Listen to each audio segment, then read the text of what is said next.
Chapter 213. Inside the meeting of the upper echelons of the academy. After waiting for Wang Wei to leave, they started their conversations about the events that just took place. "Headmaster, why did you not accept this deal?" "From what we know about Wang Wei, he most likely was telling the truth," said one teacher. "Yes, the Tao opening sect finally found a chance to break the 9 Emperor curse, so they would not easily let go of such an opportunity." Bai Han was calm during the entire process, but he secretly sighed inside. These people let greed clutter their visions. "Let me ask all of you," said Bai slowly. "If Wang Wei does not have the opportunity to enter the secret realm of the Tao tablets, who would benefit the most?" The other teachers were first puzzled by the sudden question. They began to think calmly about the question. They still believe in the strategic vision of the headmaster. As a born sage, wisdom was his main ability or gift. One teacher's eyes suddenly lighted up and she said, "It's the other heaven chosens." Without being able to see the tablets, the other heaven chosens will finally have an advantage over him and be able to either make up the gap with him and even surpass him. "That is correct," replied Bai Han. "You guys need to see things from a long-term perspective. Even if we were to agree with his proposition, what do you think would happen if one day this Wang Wei manages to prove the Tao and become emperor?" The room became quiet as most of the teachers had an ugly look on their faces. They were not stupid, since the headmaster already laid out everything in front of them. "He could just ask us to return or take back all the resources he previously gave us. Or maybe even worse," replied one teacher. "That is correct. By refusing his offer, we have effectively weakened his strength, while strengthening our chances of cultivating a great emperor. As for things like emperor materials or innate treasures, as long as Lin Fan can prove the Tao and become an eternal emperor, everything is possible for the academy." All the teachers then started to praise the headmaster for his strategic vision and abilities. As for Bai Han, he sighed as he thought to himself, "Wang Wei has proven to be even more formidable than previously estimated. Given how calmly he walked out of this meeting, I do not think that he will give up so easily. Lin Fan is my last chance and I cannot afford to lose this opportunity. Sight. I should not be so stubborn and listen to my father." Meanwhile, Wang Wei rushed back to his own manor after exiting the meeting room. "Supreme Elder, what do you mean that our plan failed?" asked Wang Wei with a frown on his face. "Well, last night the sect used its power to bribe a few of the legacy disciples in order to acquire their token that grants them access to 3,000 Tao tablets. While all of them resisted betraying the academy and refused to hand their tokens for any price, we used the young master's plan to arrest their families and threaten them. So, you should have had the token in your hand last night, right? So what went wrong?" asked Wang Wei. The only reason that Wang Wei went to attend today's meeting was just to acquire a legal way to enter the secret realm. After all, what he did could be considered very sensitive, thus leading to war between the two most powerful factions of this world. Although Wang Wei knew that the sect would back him up without hesitation if he started a war, he did not want to result in such a measure yet, unless it was truly necessary. "Well, during the meeting, I received secret information that the academy just revoked the status of legacy disciples of all the people who accepted our exchange. And all the other ones were also warned. I wanted to rush to check the situation, but I could not leave you alone, and the other true monarchs of the academy were watching my actions very closely. Tisk, that old fox Bai Han must have noticed something during the meeting. The ancients were right. There are many heroes in the world and none of them should be underestimated," replied Wang Wei with a sour mood. "Young master, what should we do next? Do we start preparing for war?" "Not yet. However, it seems that I have to resort to my old business of fishing. Hopefully, things will go as planned and we do not have to resort to drastic means." After a brief chat with the Supreme Elder, Wang Wei called both Yan Liling and Li Jun for a meeting. "Big brother, why did you call us right before the beginning of the trial?" asked Li Jun with a confused look on his face. He had a feeling that something important happened. "Well, due to recent events, I will not take part in this trial." "Big brother, is there something wrong?" Wang Wei nodded before explaining the situation. Now that both of them had anti-divination origin artifacts on them, he could tell them some secrets as he trusted them. Now that I am not participating in the trial, I need you guys to get one of the 30 spots no matter what. Big brother, do you want us to get the spot for you? No problem, you can count on me, replied Li Jun with a smile.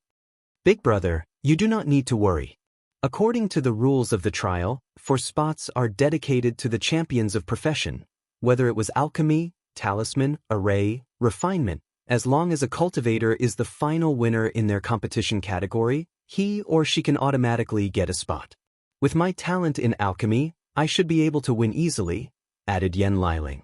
Wang Wei nodded in satisfaction before saying, although I have another plan in place, but if things do not turn out how I expected, then you guys are my last hope. He then looked at Yan Liling and held both his hands outward. 2 flames appeared in each of his hands. One was black, while the other was white. Heavenly Destruction Flame and Cleansing Purifying Flame, gasped Yan Liling in shock.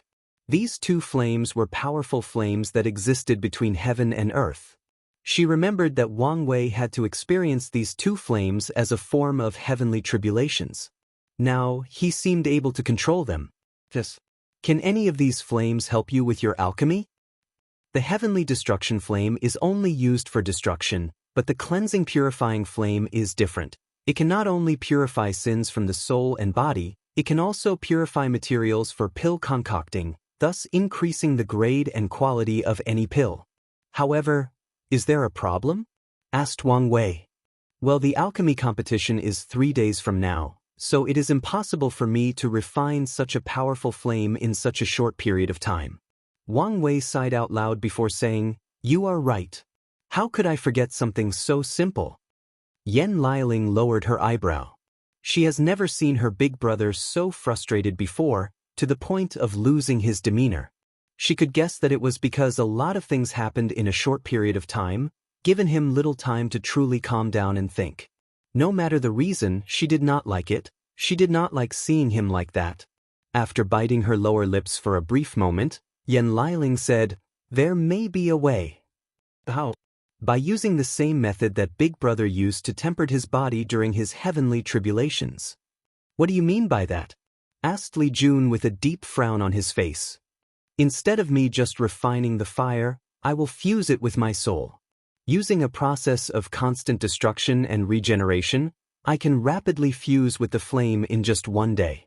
Li Jun's frown became deeper after hearing this. This sounds like a terrible idea. Without having Big Brother's regenerative powers, your soul would be completely purified instantly. Liling, Li Jun is right. Additionally, you already said that with your talent, it is guaranteed that you will win. So, there's no need to go so far. However, Yan Liling shook her head. It's just like you said in the True Dragon meeting. Only people that can be cruel to themselves can reach the top of the cultivation world. If I succeed in doing so, not only will my strength increase dramatically, my ability as an alchemist will reach a very high level. As for the problem of healing, there are pills that can keep my soul alive, and with a little help from great-uncle Yan Chen, I should be fine. Wang Wei looked deep into her eyes, and nodded after seeing her firm determination. Following which, a terrible shrill could be heard coming from Wang Wei's room, and it lasted the whole night. Luckily, there were formations that prevented the sound from coming out of the room. The next day, Wang Wei and his team headed to the location of the trial. As for Yan Liling, although she looked paler than a ghost that was actually scared of itself, she also had a look of confidence on her face. The odd thing was that Li Jun also looked pale. The trial took place in a very vast venue. There was a stage in the middle, while a large stand surrounded it. Of course, the trial would not take place there, but in a separate world created by the Academy.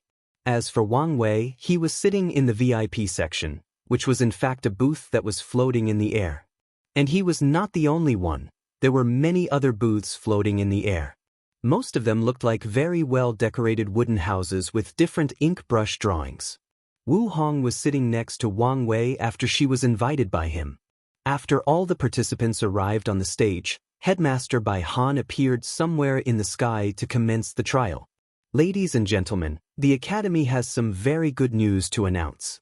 Taking into account that this generation is a glorious age, we have decided to remove the 4 quotas given to the champions of the professional trial.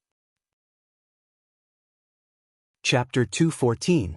Bai Han looked at the shocked and excited look of the participants and continued to explain. For this generation's trial, we have decided to focus on strength and power above everything else. So all the teachers have voted that the last 4 spots that were previously guaranteed to these champions would be added to 4 other heaven chosens instead.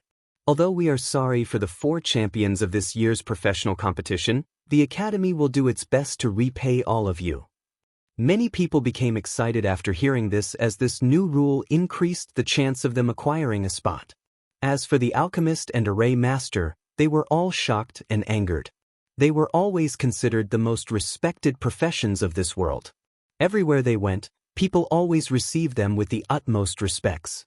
Rules were always modified to be in their favors, but now, the ones that were the most surprised by this new change in rules were the alchemists, as they hold the most power in this world.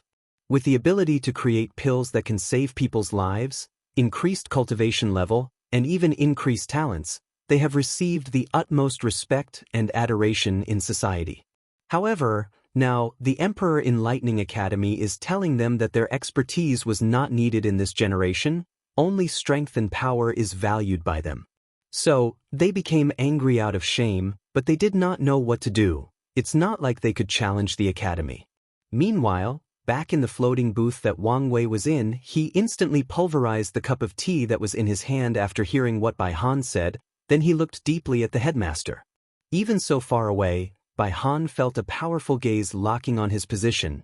It was like a desolate beast was staring at its prey, and he could guess who that gaze belonged to, but he ignored it. Meanwhile, Wang Wei took a deep breath to calm himself down, as he took a talisman from his space ring as he received a communication invite. "Big brother, what should I do now?" The voice at the end of the talisman was actually Yen Liling. Wang Wei's mind quickly moved at a rapid speed as he thought of a possible plan. Then he said, "I need you to make a public scene, then fly away and return to your residence." "That's it?" "That's it." After cutting off the communication, Yen Liling took a while for a brief moment to gather her thoughts. Then she snorted out loud.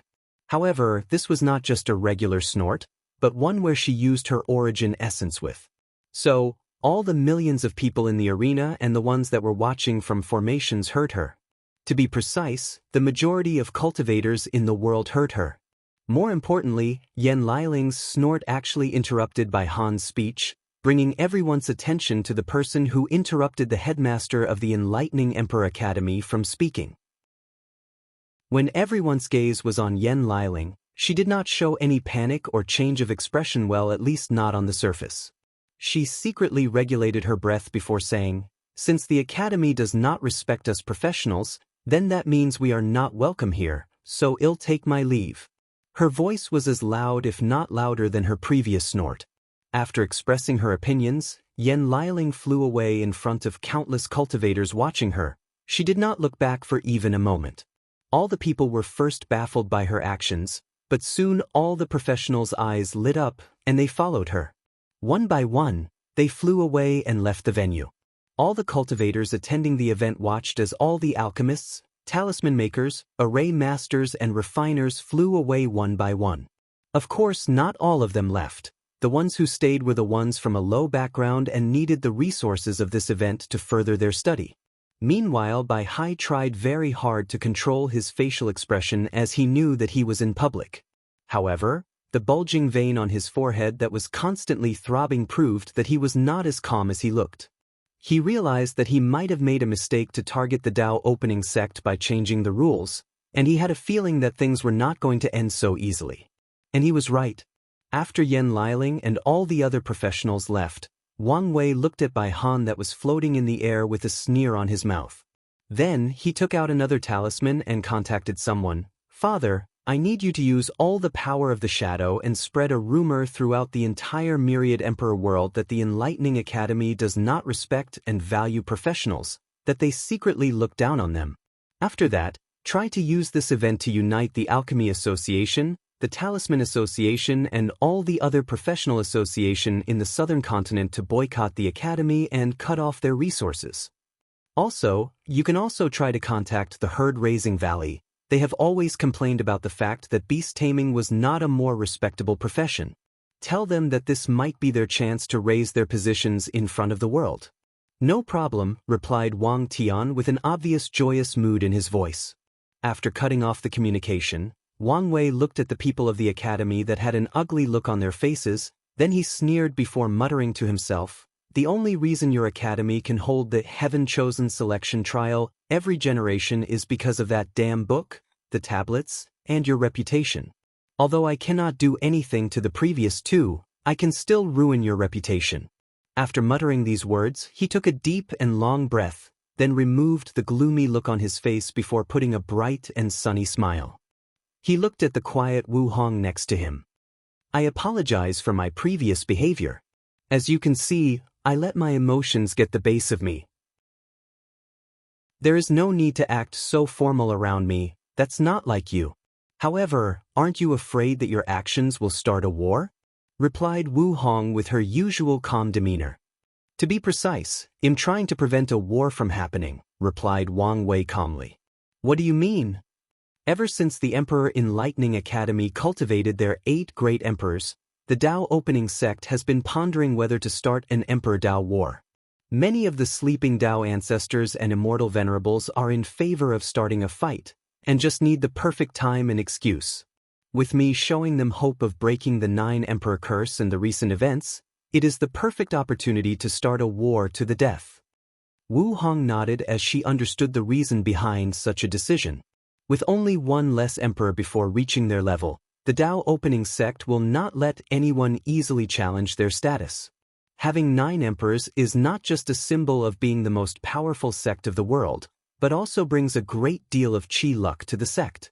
This is the reason that every generation, a powerful genius will be born in the Tao Opening sect.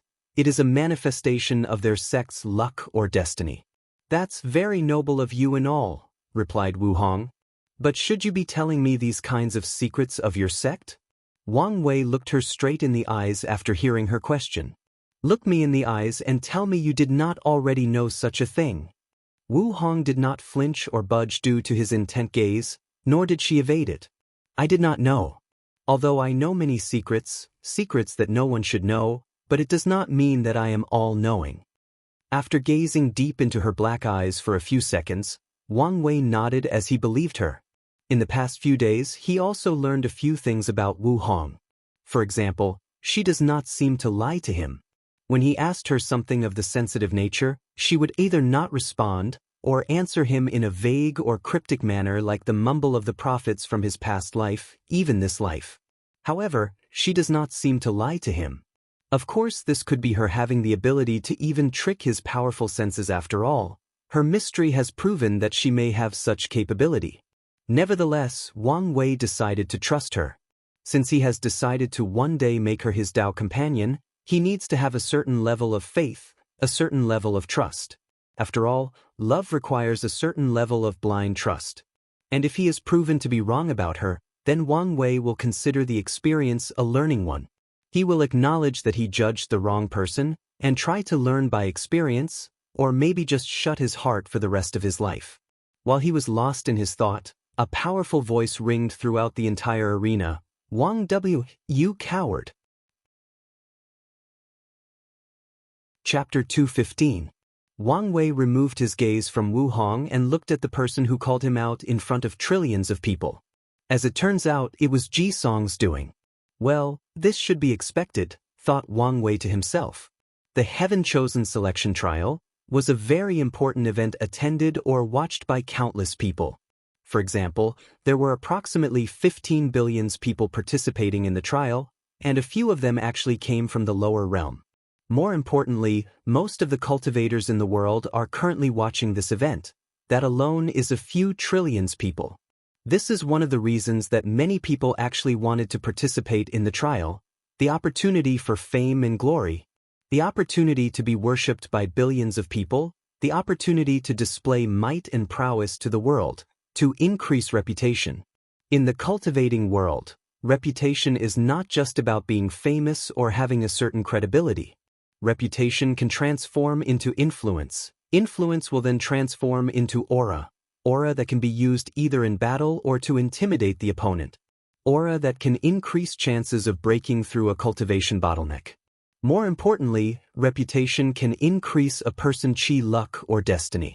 Upon feeling Wan Wei's gaze on him, Ji Song, who was now 3 meters tall and standing in the Aran, said, "I have waited for more than 5 decades to have a rematch with you, and now, you are not participating in the tournament? Are you scared to fight me again?" His voice was loud and echoed throughout the large stadium that easily housed a few billion people, not to mention the viewers. Wang Wei looked at him for a brief moment before saying out loud just like him, "Who are you again?" Ji Song's face instantly became ugly before roaring, "What do you mean by this?"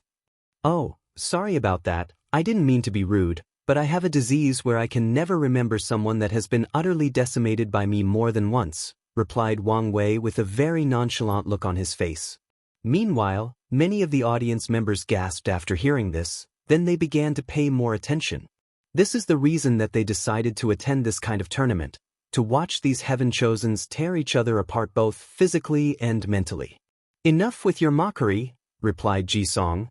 "Are you going to participate in this tournament and fight me? I am more interested in why you are so interested in fighting me. Isn't it normal for people at our level to want to fight powerful opponents? Let alone me, and you already have a vendetta?" "Most scenarios would be true," replied Wang Wei calmly. "But why do I feel like these are not your real motives? Your insistence on fighting is almost like you're trying to prove something to yourself." "Of course I am. I am trying to prove that a few failures does not represent anything on the path of Emperor. As a true heaven chosen, I can always rise up again." After a brief moment of silence, Wang Wei suddenly said, "I am becoming your heart demon, aren't I?" Although Ji Song's face remained the same, his heart secretly skipped a beat as Wang Wei was right. After his second defeat during the Chi Luck trial, it took a while to recuperate both physically and mentally. And even then he did not fully recover. He soon realized that Wang Wei was slowly becoming his heat demon, and if he did not defeat him or find another way to get rid of it, he would never be able to break through the primordial spirit realm. "Are you going to fight with me or not?" said Ji Song, completely ignoring the question. "Why should I?" replied Wang Wei. "Why should I help my enemy get over his own problem?" Ji Song furrowed his brow as he thought for a brief moment, then a smirk appeared in his mouth. "With your militant blood, you are not the kind of person that easily refuses a challenge for such a petty reason. Based on your previous actions and words, I can analyze that you are back to your old business. Bait your enemy into doing the things you want, then hook them. I do not have time to waste with you, so state what you want this time in exchange for my challenge." Wang Wei squinted his eyes after hearing Ji Song's words, then he smiled slightly. He realized that it is true when they say that only your enemy knows you better than yourself. "What I want is your spot to enter the secret realm of the Tao tablet in exchange for a battle after the tournament." This time, however, Wang Wei used his divine sense to communicate with Ji Song, preventing anyone from hearing their discussions. Ji Song had a frown on his face as he was quite surprised by this deal. He thought that Wang Wei would demand something entirely different, like his cultivation techniques or something similar. He was prepared to negotiate strongly in order to prevent himself from being taken advantage of. After pandering for a while, he replied through divine sense, "No problem, but if I win this battle, I want your blood essence." Wang Wei gave a look, as he could guess what he was thinking.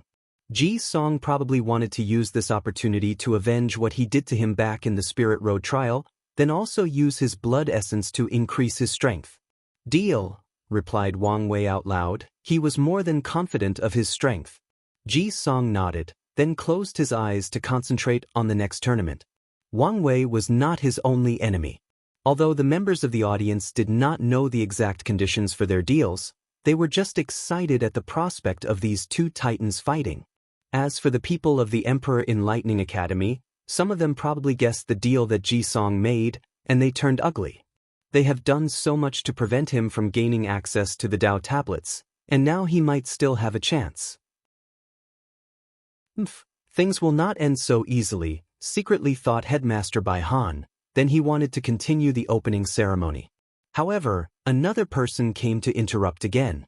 This time it was the young sword sage of the sword-casting villa, Jian Wushuang. Sacred son Wang Wei, since you will not participate in this tournament, I will also like to take this opportunity to invite you to a challenge. Oh, from what I remember, me and you do not have any kind of grudge or vendetta, replied Wang Wei, a little surprised. You and I may not, but our sect does. You should be aware of what happened in the last generation between your father and my casting sword villa? Wang Wei then understood the reason behind Jian Wushuang's sudden challenge. In the last generation, his father was called by all cultivators as the most powerful swordsman and earned the title of Absolute Cut Sword God. Many people, especially sword cultivators, would not allow anyone to have such a title. The title of Sword God is the second highest title that a cultivator of Sword Dao can receive, second only to Sword Emperor. On top of that, not all great emperors who used a sword can claim the title of Sword Emperor. They have to prove the Dao with the sword in order to get that title. Additionally, the Sword God title was not given to just anyone. Some sword emperors did not have that title during their rise. As long as an emperor proved the Dao with the sword, he could earn the title of Sword Emperor. But the Sword God has to be the best and most powerful sword cultivator of countless generations of sword cultivators that came before. They have to reach the peak of swordsmanship and go beyond it, and they have to prove that their sword Dao is the best of all the sword cultivators in the world. So, people did not like when the title of Sword God was placed on Wang Tian.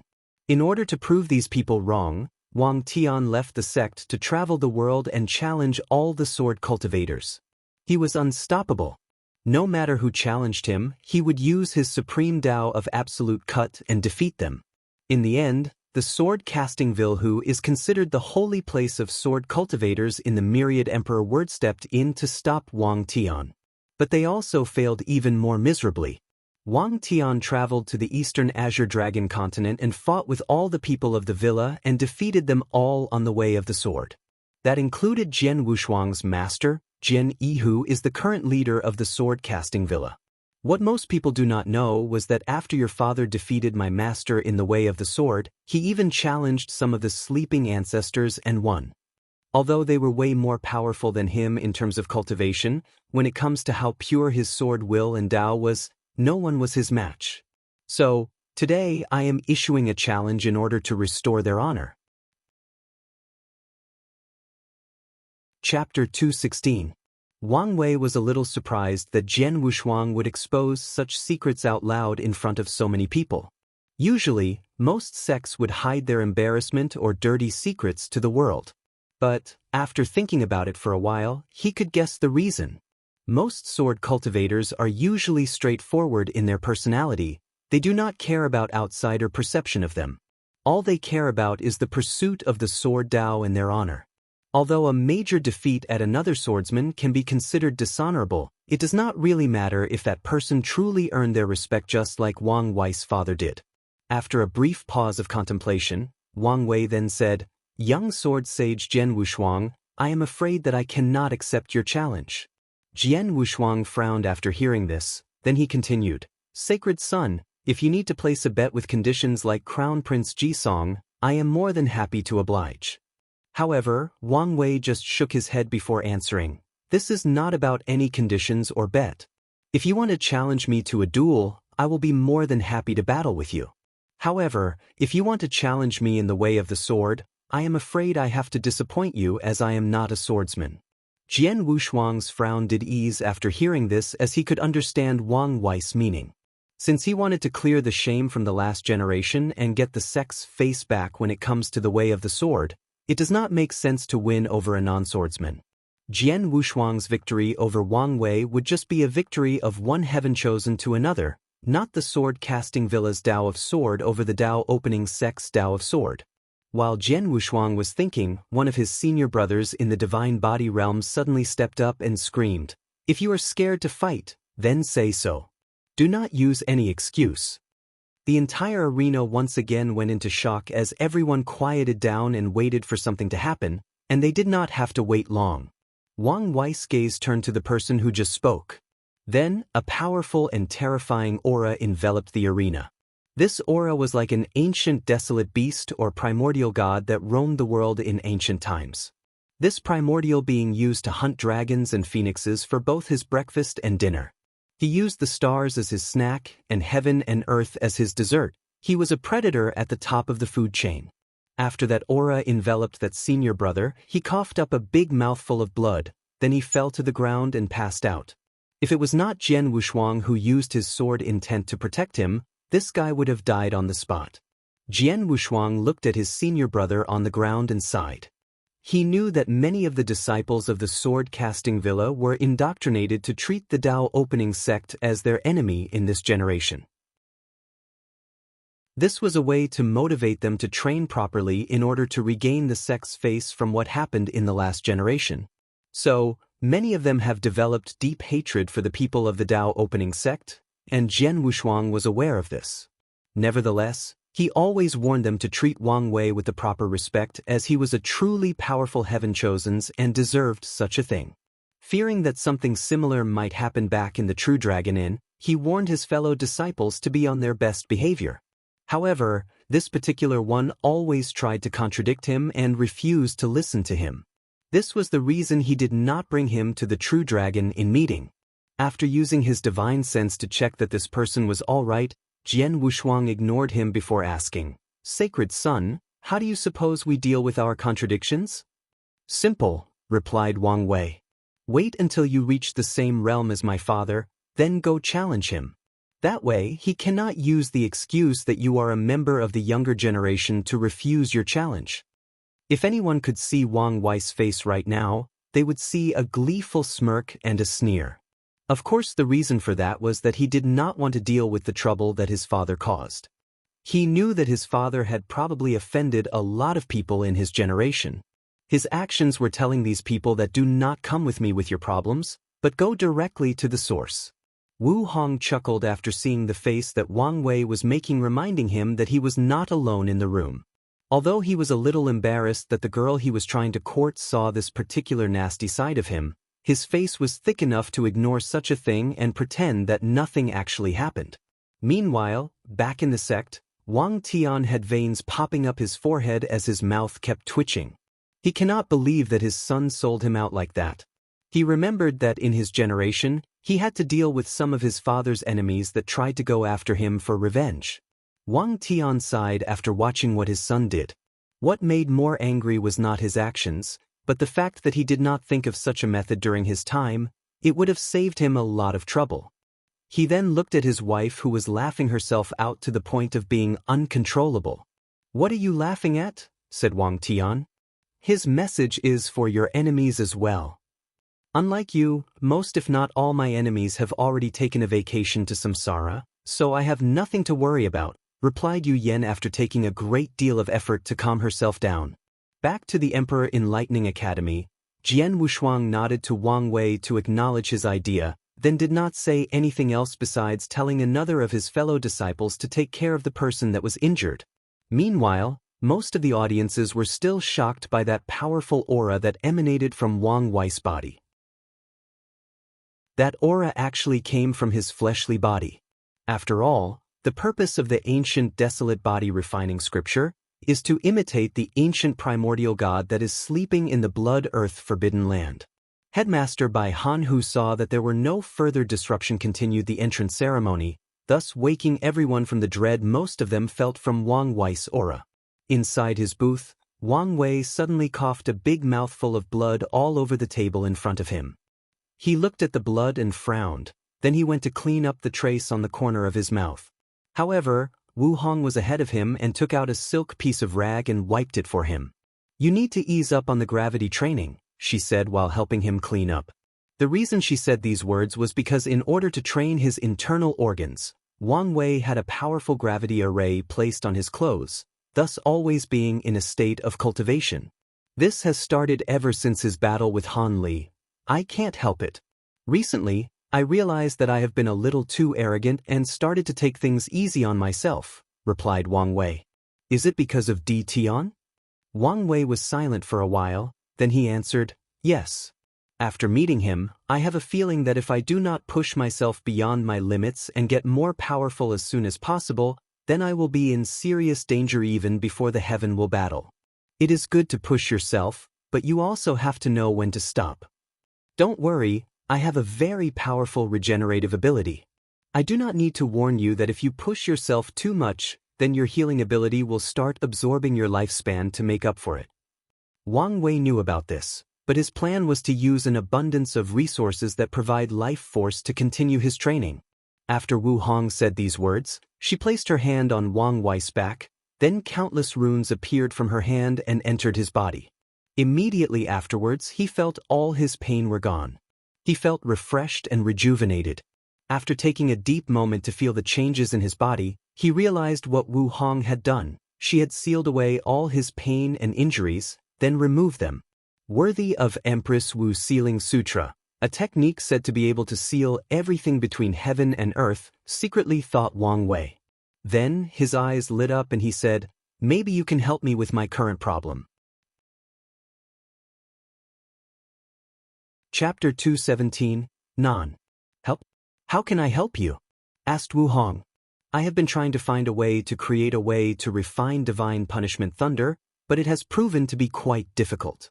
And maybe your ability can help me, replied Wang Wei. Divine punishment thunder? That thing is at the level of Tao law and you want to refine it? Asked Wu Hong in doubt. Tao law? What is that? Asked Wang Wei with a look of confusion on his face. Ask your father, replied Wu Hong. So many secrets, muttered Wang Wei to himself. Anyway, I think instead of creating a method to refine it which would take me a lot of time, it is better if you could seal the thunder inside my body, then allow some power of it to slowly release in order to temper my body. Wu Hong pondered for a brief moment, then replied back, I can do that, but you'll have to make sure that this power is not released to your organs until you finish tempering them. Wang Wei nodded as he also agreed with her. His organs were still in the process of being tempered and were very fragile, so they would not be able to withstand such a tremendous amount of power such as divine punishment thunder.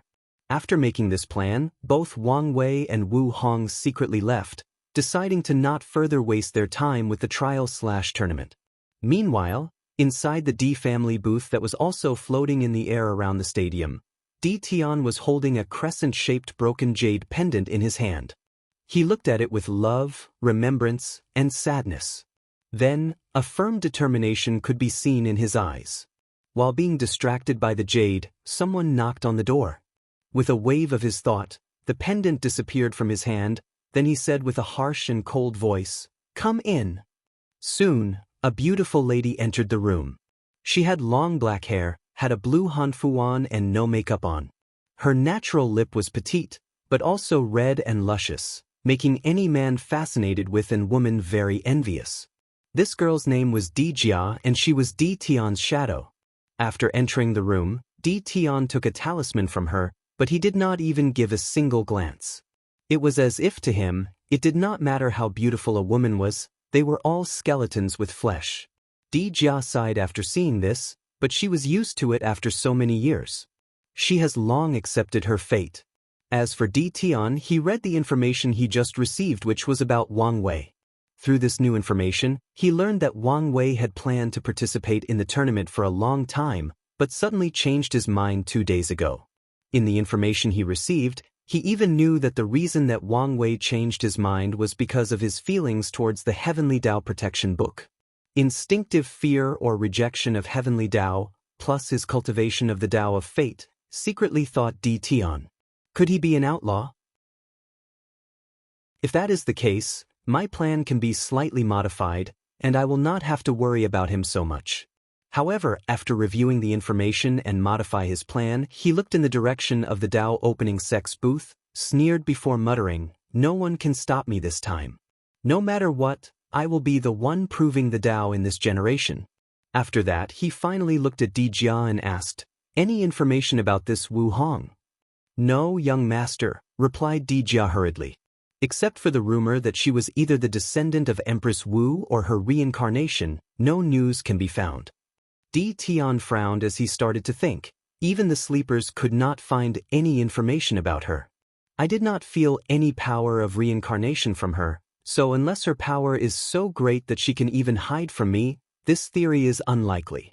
This woman might become an uncontrollable variable, and I do not like that. My first instinct is to get rid of her, but I have a feeling that things might be more complicated than seen on the surface, so let's observe for a while.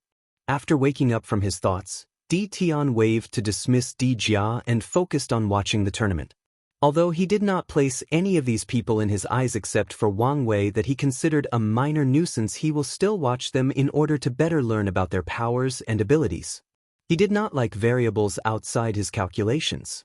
While all of these secret spying, schemes, and calculations were going on, the heaven-chosen selection trial had already started. To be precise, the preliminary round started.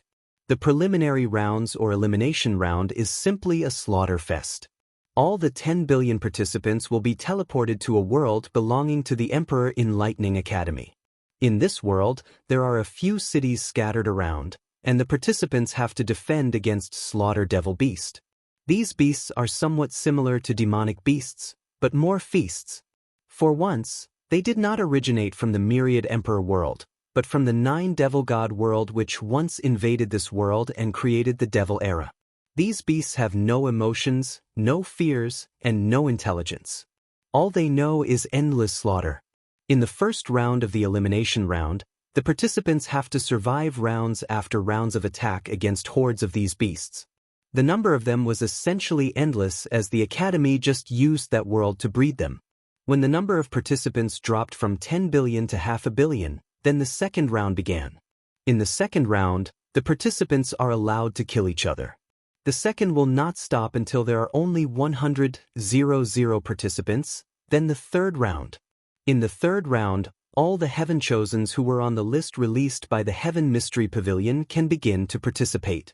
Due to the fact that they were considered seeded players, they did not have to go through the first 2 rounds unless they wanted to. In this case, no one chose to do so, thus after entering the secret world, all the seeded players went to their residences and started cultivating. The trial will actually take a few years, so they did not want to waste time. Inside the booth of the Emperor Enlightening Academy, Bai Han was having a conversation with many teachers. "So, are there any new people to look out for during this tournament?" asked one teacher. "Yes, there are. First there is the number 7, Boundless Void Physique from the Worshipping Tao Academy." Some of the teachers were surprised. The one said, "It seemed that the guys in the Worshipping Tao Academy hid their cards really well. They probably wanted to use this opportunity to build the momentum for their Heaven Chosens, and also blindside us. Well, as an academy with 5 great emperors, they can be considered our greatest competitor when it comes to the other academies." The teachers nodded, then someone continued to explain. The number 8, 9 Een Physique showed. She is from the lower realm and is also participating in the elimination realm. The number 8 physique was actually a weird one as there are 2 parts to this physique. If a man is born with it, it will turn into 9 Yang physique, which is based on the principle of extreme Yang. If a woman has it, then it will be the 9 Een physique, based on the principle of extreme Een. Then there is the very rare occasion when someone is born with a balance of Yin and Yang, thus also born with both the 9 Yin and 9 Yang physique. A mutation would occur where such a physique is said to be even more powerful than the yin-yang eyes, and reach the level of the top 3 physiques. The teacher who previously spoke continued to explain the participants of this trial. As a matter of fact, number 8, 9, and 10 physiques are all from the lower realm. The number 9 physique is called the Origin Spirit Physique. The owner of such a body has a very high affinity with spiritual energy between heaven and earth, thus having a very rapid speed of cultivation. Furthermore, they will not have any bottlenecks in cultivation until they reach the void-shattered realm. No to mention their near unlimited amount of origin essence in their divine sea. The 10th heavenly physique is called Star Monarch Physique, which grants them the ability to cultivate the power of the stars. The teachers did not underestimate any of these people because of their background. Given the fact that these people were actually born with such powerful physiques in the lower realm, then they are probably the child of destiny of their world. As long as they are given the chance or opportunity to rise, they will immediately take it. And that opportunity was exactly this trial. "So, none of you will mention the damn Mo family descendant?" suddenly said a teacher with gritted teeth. The room then became silent, as all the teachers including Headmaster Bai Han had a somber look on his face. Chapter 218. While all the teachers were quiet and somber, their eyes could not remove from one particular participant that actually took part in the elimination round. It was a beautiful woman with red hair and eyes. However, unlike Su Ya's red hair that was lighter than a rose, her redness was darker than blood. And it was not just her hair. She even wore a red hanfu and had a bloody aura surrounding her. In this aura, anyone could see the scream of all the people she had killed, and there were many of them, too many to count. Although she had a beautiful face, there was a permanent evil smirk on the corner of her mouth, which made her both very attractive and scare at the same time. This participant was called Mo Xingyun, and she was the descendant of the Mo family. After a brief silence in the academy's booth, one teacher then responded, "According to the rules, she has every right to participate in the tournament." The person who previously spoke against me, Xingyun, then said back, "It is obvious that she has awakened the heaven-devouring physiques. Aren't any of you worried that she will follow in her ancestors' footsteps?" The room once again became silent, and this time, many people actually had an ugly look on their faces as they remembered something unpleasant. One teacher then said after a brief hesitation, "This generation, there is a high chance that an eternal emperor will be born, and if she manages to be the final winner, then the Mo family will have 2 eternal emperors in their lineage, just like the Tao opening sect." "Shut up," screamed one teacher. "In the last era, there was only one eternal emperor, and it was the founder of our academy, Emperor Kong." This time the mood of most of the teachers was disturbed after hearing this, as this involved the biggest secrets of the academy. In the last era, there were 2 eternal emperors, which was the first such a thing to happen in the myriad emperor world since the ancient emperor era. One of them was Emperor Kong, while the other was from the Mo family. And he was called the Heaven Devourer Emperor. The Heaven Devourer Emperor was a nightmare for all living beings in this world. As a devil cultivator who only cared about pursuing power and strength, adding on top of that being an eternal emperor, the highest echelon among great emperors, he was a disaster to the world. After proving the Tao, he did not preach to the world or make any contribution. As a matter of fact, he did not try to help his clan or conquer the world. Instead, he did only one thing: try to swallow the world. To be precise, swallow the source of the world. As a person who cultivated the Tao of Devour, he followed the path of swallowing everything between heaven and earth. And the source of the world was the highest form of energy existing in the endless void. It is the thing that determines the grade of a world. For example, after swallowing most of the world source of the myriad emperor world, the entire world entered the age of Tao End. This age took place between the Middle Emperor era and the New Emperor era. For more than 100 generations, a couple hundred million of years, there was no heaven will, hence to no immortality in this world. During that period of time, the highest level of cultivation that cultivators can reach was actually the supreme realm. And even then, that was extremely difficult as only a few talented ones could do so. Since there was no heaven will, there was no great emperor. Since there was no great emperor, there was no immortal venerable or Tao ancestor. During that age of despair, many cultivators tried to find an alternate way to immortality, but they all failed.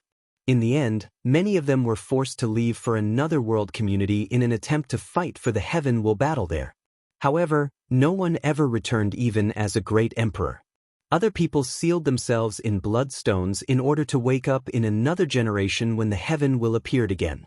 At that time, many people did not know whether the world would ever recover and whether the heaven will would appear again. As for the Heaven Devourer Emperor, the only reason that he did not completely destroy the world was because of the intervention of Heavenly Tao. At first, it used divine punishment thunder, but it was no use to a powerful eternal emperor.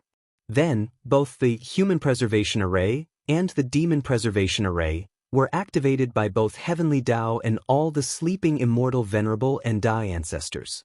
But it was also no use. Many other methods were used to no avail. In the end, Heavenly Tao asked all the emperor lineages in the world permission to use their emperor formations and artifacts. By combining them together, Heavenly Tao was able to exile the heaven-devouring emperor from the endless void. This guy was so powerful that he could only be exiled somewhere where he could not come back. Although most people did not know where he was exiled to, they were lucky that he never returned. As for the reason that the Emperor Enlightening Academy has such animosity against his descendants was because they suffered the most during that experience. For once, the Heaven Devour Emperor was actually a member of the Academy despite being a member of the Mo family. Due to some complications, he was not appreciated by the family in his early years, so he joined the Academy in his early years. Although later on he was reconciled with the Mo family after becoming powerful, many people still believe that he was a member of the Academy. At one point, he was even considered a candidate to be the headmaster. However, the heaven-devouring emperor was a true devil cultivator, so he did not care about the fact that the Academy took him in when he was at his lowest. He knew that with his background, the chances of him becoming the headmaster was very slim. On the other hand, all he needed was to be powerful in order to become the patriarch of the Mo family, hence getting access to all their resources. So, he left without much hesitation. However, it was not proven how cold-hearted this guy was until he proved the Tao and became an emperor. At that time, the de facto leader of the entire world and the resistance against him was the Academy instead of the Tao opening sect. At that time, the era was still called the Academy Enlightening Era, and there were many rumors that the Tao opening was cursed and would not produce any emperors ever again in their lifetimes. Adding to that, the patriarch of that time, which was from the Yen family, was a very cautious woman, so she decided to be very low-key. A wise decision that actually preserved the strength of the sect. As for the Academy, during their battle against the Heaven Devourer Emperor, they suffered such a great loss that their foundations were almost destroyed. As a matter of fact, the Academy was almost destroyed at the hand of the Emperor. Luckily for them, they managed to exile him with the aid of Heavenly Tao, and were rewarded a great deal of chi luck that allowed them to survive the age of Tao End and recuperate during the early stage of the new Emperor era. In the aftermath of what occurred, the Academy and many places in the world, many people refused to acknowledge the Heaven Devourer Emperor's status as an eternal emperor even though their acknowledgement meant nothing. The position of eternal emperor is not something that a bunch of mortals can decide. In the eyes of great emperors, even a supreme realm true monarch is nothing but a mortal that can live for a few million years. They themselves did not have the right to decide whether a person was an eternal emperor, let alone these weak cultivators that will eventually die with the passage of time. Heck, even Heavenly Tao cannot decide such a thing. After a teacher scolded the person that said the previous words, Headmaster Bai Han finally spoke. You guys know that this topic is a taboo in the Academy, so do not mention it again. As for Mo Xingyun, even if she has the Heaven Devourer physique, without the proper scriptures, she is not much of a threat as her ancestor. Not to mention that this generation is full of heaven-defying genius. All the teachers nodded after sighing melancholy to themselves, then they did not say another words. As a matter of fact, the true secret of the Academy was not what the Heaven Devourer Emperor did to them. No, the whole world already knew of this history. The true secret revolved around the fact that there were two eternal emperors in the last era. As a matter of fact, Emperor Kong was not a true eternal, but a false one. The reason that he is considered a false eternal emperor was because he was so close to reaching that level, that echelon, but he did not succeed, at least not on his own. Due to all his contributions he made to the myriad emperor world, he was given a little help or boost to reach the level of an eternal emperor by Heavenly Tao through merits. A few eternal emperors refused to accept Emperor Kong as their own, while the others did not really care. As for other great emperors, they did not dare to say anything in front of him as his strength was a real eternal emperor. As for the Academy, only the truly trusted teachers were privy to this information, and they were sworn to so many oaths and binding contracts never to reveal such a secret, otherwise a fate worse than death awaits them. And of course, Headmaster Bai Han is the person who has the most knowledge regarding this topic, as he is Emperor Kong's own son, making him an emperor offspring. Chapter 219. Headmaster Bai Han was born in the Middle Emperor era and his father was Emperor Kong. So, His real name is Kong Han, and he witnessed the creation of the academy. However, all his life, he lived in the shadow of his father. Many people started comparing him with his father. No matter what he achieved, it was either not good enough, or people attributed it to the fact that he was Emperor Kong's son. So, his relationship with his father was not good to begin with. Nevertheless, it was still expected by everybody for Bai Han to be the next great emperor of the academy after his father washed away his karma for him. However, things escalated when his mother died, and his father did nothing to either prevent it or bring her back. To this day, Bai Han still remembers the indifferent look his father had on his face when he said to him, "You do not need to make a fuss about everything. She is not dead, but just entered samsara." Bai Han cursed at his father for being cruel and indifferent, before leaving home forever and never spoke to him ever again. He took his mother's last name and only returned to the academy once his father left. As a matter of fact, Emperor Kong was not being cold or indifferent. As a great emperor, he is a higher dimensional life form and sees things differently from mortal cultivators. All of them see death as the end of the road, while he sees it as another beginning. He could literally see his wife enter samsara, and he could even go see her new reincarnation if he wanted to. He could awaken her memories from her last life. At the same time, he also knew that without becoming a great emperor, Tao ancestor, or immortal venerable, she would never escape the shackles of constant reincarnation. As for the reason that Emperor Kong did not help his wife achieve the cultivation realm of the latter two, it was because she wanted to have another chance to become an emperor after reincarnation, so he arranged for her to be born in another heaven-will world. Unfortunately, due to lack of communication, his son misunderstood him and ran away from home.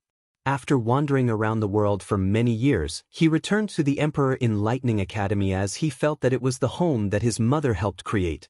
Bai Han desperately needed to become a great emperor in order to revive his mother. However, since he did not let his father wash away his karma, he could not compete in the next heaven-will battle. So, he sealed himself in bloodstone for countless years before he was awakening in the last generation. However, he could not get past the mental barrier that he was the son of Emperor Kong. So, he used a secret technique to have a woman carry him. He abandoned his body, his powerful bloodline, and his cultivation and turned into a baby. Essentially, he was reborn anew with all his memories. This was the reason that he could talk as soon as he was born, and the academy believed him to be a born sage. And Bai Han lived to these expectations. With him being personally tutored by an eternal emperor, he could easily guide other people in their cultivation. With knowledge of ancient time and a vision from once being a supreme realm true monarchs, he rapidly grew among the ranks of the academy until he became the headmaster. Unfortunately for Bai Han, he was very unlucky. First, he met a heaven-defying genius like Wang Tian and lost to him. Even his previous cultivation and profound knowledge could not help him. Then he learned that not only would there not be a heaven will in his generation, but even the supreme path was cut off in order to make way for the next generation. Bai Han spent many hours lamenting on how terrible and unfair heaven was to him. And he also often regretted not accepting his father's help and let him wash away his karma. By then, he should have already proven the Tao and resurrected his mother. After all that happened to him, Bai Han considered whether to seal himself again, but he did not want to. Being sealed is not a fun experience that anyone can withstand, especially the people that have to live through countless generations. There are two types of seal. One for people who are about to die and want to lend their strength to their sect or faction one last time in the future. These people are completely sealed, and once they wake up, they know that they will not survive long. As for the people who want to wake up in another generation in order to wash away their karma, they have to keep a silver of their consciousness alive in order to experience the baptism of time in order to properly wash away their karma. And the process is a form of torture. They have to spend what feels like eons in a dark, empty, and silent place with only their thoughts and nothing else. The process is similar to the second trial in the pagoda, but instead of spending only 100 years, these people have to spend millions upon millions of years. The majority of them go crazy in the process, some awake ahead of time and allow their lifespan to naturally and die. Only a few can actually wait till the process is over. Bai Han did not want to go through that process again. His Tao heart was not enough for him to suffer through that lonely process for a second time. This is the reason that he is so focused on properly cultivating Lin Fan. He hoped that once Lin Fan became a great emperor, he could wash away his karma for him and compete for the next generation's heaven will battle. While the teachers of the academy were having their little disagreement, the elimination round of the tournament had already begun. Mo Xingyun was teleported to a random location inside the secret realm. Around her were a few slaughtered devil beasts lying on the floor. Although these beasts were dead, there was no blood or wound on them. They looked like dried mummies that were sucked dry of all their blood and internal organs. Well, that is exactly what happened to them. She looked in the distance while secretly thinking to herself, without the gluttony-swallowing scripture, my heaven-devour physique will never reach the level of the ancestor. However, I have an advantage over him, and that is that I was born in a very prosperous era. All the top 10 heavenly physiques showed up all at once. The number of times this kind of thing happened in the history of the myriad emperor world can be counted in one hand, not to mention that even new physiques appear. If I can swallow all of them, then my power can reach a level even beyond my ancestor in his youth, prove the Tao and become an eternal emperor. However, these guys at the top are not so easy to mess with, so let's begin with the bottom 3 physiques. With the Mo family backing me, it should not be much of a problem if I swallow these guys from the lower realm. However, the one from the Worshipping Tao Academy might be a slight problem. TSK, when did I as a devil cultivator actually care about other sects' response? They'll just openly swallow these guys. They cannot blame me if they are so weak. Furthermore, as long as I have a spot in the top 30 of this tournament, I will be problem-free until the primordial spirit realm. After thinking about this, Mo Xingyun then rushed in a certain direction, tracking her prey. She will not give them the opportunity to rise in this tournament. Meanwhile, in another direction far from Mo Xingyun, a young cultivator from a holy land was slowly heading in one particular direction. If anyone were to observe him closely, they would find out that he had a numb look in his eyes. It was like he was a puppet being controlled by someone, like he had no will of his own. Inside this poor man's sea of consciousness, a vague shadow was suppressing his soul and controlling his body. The shadow looked in the direction that the body was headed as it muttered to itself, I have finally found the owner of the Heaven Devour physique. With her help, my plans can finally come to fruition. I have been waiting too long for this day. Chapter 220. After leaving the arena where the competition took place, Wang Wei and Wu Hong returned to his residence.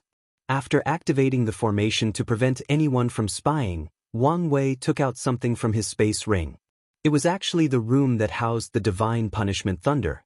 It was previously located somewhere under the Tao opening sect, but before leaving for his trip, Wang Wei had true monarch Yenchen create a small world where he can place the thunder and carry it inside his space ring. After entering the small room, both Wang Wei and Wu Hong found themselves in front of a lake with black liquid inside. Countless lightning and thunder strikes could be seen flashing once in a while on top of the lake. There should be no problem, no? Asked Wang Wei. Wu Hong looked at the river for a brief moment before nodding. Wang Wei then immediately removed his sacred sun garment and stood inside the room with only his underwear. His very well-defined and beautiful muscles were exposed to the world. He started to do some poses to show them off. However, every time he contracted his muscles, the sound of steel grinding could be heard coming from his body. Every time he clenched his hand, the sound of the air breaking could be heard.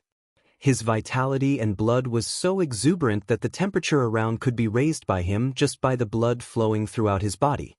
Meanwhile, Wu Hong looked at Wang Wei's poses with a calm look on her face. However, a deep sense of speechlessness could be seen in her eyes as she knew that he did that on purpose. Don't you have any shame? Getting naked in front of a lady you just met less than a week ago? If I do not remove my clothes, how are we supposed to properly do this kind of thing? Replied Wang Wei with a look of innocence in his face, despite the fact that his words were purposely vague and ambiguous. Wu Hong sighed helplessly, however she had a slight smile on her face.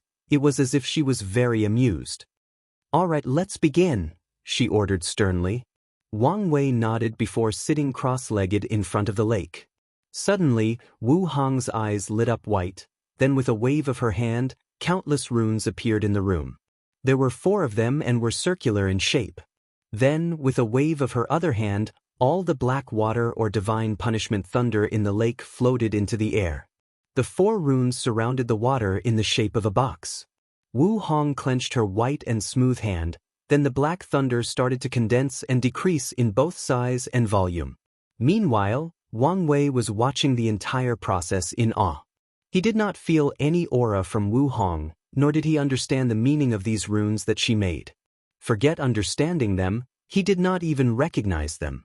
It was then that Wang Wei realized how little does he truly know about the world, and how powerful his future girlfriend is. A few minutes later, the divine punishment thunder was turned into the size of a first surrounded by a sphere made of runes, and it was floating in the palm of Wu Hong. She then looked at Wang Wei. "Now, I will seal it on your spine, that way it becomes much harder to intervene with your internal organs. The power of this thunder will slowly release in order to temper your body, and you can determine the level of power that is released, but don't go overboard. And do not release that power in your internal organs until you properly tempered them." Wang Wei smiled before nodding. So, Wu Hong did what she said and sealed it inside his spine. As soon the little orb entered his body, Wang Wei groaned as he felt a mysterious power starting to ravage all of his bones. Soon after, his already tempered to great perfect bones started to crack. In just a few seconds, all 206 of his bones were cracked to the point of almost being destroyed.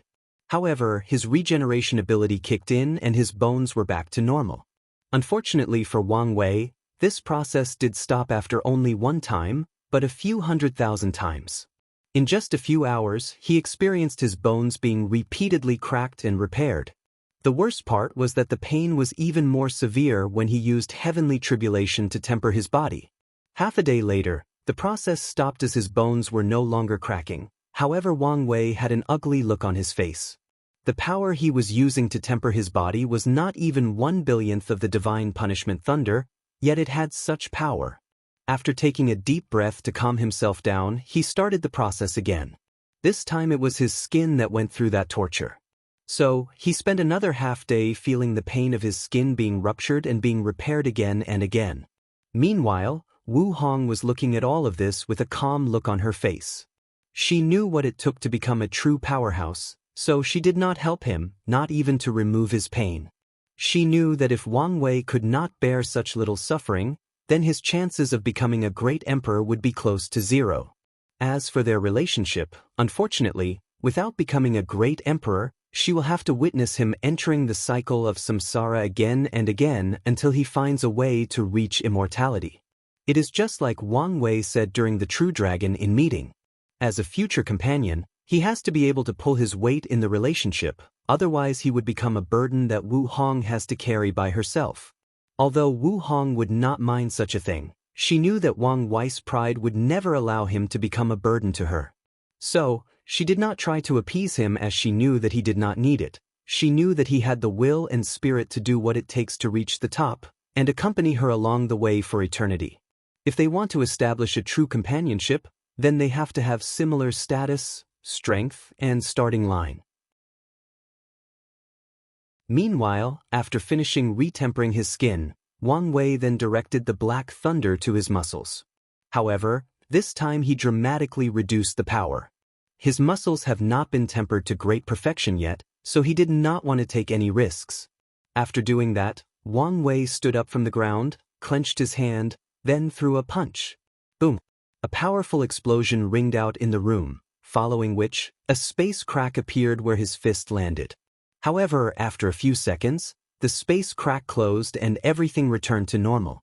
Wang Wei knew that this space crack represented that his fleshly body had reached the strength of the void-shattering realm even if it was the lowest level of that realm. His fist could break the power of law. However, he was not that happy. Well, to be precise, he was thinking about something completely weird. He realized that the reason that it took him so long to create a method to refine the divine thunder punishment was because it was involved around the power of law. To be precise, it involved Tao law according to Wu Hong. Wang Wei can deduce that Tao law was probably the law controlled by great emperors based on his knowledge in all the cultivating realms. However, here comes the issue: how can his future wife easily seal such a power? Wang Wei has always known that Wu Hong was powerful, but he did not expect her to be so powerful. However, he did not really care about such a thing, as he himself will reach such level and beyond eventually. What he really cared about was his future sex life. When in the future, he and Wu Hong get intimate, wouldn't he have to be at the bottom? Without the proper strength, he can imagine that with Wu Hong's personality, she will really make him the bottom without hesitation.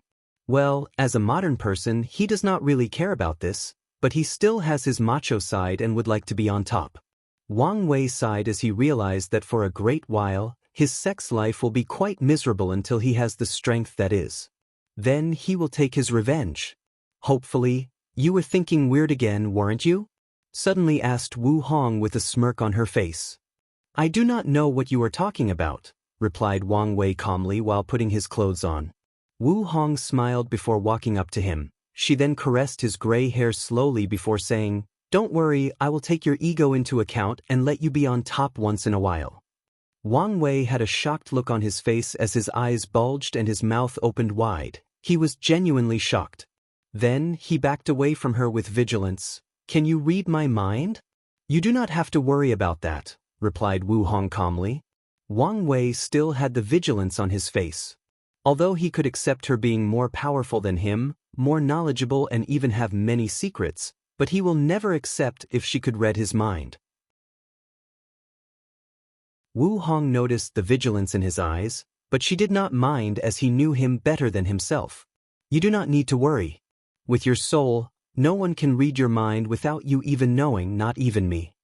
Wang Wei nodded as he realized that he may have been a little too sensitive.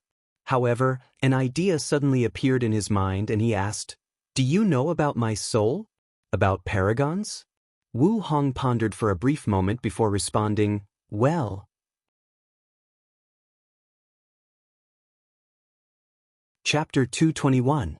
After pondering for a while, Wu Hong decided to tell Wang Wei a few things, so she motioned for him to sit down on the ground in order to be more comfortable while talking. Of course, they did not really sit on the ground, but floated a few centimeters above. After organizing her words, Wu Hong then explained, Paragons are the noblest existence in all heaven myriad world, in all of chaos. They are called the darling of chaos by all cultivators in the universe, replied Wu Hong. However, Wang Wei was not satisfied with this answer, so he said, Can you be a bit more specific? I am getting there, so be patient, replied Wu Hong while giving him a stared in act which made a little embarrassed.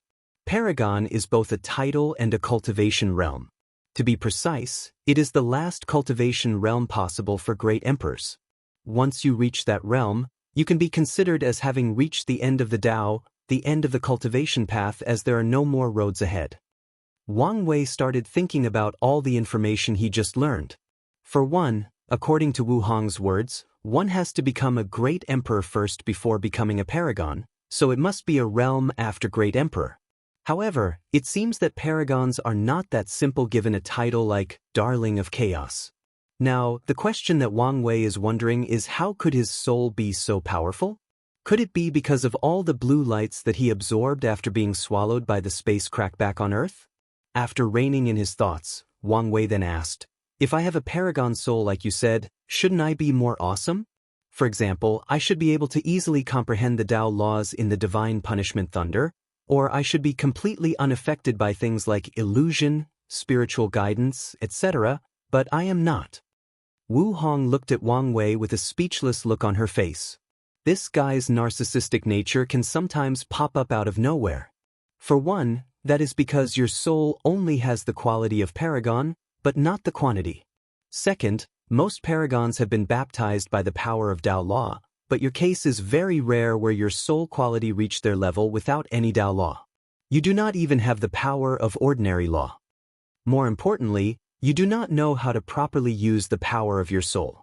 Of course, the truly most important reason is the fact that someone actually sealed the power of your paragon soul, but I cannot tell you about that, secretly thought Wu Hong to herself with a calm and peaceful look on her face. Meanwhile, Wang Wei felt that something was wrong, but he could not wrap his head around what it was, so he placed his worries in the back of his mind. Could you teach me how to use the power of my soul? He asked with a look of expectation in his face. Unfortunately, I cannot, replied Wu Hong still with the stoic look on her face. Why not? It's for your own good. What do you mean by that? If you start to use the power of Paragon in this world, then I can guarantee you that you would not live long. Even if the Tao opening sect used all 9 emperor formations and emperor artifacts, even if all the Tao ancestors and immortal venerables that were secretly sleeping woke up, they could not protect you. Your only result would be death and the destruction of your sect with all your loved ones. Unless one of your sect's great emperors reached the realm of Paragon and interfered, there would be no chance for you to survive. And even if a Paragon intervened for you, you would be forced to leave the myriad emperor world forever. Wang Wei frowned after hearing this. He did not think that Paragons involved so many secrets and power in this world. He had to sigh how vast and complex this world is, let alone if you add the entire endless void. On top of that, the will of the battle maniac emperor once insinuated that there is a world out there where great emperors go to after proving the Tao. If you add that, how vast and complex the universe he is in actually is. What about Earth? Is it out there somewhere, or in a completely different universe? Wang Wei sighed at how insignificant he truly was in the grand scheme of things. His little accomplishments so far are truly nothing. His pursuit of one day being free and unfettered by pursuing the end of the Tao and beyond has barely begun. So, he warned himself to never be complacent for any of his so-called achievements. Let me ask you, said Wang Wei, where would I be forced to go if one of the sect's paragons were to interfere? However, as soon as he asked that question, the room inside this small world became black and white. It was as if all the colors in this room were completely removed, leaving only these two. Then, a powerful will suddenly descended inside the room. This will was mighty, noble, cold, and indifferent. At first Wang Wei thought that this was Heavenly Tao that appeared, but he could feel that this will was more supreme and more noble than Heavenly Tao. It was like Heavenly Tao was nothing but its slave and not worthy to be mentioned in the same breath as it. As soon as the Supreme Will manifested, Wang Wei felt an instinctive dislike for this will that came out of nowhere. It was like it was deeply engraved in his soul. Then, the Supreme Will started to scan everything around inside the room. It first scanned Wang Wei. It saw through all of him, whether it was his fleshly body, physique, cultivation, and even his Tao heart. However, when it approached his soul, a mysterious power appeared and blocked the will's vision. To be precise, it tricked that majestic will. The mysterious power made that will think that there was nothing truly special about Wang Wei's soul. Meanwhile, during this entire process, Wu Hong had a frown on her face while thinking to herself. I went a little overboard and let Wang Wei's previous vigilance of me get the best of me. I never should have revealed these secrets until after he became a great emperor. Now, even great Tao showed up. After the Supreme Will finished scanning Wang Wei, it looked in the direction of Wu Hong. It seemed it also wanted to scan her. However, she just raised her hand and said out loud, I promise I won't say anything again. The Supreme Will paused for a few seconds, then it disappeared as if it never was here. No one in the entire world besides those two noticed its existence. Of course, the real reason that the will of Great Tao did not scan or punish Wu Hong was because a similar mysterious power as Wang Wei secretly came from her and interfered. Unfortunately, Wang Wei was too weak to notice any of these powers. So, after the Supreme Will left, he asked out loud with disgust, what was that? Heavenly Tao? And why do I feel so revolted? However, this time Wu Hong did not answer his question. She just raised her shoulders before saying, you just saw what happened when I tried to tell you about some secrets of heaven and earth. So, until you manage to prove the Tao and become a great emperor, many things I cannot say to you. Wang Wei frowned after hearing this. He realized that not only does he not know many things, He does not even know many things even about himself. He is shrouded in many secrets. The worst part is the fact that someone he met a week ago knows him better than himself. Of course, as intelligent as he is, Wang Wei can still guess the reason that so many things out of his understanding keep happening to him. Or at least, he has a working theory. His theory is the fact that his future self is doing some shady business, and as a result, he is paying for it. Or to be precise, his future self is playing chess with another supreme being, and even time and space is nothing but a game for those two. Although this sounds far-fetched, Wang Wei does not think so. In this cultivating world, it is not too far-fetched to control the power of time. Not to mention that there is even a scientific theory back on Earth that mentions such a thing. It is called retrocausal quantum theory, which basically states that present you can affect past you, and future you can also affect present you. Although this was a simplified explanation of such a complex theory, the whole notion of this idea relied on the principle that time is not linear, that all of time is happening simultaneously. So, Wang Wei does not believe that his theory is so far-fetched as it can explain a lot of weird phenomena occurring around him. For example, why he went through 2 heart demon tribulations without even reaching the primordial spirit realm. It can also explain his powerful intuition and how he got such a talent. More importantly, it can also explain the existence of Wu Hong. Why he was so easily attracted to her, why she knows him so well despite having met for the first time in the past week. More importantly, it can explain why she knows so many secrets. Obviously, she might be one of the players in that game that his future self is playing, and she is here for a reason. Of course, Wang Wei knew that he could also be wrong, so he did not place all his cards on that theory and is open to another or better explanation. After taking a deep breath to calm himself down, he asked Wu Hong, "Is there anything else that you could tell me without getting into trouble?" After pondering for a while, she nodded. "Your paragon soul will make it virtually impossible for you to enter the primordial spirit realm."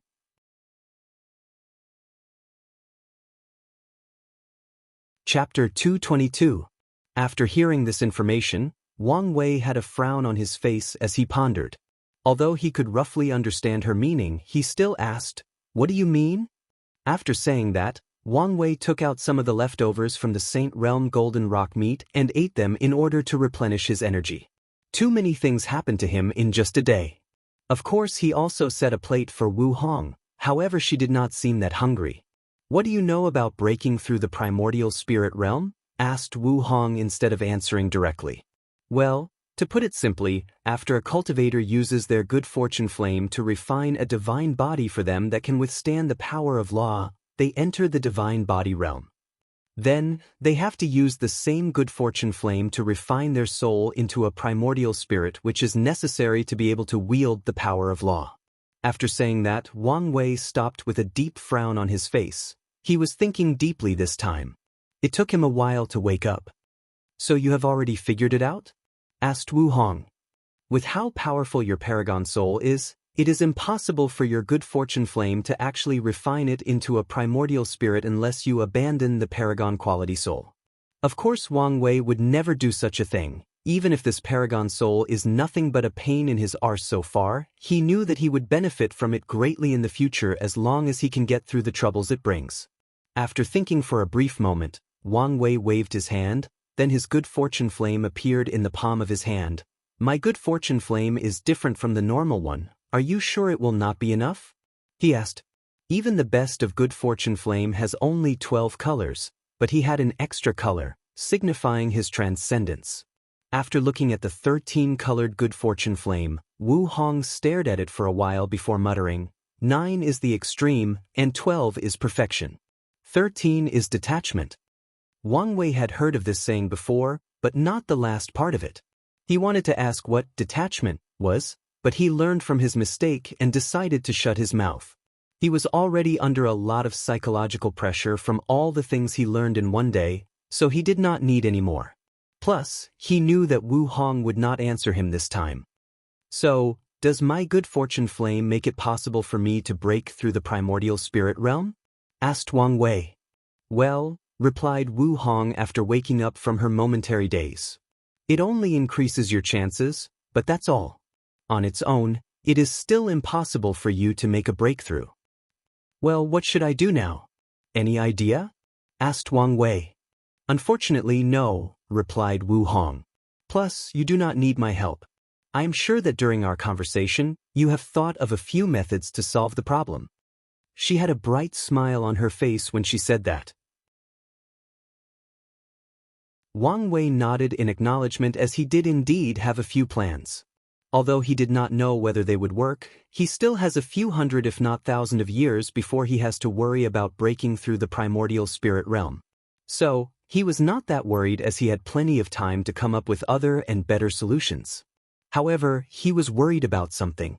He discovered that his mentality had slightly changed after meeting Wu Hong. He realized that in such a short time, he was beginning to rely too much on her. Wang Wei knew that this could not be helped, as Wu Hong knew so much more than him and her input in things are usually vastly different than his, but he also warned himself not to rely on her too much unless absolutely necessary. After all, if he develops such a mentality, then it would be impossible for him to continue his path of emperor. A true emperor is someone that can shoulder both heaven and earth on their own. Although they can receive help from other people, they should never rely too heavily on someone else. They should never become a crutch. After figuring out these things, Wang Wei felt that his state of mind had sublimated a little bit. He felt that many of the things that happened to him in the past few days were not as much of a big deal as he thought. All he needs to do is take everything in stride. No matter the situation, all he has to do is remain calm, then think of a plan that either benefits him or further his agenda. After his little epiphany, Wang Wei took a deep breath to calm himself down. Meanwhile, Wu Hong had a slight smile on her face. She noticed the slight dependence that Wang Wei was developing towards her. The reason that she did not say anything was because she believed that he would also notice it, solve the problem by himself. People with Tao heart as powerful as young emperors are usually very in tune with not only their emotions, but also their state of mind. They can easily notice when something is wrong with them, analyze the reason for the change or problem, then fix it themselves. After calming himself down, Wang Wei decided to change the topic and talked about something else. Can you tell me about Empress Wu? This should not be some big secrets, right? Asked Wang Wei. No, it is not. What do you want to know? Replied Wu Hong. Mostly about her rise, and why she suddenly disappeared? Wu Hong nodded her head, then took a brief moment to organize her thoughts. Why don't you tell me what you know about the Devil Era? In general, she asked. Well, after the absolute beginning emperor ended the Incense Era, the world went through a brief period of peace and prosperity, at least for Taoism and the Tai Profound Gate. Then, all the cultivators in the myriad emperor world learned about the horror of the endless void. Another powerful heaven will world named the Nine Devil God world suddenly invaded our own. These devils were a cruel and bloodthirsty race that took pleasure in slaughter, rape, and destruction. It did not matter whether it was children, woman or man, human or demon race, they killed everything in their sight. They basically enslaved all races in the myriad emperor world and treated them as livestock. As a matter of fact, their entire cultivation system relies on committing sin and negative karma in order to reach a higher realm. So, the more terrible things they did, the stronger they became. These people then committed the worst and most unimaginable crime or sins possible. The worst thing was the fact that this world actually had 9 great emperors at once called the Devil Gods. Although the Human Preservation Array prevented these demon gods from entering our world, it did not change much. The cultivators of the myriad emperor world were still not a match for all the other devil races that managed to enter. Adding to that, these devils seemed to have a method that allowed them to compete for the heaven will without an identity token. So for an entire era, the majority of great emperors cultivated in our world were actually from the devil race. The situation was actually similar to back in the Incense Era with Buddhism. At least this was the current theory, as not much information is left about Buddhism from that era. Of course, not all the great emperors were from the 9 Devil God world. Some genius in our world managed to defy the odds and prove the Tao. Unfortunately, they were immediately besieged by the 9 Devil Gods and either killed, sealed, or exiled. Then there was a great emperor from the sword-casting villa that managed to kill 2 of the 9 demon gods. Then he negotiated a temporary peace with the others, which brought time for our world to recuperate. However, it was then that we learned that the heaven will of the 9 devil god world was actually a position. After one of the devil races acquire the heaven will, they will become a devil god and serve the world for a period of time. After their services are finished, they can leave with the heaven will and become a true great emperor.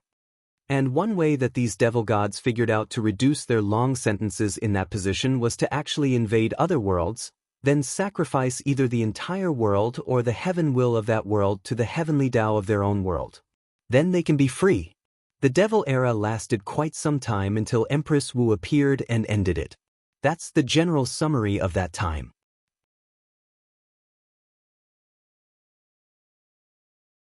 Chapter 223.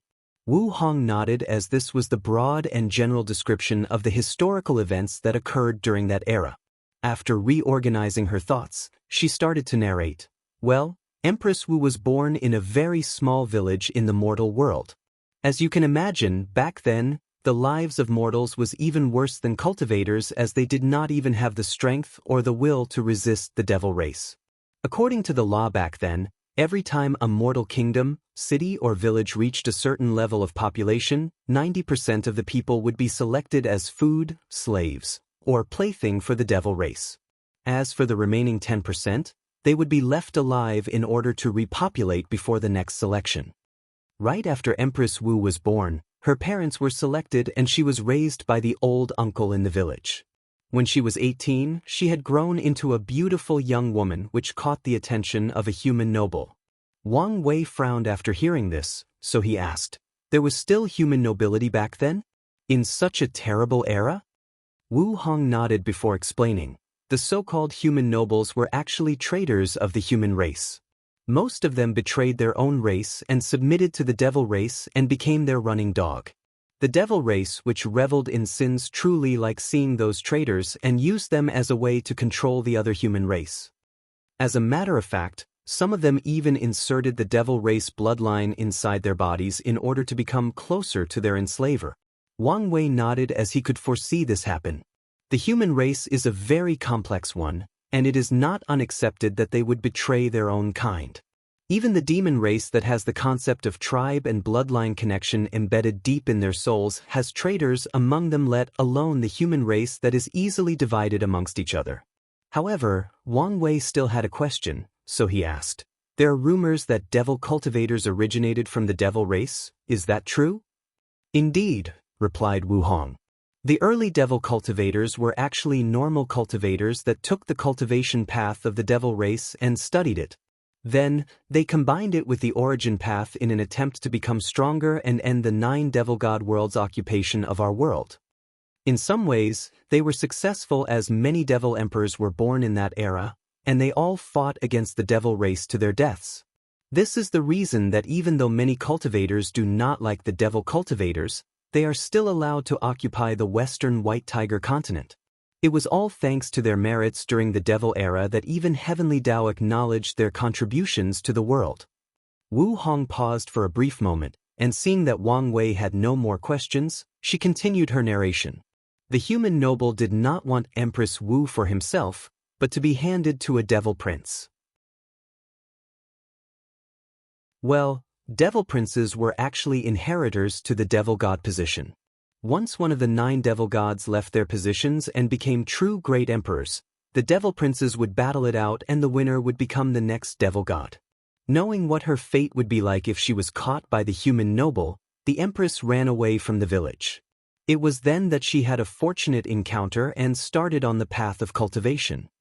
However, her early years were quite miserable as he was constantly on the run from that human noble.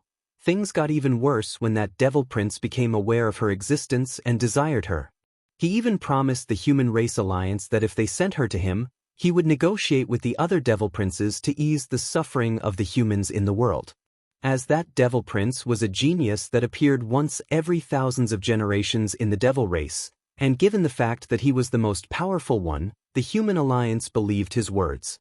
Wang Wei frowned after hearing this as he had read about the human alliance. It is similar to how all the factions of the world banded together in the ancient emperor era to fight the Golden Ape Emperor. However, this time they were fighting the devil race, and Wang Wei also knew that the Dao opening sect was in fact in charge of the alliance during that time, but he had never heard about such a thing. Wu Hong further explained the situation as he could guess what he was thinking. This devil prince was so talented that in his generation, the 9 devil gods decided not to sacrifice that generation's heaven will to their own world's heavenly Dao, but instead let him use it as he could possibly become an eternal emperor. As for the reason you did not hear about the fact that the human alliance accepted his offer, it was probably because they erased such embarrassing things from history in order not to look bad. I am sure if one day you get access to the secret archive of your sect, you will find the real history written in them. Wang Wei nodded as he was not that surprised. He was not a gullible person who believed that his sect never did anything wrong. As the most powerful faction of the myriad emperor word, Wang Wei knew that the Dao opening sect had done many cruel and shady things in order to retain their power and position. He can guess that even his father, who always had a happy and doting look, has done some shady things in his life as a sect master. And when he takes that position, he will do the same. So, he was not fazed to learn that his sect has fabricated history in order to make themselves look better. All factions have done this at some point. Meanwhile, Wu Hong continued her narration. She also knew that Wang Wei would not be fazed by such a thing. Where was I? Yes, the promise of that devil prince. After he said these words, the empress spent her life running and hiding. She could not even trust her own race. And the few people that she could trust would always tell her that she should be happy that the devil prince wanted her, that she was not worthy of him and should be glad that she caught his eyes. For a poor and mediocre cultivator like the empress at that time, it was a constant pressure just existing as everyone always questioned her value or worthiness. After hearing this, Wang Wei understood how Wu Hong formed her temperament. It was probably modeled or is directly from Empress Wu after she proved the Dao and became a great emperor. However, he was truly surprised to hear the word mediocre describe Empress Wu, so he asked, "Are you saying that Empress Wu, an eternal emperor and one of the greatest great emperors to have existed in this world, was mediocre?" Wu Hong nodded her head calmly before explaining. At the beginning of her cultivation journey, she was indeed mediocre. As a matter of fact, it was not until she reached the void-shattered realm and comprehended the law that her extraordinary nature showed up. Of course, the changing course of her life started after she broke through the supernatural realm. Wang Wei frowned as he did not understand, so he said, "Elaborate, please." Well, Empress Wu started her cultivation journey with an ordinary cultivation technique, with no proper training or guidance, no resources and people always chasing after her. So, in the body refining realm, she only cultivated to the 9th layer. Her divine C was ordinary. She only had 270 divine veins in her altar before entering the supernatural realm. Even her good fortunate flame was 9-colored. Back then, she was nothing but an ordinary cultivator. Although Wang Wei was surprised after hearing this news, he realized that it made sense after thinking about it rationally. Given the Empress background and time period that she was born, it made complete sense. Although things made sense, he still had to sigh at Empress Wu to be able to come so far and accomplished so much with all the shitty cards that life gave her. He admired her even more and became more thankful for all the things that he was born with, for all the things he was blessed with from birth, whether it was his healthy family and friends, or all the generational wealth that he has inherited. He also promised himself to do whatever it takes to make sure that he cherishes and protects all these things. So, what happened to her in the supernatural realm that made her so exceptional? Asked Wang Wei with an intrigued voice. After acquiring a relic from the past, the Empress was able to absorb enough chi luck to reach the level of purple gold. Then, she acquired a taboo innate talent called Universal Seal.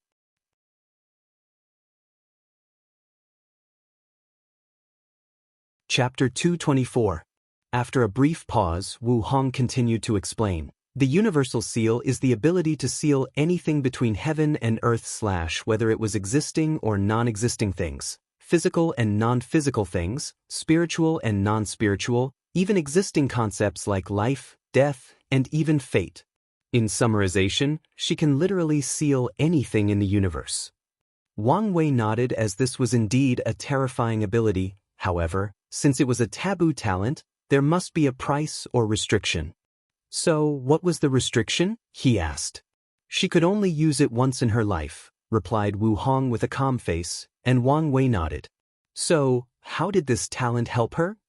After she received that heaven-defying talent, she started to study it instead of using it. Although the Empress talent was mediocre, she had an outstanding comprehension. She tried to create a cultivation technique solely based on her talent, and when she broke through the void-shattered realm and understood the law, she finally succeeded in her endeavor. Then, her meteor rise started. Wu Hong took a brief pause to brew herself and Wang Wei some tea, then ate and drank the Saint Realm True Person Golden Rock Meat. The first thing she did after making her breakthrough was to actually improve her foundation. She tracked down the most powerful human genius of that time period and sealed his talent and foundation, then absorbed that person's Tao foundation. Wang Wei raised his eyebrows as he looked deeply at Wu Hong. What do you mean by that? He was indeed confused. How can sealing have such ability? Suddenly, he thought of how Wu Hong was able to seal his pain, then removed it from his body. So, he guessed that the Empress sealing Tao was not a simple one. However, it made sense thinking about it logically. How could a person that became an eternal emperor be ordinary, especially the Tao that they cultivate? As you can imagine, her sealing Tao was not a simple one, replied Wu Hong while sipping her tea. After sealing something, she can actually control that thing like it was a part of her and do whatever she pleases with them. For example, after sealing that human genius perfect Tao foundation, she absorbed it on her own in order to benefit from it. Of course, there are limits to this ability. She has to have a deep understanding or knowledge of the things she seals. For example, if she wanted to seal time, she needed to have a deep understanding of the Tao of time. And if a person has much more knowledge than her in a subject, they can still find a way to break her seal, or use brute force to do so. However, I doubt that in her life, she has met people capable of such a thing.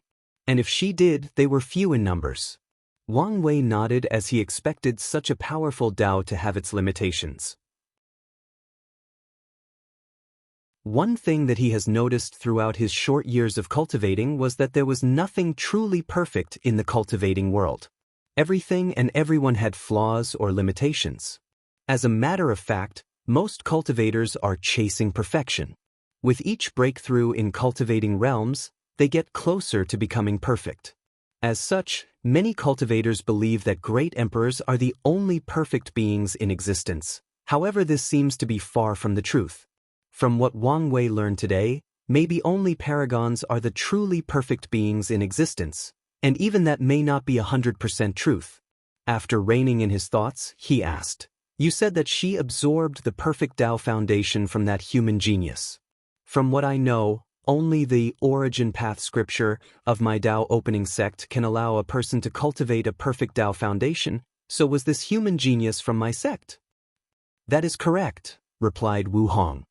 He was being secretly cultivated in order to compete with the Three Eyes Devil Prince, which was the one attracted by Empress Wu's beauty. Wang Wei nodded as he did not care about a person that was dead eons ago even if it might have been one of his ancestors. What he cared about was that Three Eyes Devil Prince. For some reason, Wang Wei did not like this guy even though he could foresee his terrible downfall.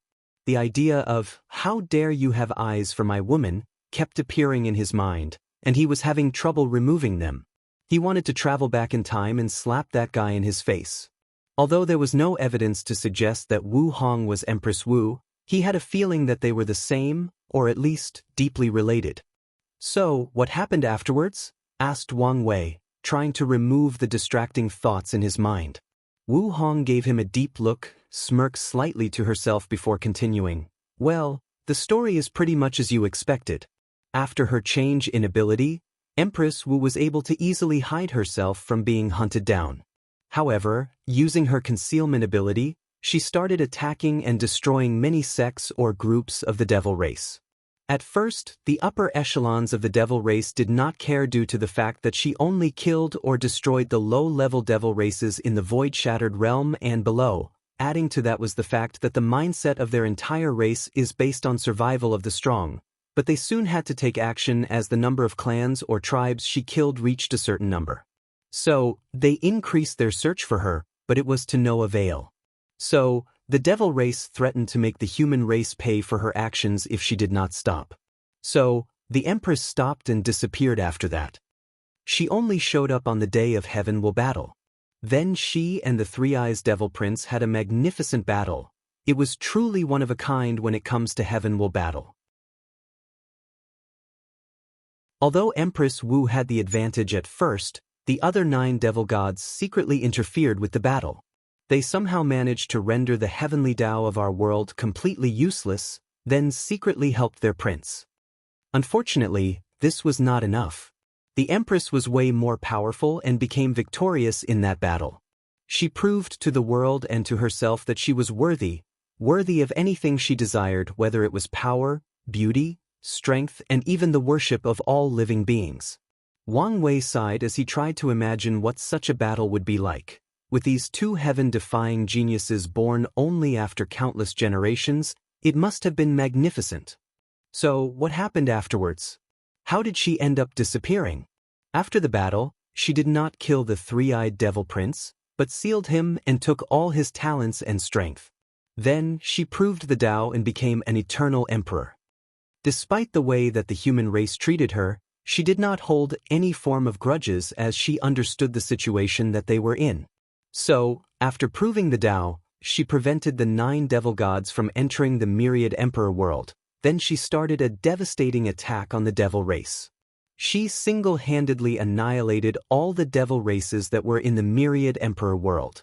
In the process, she even destroyed 4 forbidden lands by herself. Then, she repeated the same process for all the worlds in our community that the 9 devil god world had invaded during their reign. Once she was done, she traveled to the world community that originally belonged to the 9 devil god world and eliminated all their influences. This included all the world communities that they had previously invaded or destroyed before attacking the myriad emperor world. Her last stop was the home world of the devil race itself. By herself, she easily killed 5 of the 9 devil gods in their home. However, the other devil gods seemed to be prepared for her arrival. They used some kind of sacrificial ceremony magic and exiled from the endless void. However, before leaving, she used her universal seal talent to permanently seal both the 9 devil god world and the remaining 4 devil gods. As a matter of fact, she even sealed the heaven will on that world, so that from that day on, there would never be another devil god born in that world. With her strength, the Empress single-handedly ended the devil era, and even the devil race itself. To this day, the majority of devil races are nothing but slaves, and their status is even worse than the demon race. Maybe a few of them managed to survive the purge by hiding in a faraway world community, but it is impossible for their races to rise again, as the Empress even sealed the chi luck of destiny of their entire races. Damn, muttered Wang Wei to himself. My Empress Wu is truly a savage queen. She did not give the devil race any chance to breathe at all. Wu Hong, who heard his mutter, looked at him before saying, "Your Empress Wu."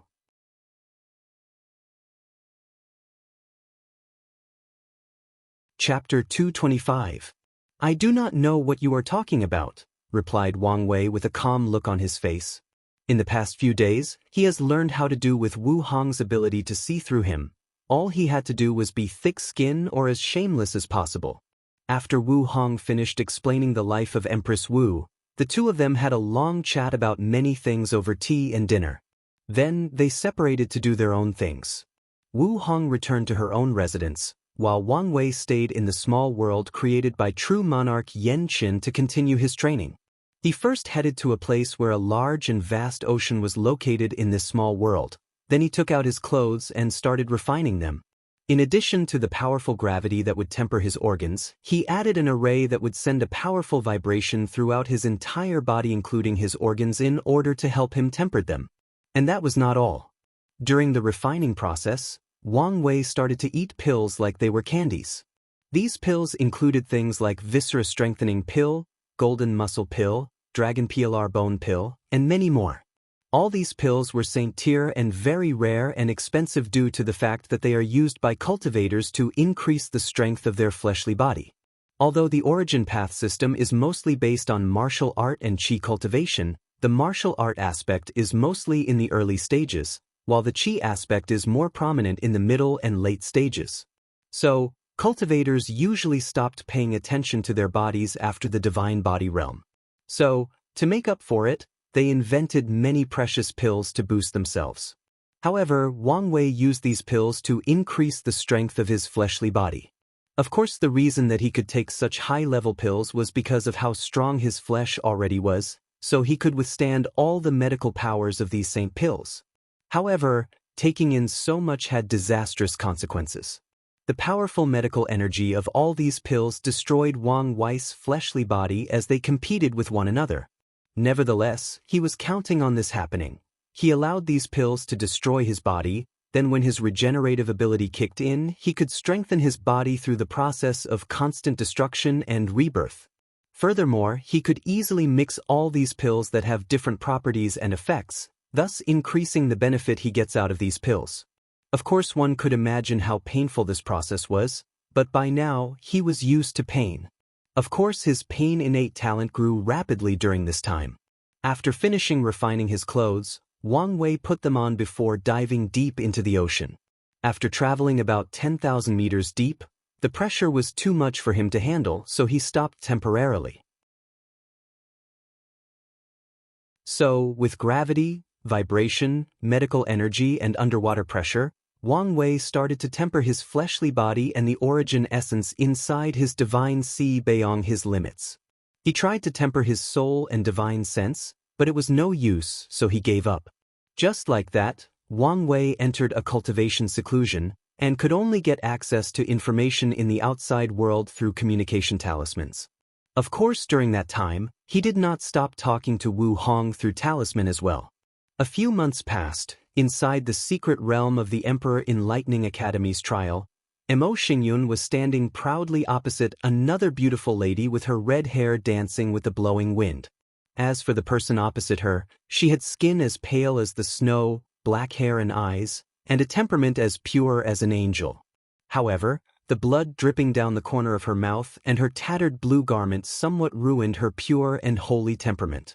This person was Gu Bingqian, and she was the owner of the number 8 heavenly physique, 9 Yin physique. Gu Bingqian had spent most her life dominating all her opponents in the lower realm with her proud physique, but today she finally met her match. After taking a deep breath to calm herself down, Gu Bingqian waved the sword her hand towards her opponent, then countless swords made of ice rushed forwards, wanting to freeze everything in its path. The same trick again, this is getting boring, muttered Emo Xingyun calmly. With a wave of her hand, a black light appeared and all the ice swords were swallowed by a mysterious force from her body. Meanwhile, Gu Bingqian was not surprised by this, as she was never able to injure her opponent ever since this battle began. The reason she used the same method again was in order to test whether this person had some sort of limit to the amount of things she could swallow. Unfortunately, she had not found the answer after so many attempts. Knowing that her attempts were futile and knowing that she was desperate, Gu Bingqian decided to use her most powerful attack, her innate talent. So, countless strange markings or tattoos appeared all over her snow-white skin, then she roared in a cold and emotionless voice, "Hell freeze!" Following which, a terrifying chill came from her body that surrounded a few kilometers around the two of them. Whether it was trees, mountains, or rivers, they were all instantly frozen. And if Emo Xingyun did not use her swallowing ability to protect herself, both her body and soul would also be frozen. As for Gu Bingqian, she was perfectly fine. She was better than fine. After creating the frozen area, her injuries healed by themselves and even her strength increased by quite a bit. However, her attack was far from over. In the frozen area, countless pale and see-through beings rose from the ground. These things were ghosts or souls from hell. They all looked weird. Some had broken horns on their head despite a human face, some had animals' heads instead of human, some had their faces in different locations beside their heads. In general, these ghosts all looked creepy. Emo Xingyun frowned after seeing this. She had tried to absorb the cold energy in the environment, however she was not as successful as she would like. Although she did manage to swallow some of it, however she soon realized that it took too much time to refine this terrible cold. More importantly, if she swallowed too much of it, the intense cold would sneak into her body and start to destroy things, so she stopped. So, she quickly scanned the surrounding few kilometers with her divine sense, then she muttered, "A pseudo-domain talent? No, it seems that she can save a large amount of extreme Yin energy inside her body and release it at the appropriate time in order to give herself an home field advantage. Compared to domains that can control everything in their field, this ability is far worse.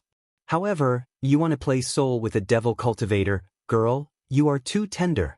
Emo Xingyun then waved her hand to launch countless black lights that entered these ghosts' bodies. Then she said, "Devour soul imprint." These ghosts suddenly felt that something important to them was being taken away from them, but they did not know what it was.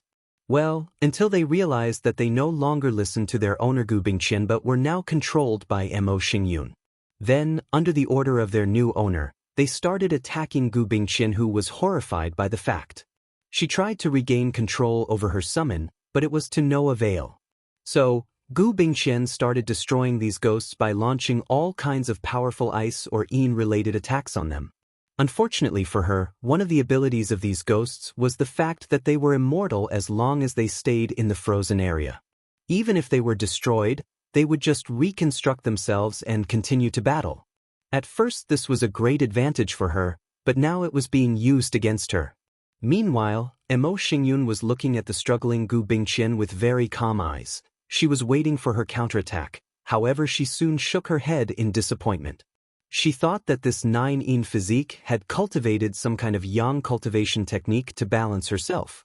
And if not, at least cultivated extreme Yin to the point of returning to yang, but it turned out that she did not. Emo Xingyun could guess that this girl used to rely solely on her powerful physique to bully other ordinary cultivators. However, this kind of simple method of training would not cut it in this world, especially in this glorious age. Without going above and beyond, a person solely relying on the advantage of their physiques would be left behind. So, she decided to end this battle as quickly as possible before any variable interfered. "Devouring fire," said Emo Xingyun.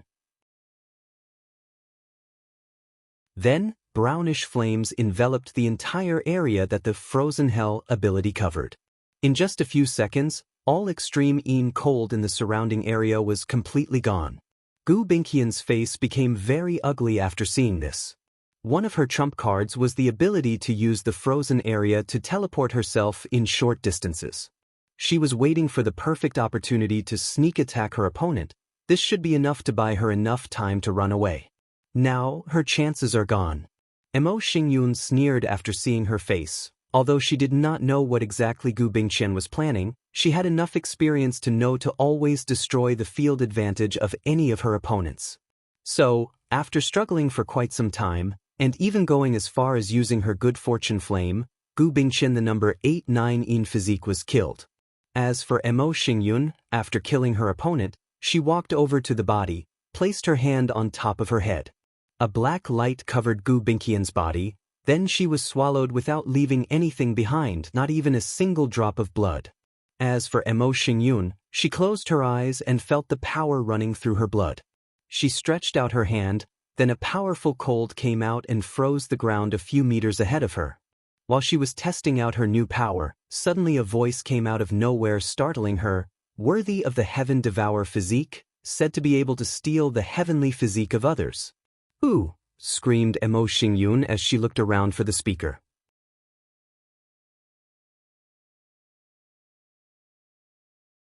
Chapter 226. Emo Xingyun was truly startled due to the fact that someone actually got so close to her, and yet she did not even notice it. As a person born and raised in a devil-cultivating family, she had to learn at a very young age to always be vigilant. Otherwise, she would not have survived for so long. Even with her status of the descendant of the heaven-devouring emperor, her family did not treat her better or give her preferential treatments. On the contrary, they trained even more ruthlessly. After looking in the surroundings, Emo Xingyun had a frown on her face as she noticed that someone had deployed a powerful formation that surrounded her and the surrounding environment. At first she thought that she was being ambushed, but after a quick analysis of the array, she realized that it was placed only to prevent all the people that were watching the tournament from seeing what was happening here. Of course, Emo Xingyun did not let her guard down. A few seconds after checking the surrounding environment, Emo Xingyun saw an ordinary person walking to her. Although that person had a hood on his face, she could tell that it was a man, and she also had a feeling that something was wrong with that person, but she could not tell what it was. "Who are you? And what do you want?" asked Emo Xingyun calmly. However, she had used her feet to secretly cast an origin spell to prepare to attack at any moment. "There is no need for you to use any of your little schemes as I can see through them. And I can honestly tell you that this person is nothing but a meat bag that I am using to communicate with you. So, it does not matter if you destroy it." Although her scheme was seen through, Emo Xingyun did not panic, nor did her facial expression change. She kept her calm and collected demeanor. "Since Your Excellency did not attack me despite having the capability, it can only mean that you want something from me. So, please be direct and stop wasting both of our time." Hee, it is always refreshing to talk to smart people. "You are indeed correct that I want something from you. To be exact, I want to make a deal with you." "A deal? Please be more specific." "I want you to create a devouring talisman for me with your blood essence," replied the hooded figure. Emo Xingyun frowned after hearing this. As the person with the heaven-devouring physique, she could make such a talisman, but to use her blood essence to do so, "Your Excellency, you should know that the blood essence of anyone with a special physique is quite special and would not be handed so easily. Adding to that all the terrible curses that need the blood essence of someone to take effect, I truly wonder what you will use to convince me otherwise." The hooded shadow was silent for a brief moment, and Emo Xingyun had the feeling that he was smirking despite not seeing his facial expression. "What I will exchange for this talisman is the news about the whereabouts of the gluttony-swallowing scripture." "Your Excellency, you must take me for a fool," replied Emo Xingyun calmly. "It is common knowledge that my ancestor, the heaven-devouring emperor, did not leave his emperor scripture behind, so how could you know about its whereabouts?" replied Emo Xingyun calmly despite the fact that her heart was rapidly racing. "You are partially correct about that," replied the hooded shadow with a rigid voice. "Do you know the origin of the gluttony-swallowing scripture? Wasn't my ancestor who created it? Not really. The original scripture was created by a devil god during the devil era and left his inheritance in the myriad emperor world. During one of your ancestors' fortunate encounters, he got a copy of the scripture, however he only received half of it.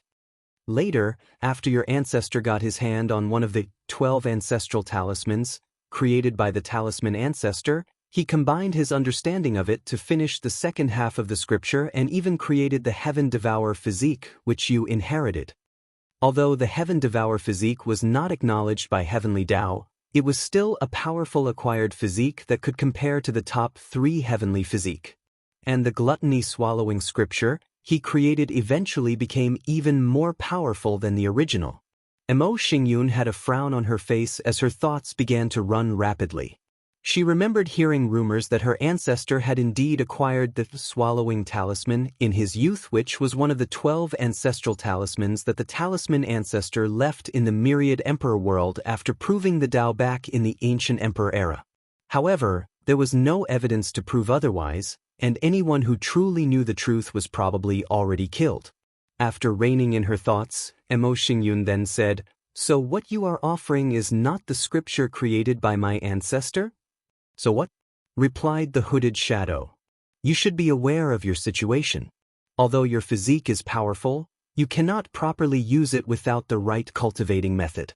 I guess that your plan was probably to swallow other heavenly physique to make up for the gap, then use the 3,000 Tao tablets to create a scripture that suits you best. Unfortunately, I can see that you are not nearly as talented as your ancestor. So even with the tablets, there is no guarantee that the scripture that you create will be up to par. As for the physiques that you swallow without the proper method, It will take you a lot of time for you to digest their powers, and there will still be flaws afterwards. In front of ordinary heaven chosen, your powers would be more than enough. But in front of people like Wang Wei and Di Tian, they will instantly take advantage of the slightest of flaws you have and completely annihilate you, especially knowing how terrifying your physique can be. After hearing this, Emo Xingyun tried her best to remain calm, however it was quite difficult, so she secretly bit her tongue to distract herself from her excitement and anger. She knew that this hooded shadow was correct. Although she had the same physique as her ancestor, her talent paled in comparison to him. The only advantage she had was the fact that she was born in a glorious age, thus granting her access to countless heavenly physiques. However, this was also a disadvantage, as the geniuses that appeared in this age were truly devil-like. So, the threshold for strength and talent was dramatically increased. After taking a moment to calm her emotions down, Emo Xingyun then said, "I can accept your deal, but you have to help me catch a few of the other heavenly physique, especially the ones in the top 5. "No," replied the hooded figure. "You can either accept my terms or we can part ways."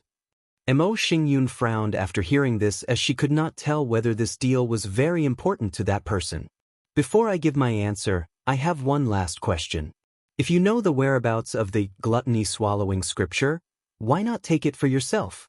Since you want a devouring talisman from me, then it is obvious that you need the power of devour to do something, so why not take the scripture and accomplish your goals?" The hooded shadow paused for a few seconds before answering. "Do not ask stupid question. If I could do that, do you think I would negotiate with you?" Emo Xingyun then secretly sighed in relief, as she finally found some form of advantage during this negotiation. From this answer, she could determine that this hooded person had some kind of restriction that prevented him from directly forcing her to do his bidding. Of course, she will not let her guard down because of this fact. So, how do we make sure we each keep our part of the bargain? A Dao hard oath? The hooded shadow secretly sneered after hearing this. He knew that devil cultivators care little for Dao heart, so he would not fail for such a simple trick. Without hesitation, he took out a contract that he made himself and sent it to Emo Xingyun, who took it and read it carefully. She was not disappointed that her little trick failed, as she did not expect much of it. After making sure that there were no hidden conditions inside, she signed it.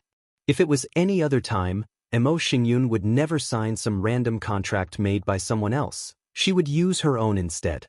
However, she did not have much of a choice. As the inheritor of the Heaven Devour physique, her life was constantly in danger due to the actions of her ancestor. So, she needed to increase her strength as soon as possible. After both of them signed their names on the contract, oddly, neither of them actually tried to cheat the other. Emo Xingyun made the devouring talisman with her blood essence, and the hooded shadow gave her detailed information about the secret realm that holds the second half of the gluttony-swallowing scripture. He even described some of the tests she might encounter inside. After the deal concluded, the hooded shadow instantly teleported somewhere, and the array in the surrounding was lifted. The entire world could see Emo Xingyun again. However, she looked pale compared to a few hours ago. As for the hooded figure, he appeared in a special place, the residence of the seated players. Soon afterward, the person or body under the hood turned into countless particles and evaporated. He was replaced by an illusory figure floating in the air. The illusory figure then secretly entered a specific residence. Inside was a young Taoist priest wearing black-white clothes with the yin-yang symbol engraved in the front. The Taoist priest was actually Feng Heng from the Tai Profound Gate. As soon as the illusory figure entered the room, Feng Heng opened his eyes from his meditation and said to the person, "Master, where have you been?"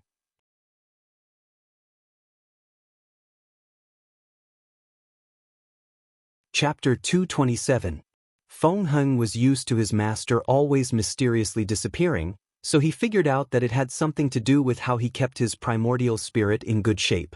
Most of the time he was not worried about his master given his strength and ability to hide himself. However, things are different now.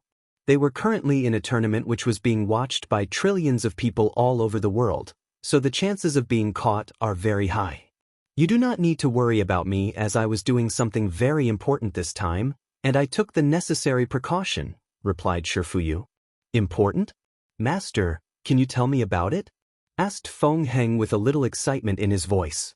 Since even his master said it was important, then it must be truly heaven-defying. Shifuyu nodded, then waved his hand to enforce the arrays that were set in this house. He had to make sure that there was no hidden array left by the academy to spy on the seated players' housing area. I finally found a way for you to completely inherit the yin-yang eyes without having any defect. Master, really? Of course. Feng Heng suddenly got up from his futon, then took out a sealed body from his space ring. It was a 5-year-old child with 2 empty sockets for eyes. He looked at the child on the ground with coldness and indifference. So Master, what do we need to do? Shifuyu looked at the body, and he was also calm. However, his calmness was not cold or indifferent, but more like a serene or peaceful one. In fact, there was still some pity or compassion deep in his eyes. I will enter your sea of consciousness in order to guide you. However, be warned, the process will be very painful, even more painful than when we did the first transplantation or when you went through heavenly tribulation. Feng Heng nodded without much care for his master's words. As a cultivator, if he could not withstand a little pain, then he does not deserve to be one of the powerful heaven-chosens of this generation. So, Feng Heng took a deep breath, sat cross-legged in his futon, then meditated for a few minutes. Then he opened his bright eyes. Ready? Asked Shifuyu. Feng Heng nodded calmly, then paused briefly. Master, I am very thankful for all the things you did for me. So, when I managed to prove the Tao and become a great emperor, I promised to find a way to completely revive you and build a powerful fleshly body for you with all the best emperor tier materials that I can find. Shifuyu sighed before nodding. Fenger, one of the things I like most about you is the fact that you are the kind of person that always repay his kindness, so I do not donut your words in the slightest. Alright, this is not the time to get sentimental. Let's get started. After saying that, Shifuyu turned into countless motes of light and entered Feng Heng's sea of consciousness through his eyebrow. He found himself floating in a dark space with a bronze cloud floating inside. This was Feng Heng's soul. Since Taoism also focused on cultivating the soul, his soul was bronze instead of white like most other people. Fenger, are you ready? Asked Shifuyu a second time. Yes, Master, responded the floating cloud. Then, Shifuyu took out a yellow paper with countless red strange writing on them. The writing looked like graffiti made by children randomly drawing on a wall. The truth of the matter is that those weird graffitis are actually divine runes inscribed to make the devouring talisman. The reason that the writing was in red was due to the fact that it was written with Mo Xingyan's blood. After taking out the talisman, Shifuyu used his soul power to activate it, then launched it into Feng Heng's soul. Before he could even react or even scream, his soul was completely absorbed. After seeing this, Shifuyu muttered to himself, I am sorry, Fenger. I cannot change my plans for so many eras because of my affection for you. Knowing that he had a short window of time to act, Shifuyu went into action. He quickly absorbed Feng Heng's soul, thus gaining all his knowledge and memories, even the ones that had powerful seals on them placed by the Tai Profound Gate. Then, Shifuyu abandoned his primordial spirit, his cultivation along with all his comprehended laws or Tao. He fully became Feng Heng from now on. Of course he did not discard these precious things, but left them sealed inside his sea of consciousness. Anyway, he still has all his memories and comprehension, he just could not use the power of the Supreme Realm anymore. The reason he went to all this trouble was because of Feng Heng's identity as the Tao child of the Tai Profound Gate. After everything was over, Feng Heng's body opened his eyes. However, they were different. The youthful vigor was replaced by an ancientness that was hard to imagine by any other cultivator. From now on, Shifuyu is dead, I am Feng Heng, muttered Shifuyu, not Feng Heng. After Feng Heng took a few hours to properly control his new body, he proceeded to execute the next part of his plan. He took out the talisman that was still usable, looked at it for a moment before muttering, with this talisman, I can completely become Feng Heng. Even if the Tai Profound Gate suspects something and checks my soul, they will discover that I am still Feng Heng. Now, it is time for the second part. Feng Heng then placed the talisman in front of the 5-year-old child, then he absorbed his body. Soon afterwards, Feng Heng's eyes turned into the yin-yang symbol. One was black with a little white inside, while the other was black with a little white inside. It did not take Feng Heng that long to actually absorb the entire physique. As a matter of fact, the process was extremely quick. Immediately afterwards, Feng Heng then raised his right hand. A powerful golden light manifested, followed by Buddha chants echoing in the room. The light and chants seem to have the ability to wash away the worry of anyone who hears them. After seeing this, Feng Heng started laughing out loud. His laugh contained a hint of madness, sadness, and relief at the same time. I finally succeeded. Damn you, absolute beginning emperor. You thought that you could totally eradicate my Buddhism from the lower dimension, but you were wrong. Today, after countless eras of planning, I have finally found a loophole to the magic you place here. With the yin-yang eyes, I can finally cultivate the absolute beginning Tao arts that you created to the highest level. Then, I will create a new philosophy that combines both Taoism and Buddhism in order to bypass the absolute beginning magic that prevents the rise of my Buddhism in all worlds across all world community. That way, my new sect of Buddhism will be tied up with Taoism. So, if something happened to it, then the chi luck or destiny of the entire Taoism will also be affected, and may even be ruined. Even if you are an eternal emperor, you cannot stop the rise of Buddhism anymore unless you want to see the destruction of the Taoist sect. Feng Heng spent hours laughing out loud like a maniac without stopping. This process was very cathartic for him. However, if anyone knew the story of Shi Fuyu, no one would blame him for doing so. This man had suffered for so many years, planned for countless eras before he could actually come up with a feasible plan that would actually work. After finally regaining his bearing, Feng Heng sighed while reminiscing about his past and all the things that he went through. After experiencing the complete annihilation of Buddhism in the incense era, he was always on the verge of madness. As a matter of fact, the annihilation of Buddhism was even more thorough than the devil race. Empress Wu was exiled during her confrontation with the 9 devil god world, but the absolute beginning emperor only suffered injury during his battle in the western pure bliss land. After he recovered, he went on a warpath against all the Buddhist sects scattered in all different world communities. He did not care whether some of these sects or factions did not absorb the power of faith, he eradicated all of them.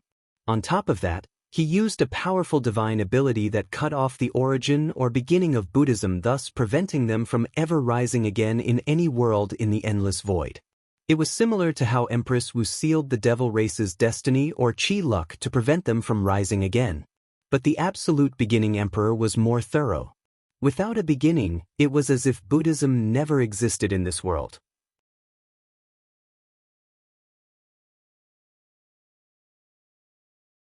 Chapter 228.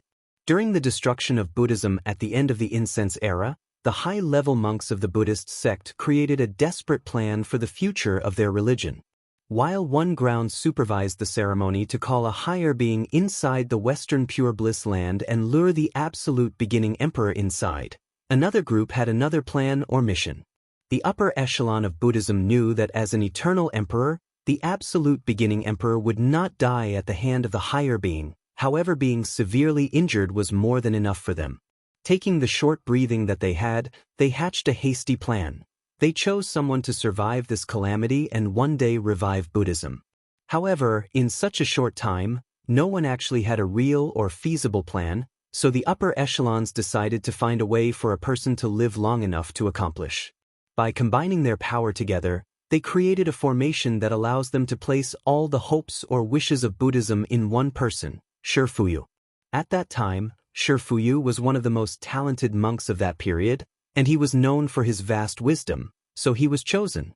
As a result of that formation, Shi Fuyu attained a certain level of immortality as long as he continued to absorb the power of faith once a while. The downside of this transformation was that he was considered half dead and was forced to live in the form of a primordial spirit, and the amount of power he could use was quite limited. However, Shifuyu had developed a powerful hiding method that allowed him to even hide in front of a great emperor unless he arrogantly flaunt himself in front of powerful people. Only a few powerful or unique people could detect his existence. Unfortunately for Shifuyu, an eternal emperor was one of these existences. In order to hide himself from the absolute beginning emperor, the upper echelon of Buddhism decided that it was best for Shifuyu to hide in the most powerful and mysterious forbidden land of the myriad emperor world, the Nether Hell. The Nether Hell is one of the oldest and most mysterious places existing in the world, and among all the 6 forbidden lands, it is by far the most dangerous. Many great emperors, including a few eternal emperors, have tried to get rid of them, but they all either died inside, were severely injured, or failed. That includes Empress Wu. Even she could not do anything about it. Using the strange power existing inside, Shifuyu was able to hide from the absolute beginning emperor until he disappeared.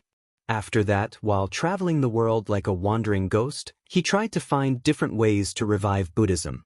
His first attempt was to spread the philosophies and cultivation methods of Buddhism throughout the entire world in an attempt to revive the religion, but he greatly underestimated the absolute beginning emperor's divine ability. As soon as those scriptures were written down, they were completely destroyed. When Shifuyu tried to preach the ideas or thoughts of Buddhism, he became incapable of speaking. After years of trying, he discovered ways to share his ideas, but all the people he did so to unfortunately forgot anything they learned about Buddhism. The knowledge was simply wiped out from their memories. Of course, there were a few powerful scriptures that could actually be written down without the interference of the magic, but few people could actually cultivate these techniques. To be precise, only truly powerful geniuses could cultivate them, but these people still could not pass down these scriptures to other people. During the Devil era, Shifuyu thought because Buddhist cultivation techniques were the nemesis of the devil race, that the absolute beginning divine ability would let things go and allowed Buddhists to rise again in an effort to save the human race from being enslaved, but he was wrong. Nothing changed. During those time, Shifuyu despaired as he could not see any hope or future for his plan to work. Many times he wanted to end his long and miserable life. Unfortunately, he could not. Not because of his strong will, but because the power of the hope formation prevented him. Every time he tried to end his life, the formation would activate and save his life. Then, the remnant thoughts of all his former colleagues will appear and remind him of what he was fighting for. So, Shifuyu continued his journey. In order to sustain himself and not become crazy through the long passage of time, Shifuyu would often place himself in deep sleep for countless years. In these periods of peace, he would forget everything before waking up to continue his mission. After living through 3 eras and billions of years, he finally found a solution.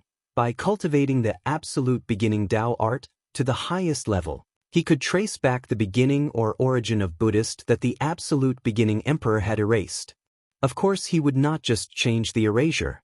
No, that would mean that he would have to fight an eternal emperor over control of his own divine ability. He was not that stupid. After tracing the beginning of Buddhism, he would change it slightly and made sure that his new version, which was a combination of both Buddhism and Taoism, was a form of Buddhism that was not affected by absolute beginning magic. Essentially, he would create a loophole in the magic that prevented him from spreading Buddhism again. On top of that, his Tao Buddhism would have its destiny or chi luck bound to Taoism, so if one prospers, the other will also prospers. If one fails, the other one will also fails. However, in order to accomplish such a thing, Shifuyu needed many steps. First, he needed the yin-yang eyes physique, access to the absolute beginning Tao arts, and to become a great emperor. He also knew that this was essentially impossible as heavenly physiques were essentially granted by heaven and earth, and he would never possess one given his state. So, Shifuyu tried to create a cultivation method that allows him to swallow a person's physique. Unfortunately, he failed. Due to his Buddhist nature and Tao, the path of devour did not agree with him, so all his methods he created were subpar and did not meet his requirement. So, in a final attempt, Shifuyu tried to train a person to do his method for him. And the person he chose was in fact Mo Xingyan's ancestor, the Heaven Devourer Emperor. Just like Feng Heng, Shifuyu trained the emperor from a young age. He chose a devil cultivator as he believed that only such a mindset and temperament was needed to create such a technique.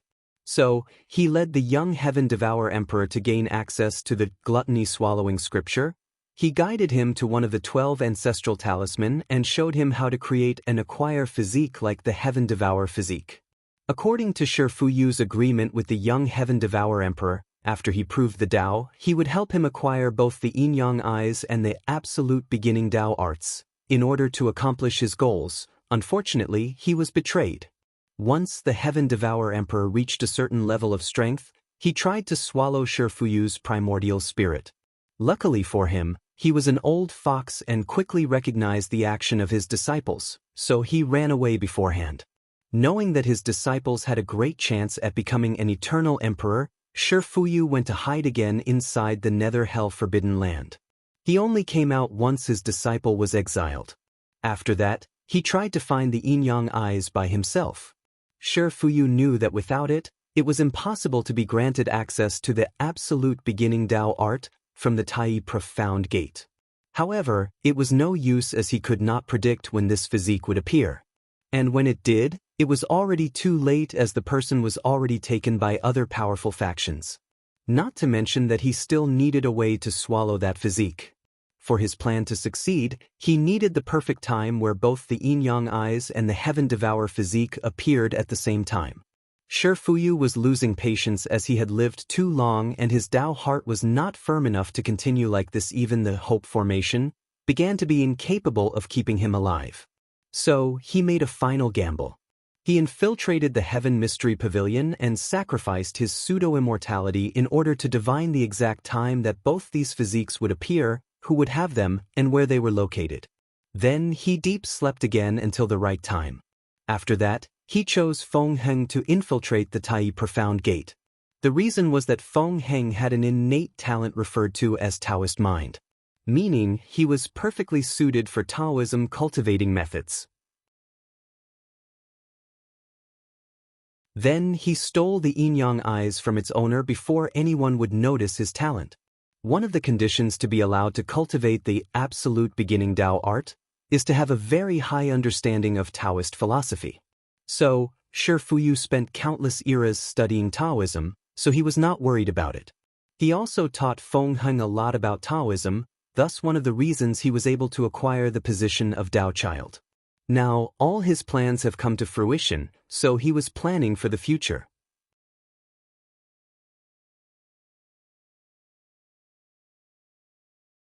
Chapter 229.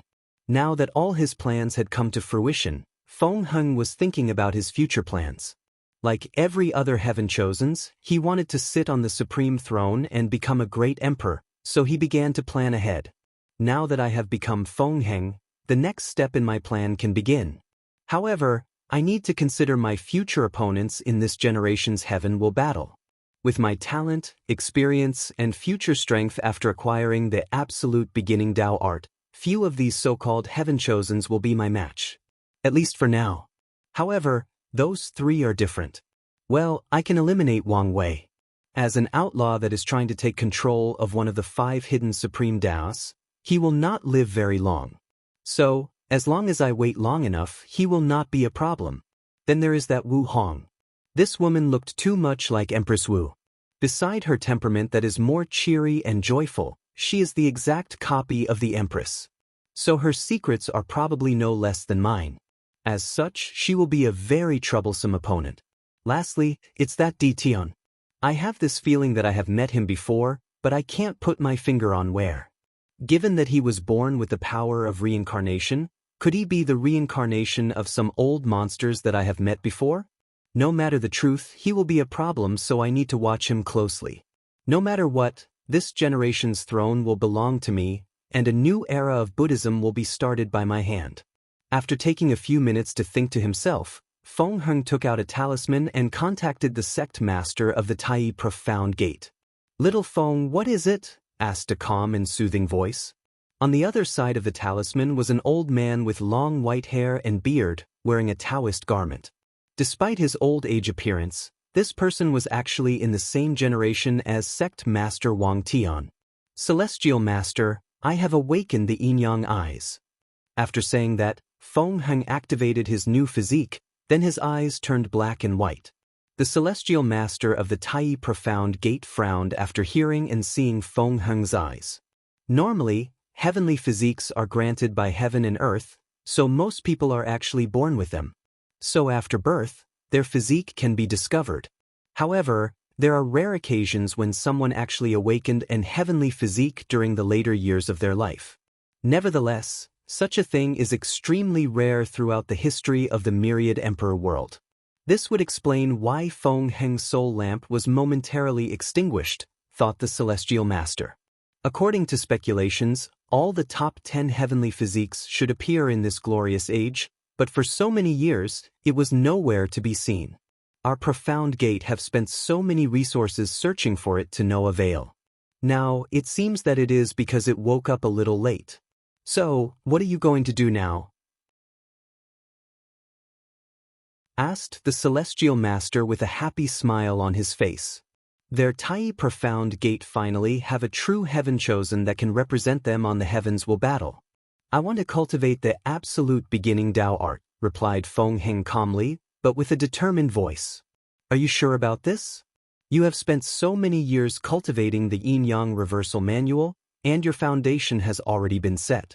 Cultivating another emperor's scripture will take you a lot of time to modify. On top of that, your current cultivation technique perfectly suits your new physique. Not to mention all the tests you have to go through before you can get access to the absolute beginning Tao art. Even if you have the yin-yang eyes, without the sufficient level of Tao understanding, the sect will not allow you to cultivate the ancestors' Tao art," replied the Celestial Master calmly. "I insist, Celestial Master." "So be it," nodded the sect master of the Tai Profound Gate. The only reason he asked in the first place was to determine Feng Heng's determination. Of course, things will not proceed as smoothly as he made them out to be. Before anything else, the sect will do a thorough search on Feng Heng and make sure that nothing was wrong with him. After all, his soul lamp was extinguished for a brief moment, signifying that he was dead for this period of time. So, the sect will check whether someone had seized his body. Then they will check his sudden gain of the yin-yang eyes. When everything is clear, then he will have the opportunity to take the test to gain access to the absolute beginning art. "So, what are you going to do with this tournament?" asked the Celestial Master. "I do not wish to continue participating, as passing the sect's test is more important and conducive to my future. As for the Tao tablets, I am sure that the sect can pay a certain price to acquire an entrance token for me. The Academy should give our profound gate some face. Then, I'll see you back at the sect in a while," the Celestial Master said as he disconnected the communication talisman. As for Feng Heng, he sighed in relief as he knew that he passed the first step in being his former disciple without showing any weakness. As a matter of fact, Feng Heng lied and did not explain his real motive for not participating in the tournament. The truth of the matter was that he did not want to place his name on the Heavenly Tao Protection Book. According to the laws and regulation of heaven and earth, all cultivators in the supreme realm and under are considered mortals. Such, they all have a limited lifespan and will one day enter samsara to reincarnate themselves. They will repeat the process until their souls are completely annihilated and return to heaven and earth. Or if they manage to reach the level of cultivation of the great emperor, Tao ancestor, or immortal venerable. However, Shifuyu was different, as he managed to find a way to live far longer than heaven and earth allows a mortal to. So, he believed without a doubt that if he placed his name on that book, the heavenly Tao would recognize him and his actions. Then, divine punishment thunder will instantly fall from the sky to eradicate him from this world. Even his primordial spirit would be completely annihilated, thus preventing him from ever reincarnating. Of course, technically speaking, now Shifuyu is completely Feng Heng, so the heavenly Tao should not recognize him. Nevertheless, he did not want to take this chance. He has been planning for eons, and now that he was close to succeeding, he did not want some silly mistake or overconfidence to ruin his plans. As for the 3,000 Tao tablets, he had seen them countless times. Throughout his years, he managed to infiltrate the academy and became enlightened in front of them. As a matter of fact, he even once encountered the tablets before they were baptized by countless great emperors, making them so powerful and valuable. The only reason that he wanted to see them again was to further his understanding of the absolute beginning Tao art after acquiring it, and to prevent the people of his sect from being suspicious of his lack of interest in such a powerful aid. After reorganizing his thoughts, Feng Heng contacted his Tao protector to leave the tournament's secret realm. Of course, his departure caught the attention of many people. After all, Feng Heng was still one of the seeded players. However, given that 3 of the most powerful and mysterious heaven-chosens of this generation did not participate in this tournament, Feng Heng's departure was not that sensational. The only people who truly cared were the upper echelons of the Emperor Enlightening Academy. Every time a heaven-chosen refuses to participate in this trial, they are the ones who lose, as they could not absorb the little bit of chi luck from these geniuses. Nevertheless, the Academy was happy with the generous rewards that the Tai Profound Gate were offering to give a quota to Feng Heng to enter the tablet's secret realm. Although not nearly as good as what the Tao opening sect offered for Wang Wei, it was still extraordinary. Given that Feng Heng was not nearly as threatening as Wang Wei, they gladly accepted the offer. Just like that, 10 years passed rapidly, and the tournament was still ongoing. Of the 15 billion participants, only 1 billion was still left, meaning that the end of the elimination round was quickly approaching. In the floating booth of the upper echelons of the Emperor Enlightening Academy, all the teachers were still watching the tournament. For cultivators of their caliber, 10 years was shorter than any random retreat that they had. While everybody was watching the few exceptional candidates, Headmaster Bai Han suddenly felt that something was wrong. So, he released his divine sense to scan the academy, but he did not find anything. So, he used his finger to calculate the secrets of heaven. Then, he suddenly stood up and shouted, "What is going on?"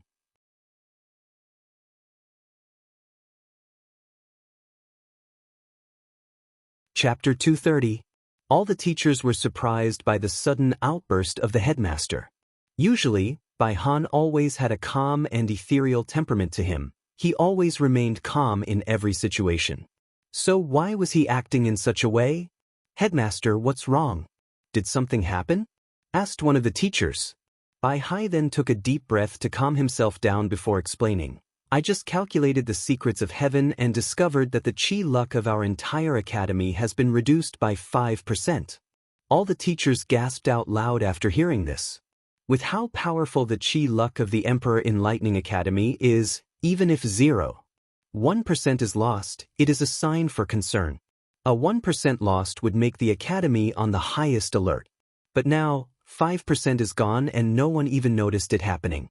After thinking about this, all the teachers had an ugly look on their faces as they also began to calculate the chi luck of the academy, and they all came to the same conclusion as Bai Han. Now, they started wondering what was going on. Bai Han then started to mobilize the Wisdom Eye, which is the intelligence agency of the academy similar to the Tao opening sect's shadow. A few days later, in a secret room, Bai Han and all the upper echelons of the academy were reading a report of the current situation of the world. It was then that they learned that rumors of them despising professionals have been spread throughout all over the myriad emperor world. By now, the majority of alchemists, talisman maker, array master and refiners in the entire world have heard about these rumors. Then, they all developed a negative view of the Emperor Enlightening Academy, hence the result of the dramatic decrease in the sect's chi luck. "What do we do now?" asked one teacher with a look of worry in his face.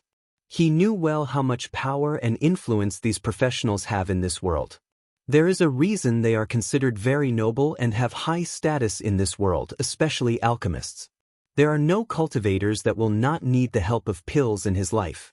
Whether it is breakthrough cultivation realm, increase strength or talent, or even save their life, all cultivators will need the help of an alchemist at one point or another.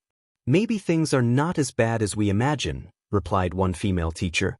"Our academy's reputation has been positive for countless years. As long as we announce our stand on the matter, things should go back to normal or at least not further escalate." Many teachers calmed down and nodded in agreement with us. However, some of the more cunning ones knew that things were not so simple.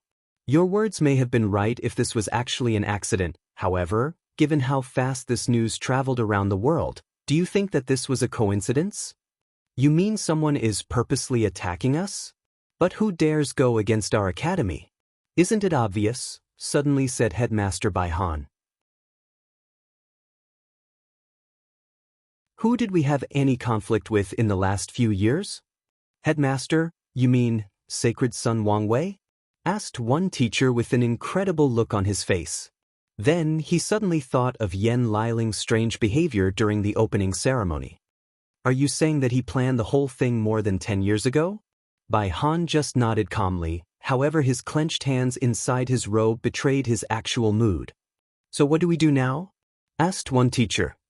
All we can do now is to announce to the world our stand on the matter, then try to prevent any further rumor from spreading. Luckily for us, many of the world's cultivators are currently watching the Heaven-Chosen selection trial. We can talk to them directly. All the teachers nodded, then they proceeded to plan out their response. Meanwhile, inside Yen Chen's small world more than 100,000 meters deep in an ocean, Wang Wei opened his eyes, then with great effort, took out a talisman from his space ring. Wire, the Academy have just noticed our actions and are preparing to deal with the situation, said Sect Master Wang Tian. How long has passed? Asked Wang Wei through divine sense. 10 years. Later than expected. It seemed that mothers planned to hide the secrets of heaven and earth in order to prevent the Academy from noticing the change in their chi luck worked wonderfully, replied Wang Wei. After all, you did inherit your cunning nature from her. Then, let's proceed with the second step of the plan. Continue to use public opinions to ruin their Academy's chi luck. However, beware, Father, the enemy can also use the same tactic against us. I know, but you do not need to worry. In the past years, we have used all the information you told us about how to use public opinion and developed counter-defense against them. That's good, replied Wang Wei, then he cut the communication. He looked in the direction of the Academy, sneered before closing his eyes to continue cultivating. Although he knew that this method could only blow a small blow to the Academy, this was just the beginning of his plan. So, under the Tao opening sect's order, countless agents started to spread more terrible news about the Emperor Enlightening Academy throughout the world. This time, the news was not only focused on the professionals, but all the terrible things that the Academy has done. Well, many of these things were in fact false, but Wang Wei did not care about such a thing. On top of that, Wang Wei also focused not just among cultivators, but also the common people. All the shadow agents of the sect started to leave flyers everywhere in the world, in every city, every dynasty in every domain, and all 5 continents. Even mortal cities and dynasties were not spared. These flyers were refined to be able to transmit the information directly into a person's mind. So, even if the majority of the mortal population could not read or write as long as they picked up a flyer, the information about all the terrible things that the Academy did would be planted in their minds. Of course, Wang Wei did not just boringly narrate the crimes of the Academy, but provided evidence. For example, recordings of the terrible things that both teachers and students did. Of course, a lot of these recordings were false, and many cultivators were aware of this, but they did not say anything. Obviously, they realized that a powerful force was attacking the Academy, and they did not want to participate in the confrontation of these big factions. Of course, the Tao opening sect did not do any of this on their own, but united with many other powerful emperor lineages to facilitate this action. As for the reason these factions decided to work together, it was because Wang Wei used benefit to tie them together. Meanwhile, the Emperor Enlightening Academy learned about the current situation going on around the world, and they acted very swiftly. Unfortunately, they could not face so many emperor lineages attacking them together. So, Headmaster Bai Han rallied the Academy's allies to prevent the spread of these rumors to reach the domains that they and their allies controlled.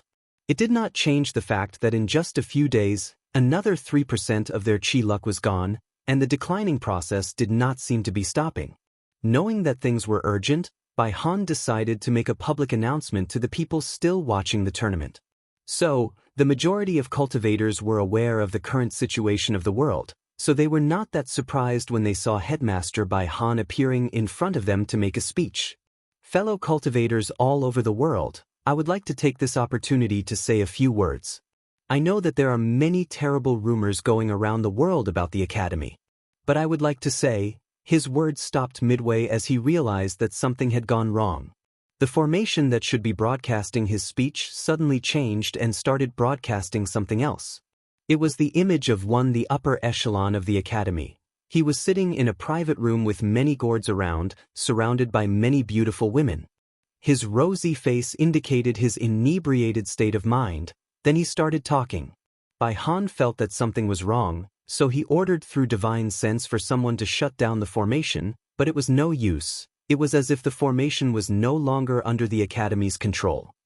Ha, beauty, you should have seen the face of those damn alchemists when the headmaster decided to remove their spots. All their arrogance and smug look was completely gone. It was as if someone spit in their mouth. Haha, I wish I could have seen that damn Fu Kaiyu's face after hearing that news. You know, a few years ago, I went to beg him for a young exorcist pill to save my wife that was infected by 9 nether yin chi after a visit to the Forbidden Land, but he refused me. What made me so angry was the fact that he had just refined the pill in front of me not long ago. But he looked me straight in the face and said that he did not have any. Not long after that, I lost my beloved wife. Well, it doesn't matter now since I had plenty of fun with Fu Kaiyu's wife. She was a true wild lady in the bedroom. If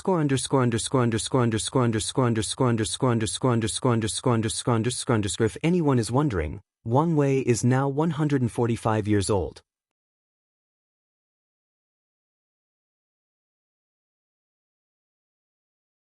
Chapter 231. All the cultivators in the world were tremendously surprised by this recording image, as it was truly both shocking and revealing. Who is Fu Kaiyu? He is the great elder of the Origin Pildao sect, which is an emperor lineage that has cultivated 5 great emperors, and all of them were alchemists. The Origin Pildao sect is the leader of the Alchemy Association located in the southern Vermilion Bird continent. Any cultivator that wants to acquire the title of alchemist, they have to go to the association to test their qualifications and level. Of course, none of these were the true reason that such a news was truly sensational. The real reason was actually Fu Kaiyun's status all over the world. He is known as the greatest alchemist alive in this generation. Despite being only a saint-real cultivator, he can refine both supreme grade and quasi-emperor grade pills, though the latter's successful rate is truly abysmal. On top of that, Fu Kaiyun is the only alchemist in countless generation that was able to cultivate the Origin Pill Flame scripture, created by the founder of the Origin Pildao sect, the Pill Ancestor or Danyuan Emperor back in the ancient emperor era. This scripture is said to allow an alchemist to cultivate a special flame that can refine anything. It can also turn anything into pill material. An alchemist who cultivates this technique could refine a piece of rock into a medicinal material needed for a pill. Despite the heaven-defying ability of this emperor technique, the requirements or talent needed to cultivate it is very harsh. So, throughout the history of the Origin Pildao sect, few alchemists were able to do so, and the ones that were successful can be considered the most talented of their generations. Luckily for the sect, the last generation, Fu Kaiyun, appeared. Unfortunately, this Fu Kaiyun also suffered the same malady as his predecessor, being extremely arrogant. Due to his talent as an alchemist, Fu Kaiyun's status in this world is extremely high and respected. As such, he only gave face to a few people he deemed worthy of his equal, while always looking down on other people. So, when it comes to making rare pills without having a certain identity, Fu Kaiyun will never agree to concourt pills for someone. As a matter of fact, even the current sect master of the Origin Pildao sect is looked down upon by him. If it was not the fact that he wanted to focus on Pildao, he would have been the sect master in his generation. So, after seeing any analysis of Fu Kaiyun, Wang Wei concluded that this guy was a person with a lot of enemies, and might even have some among the upper echelons of the Emperor Enlightening Academy. After a little investigation, it was not hard to find a few. Then, he singled out the ones that had terrible habits like drinking and visiting the brothels. following which, all he had to do was have one of the sect's shadow infiltrate the place he always visits, get in contact with him, feed him enough alcohol to get him drunk and guide the conversation to Fu Kaiyun. To Wang Wei's surprise, the goddess of luck seemed to smile upon him as he discovered more than he imagined. Originally, he just wanted that particular teacher to just speak badly about Fu Kaiyun, record it before showing it to the world. He did not expect that this guy actually had an affair with Fu Kaiyun's wife, which made his plan even better.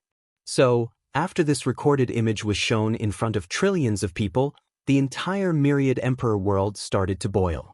This level of scandal is rarely exposed to the entire world, especially when involving powerful people from emperor lineages like the Academy and the leader of the Alchemy Association. Although Bai Han managed to close the formation, by then it was already too late. The information that Wang Wei wanted to show was already shown. Soon, the consequences also followed. The next day, the Alchemist Association, Talisman Association, Refiner Talisman and Array Association from the southern Vermilion Bird continent announced that they will cut their relations with the Academy.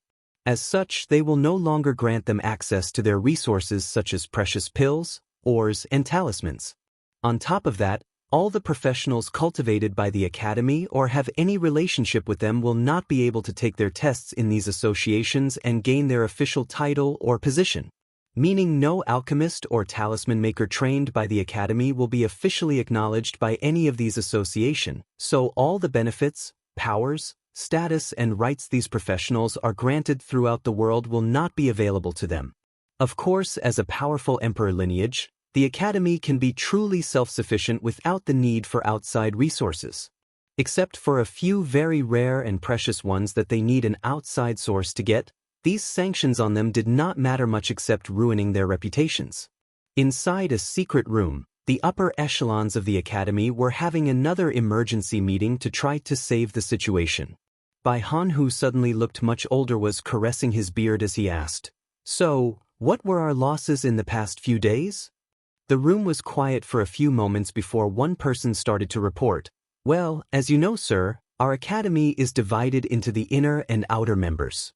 Since the incident, the outer members, which consist of all the loose cultivators that only came to the Academy for our resources, have started to leave, especially the professionals. As of today, more than 90% have already left. As for the remaining 10%, although they did not leave, they seemed very distant to our Academy. They seemed to want to take a wait-and-see approach." The room was once again quiet as most teachers had a frown on their faces.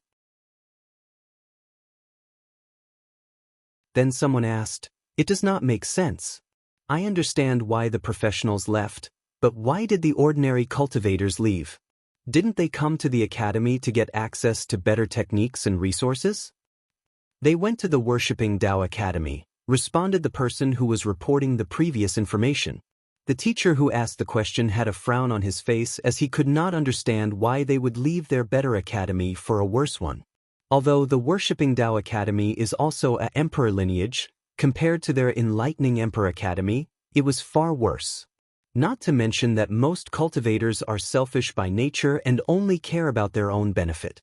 Then, that teacher seemed to think of something and asked, "Did someone else intervene?" The Tao Opening Sect just announced an alliance with the Worshipping Tao Academy. They decided to pool many of their resources together. Additionally, many of the emperor scriptures of the Tao Opening Sect appeared on the list of cultivation techniques that anyone can redeem with enough points, but like us, the price is simply impossible for anyone to truly get. The teachers in the room secretly cursed to themselves. If you add the 5 scriptures of the Worshipping Tao Academy to the 9 of the Tao Opening Sect, that is a total of 14 emperor tier scriptures. Although all of them knew that it was impossible for these loose cultivators to acquire, they themselves did not know that. All they care about is the fact that they have a chance to cultivate one or more of these 14 powerful emperor-level cultivation techniques. This idea is enough to drive so many of them crazy and rush to the Worshipping Tao Academy. After another long silence in the room, Headmaster Bai Han then asked, "What about the inner members of our academy?" Besides a very few, all the others are still in the academy as their loyalty has been trained since young. However, The professionals in our academy are not very happy and are asking for the headmaster to give them a proper explanation. We have tried to explain to them that the teacher in the recorded image was captured and sent to Fu Kaiyun in order to appease the Alchemist Association, but it was no use. But they were not satisfied with this explanation. Anything else? Asked Bai Han calmly. At least he looked that way on the surface. Our chi luck continues to decrease with each passing day, but there is currently no way to stop that. On the good side, we still have some allies that are still standing by us during this time. Bai Han just nodded, but he did not say anything more. However, one teacher still asked, I don't understand, why are all these sects combining together with the Tao opening sect?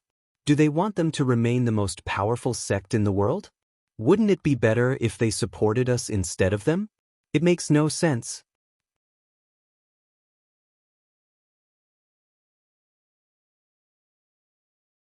Chapter 232.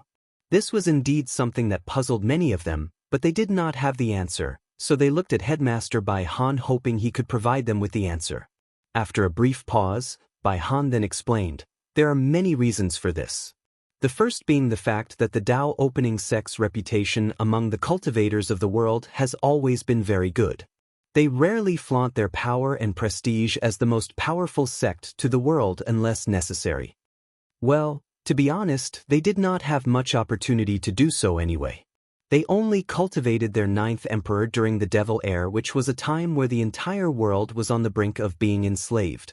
In the Middle Emperor era, our academy's rapid development did not give them the time to show their power and prestige.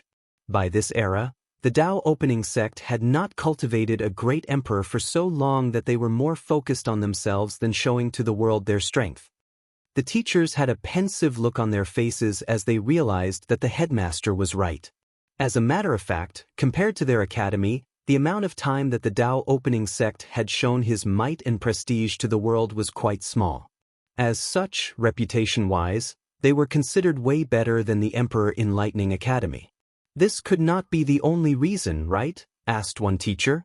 Of course not, replied Bai Han.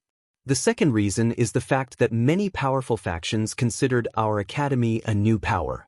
Song Emperor lineage like the Tao opening sect, the Origin Tao Pill sect, Origin Rune Palace, etc., were created in the ancient Emperor era. So, they have survived the rise of the Demon Clan, the destruction of Buddhism, the Devil Race invasion, and the Heaven Devour Emperor catastrophe. Compared to our academy who was only present during the last disaster, we are considered less cultured, with less history, and having the least amount of background. So, despite how popular our academy might be seen in the eyes of many cultivators, when it comes to these ancient sects, they look down on us very much. The teachers in the room had an ugly look on their faces after hearing this. Then they started to remember their interactions with these ancient factions, and realized that they always seemed to have some sort of superiority when dealing with the academy. Some people never understood the reason or did not even notice it until now, but now they finally understood many things that puzzled them. Nevertheless, despite the contemplative faces of these teachers, Bai Han did not stop talking. The last and main reason for their behavior has to do with the 9 Emperor curse.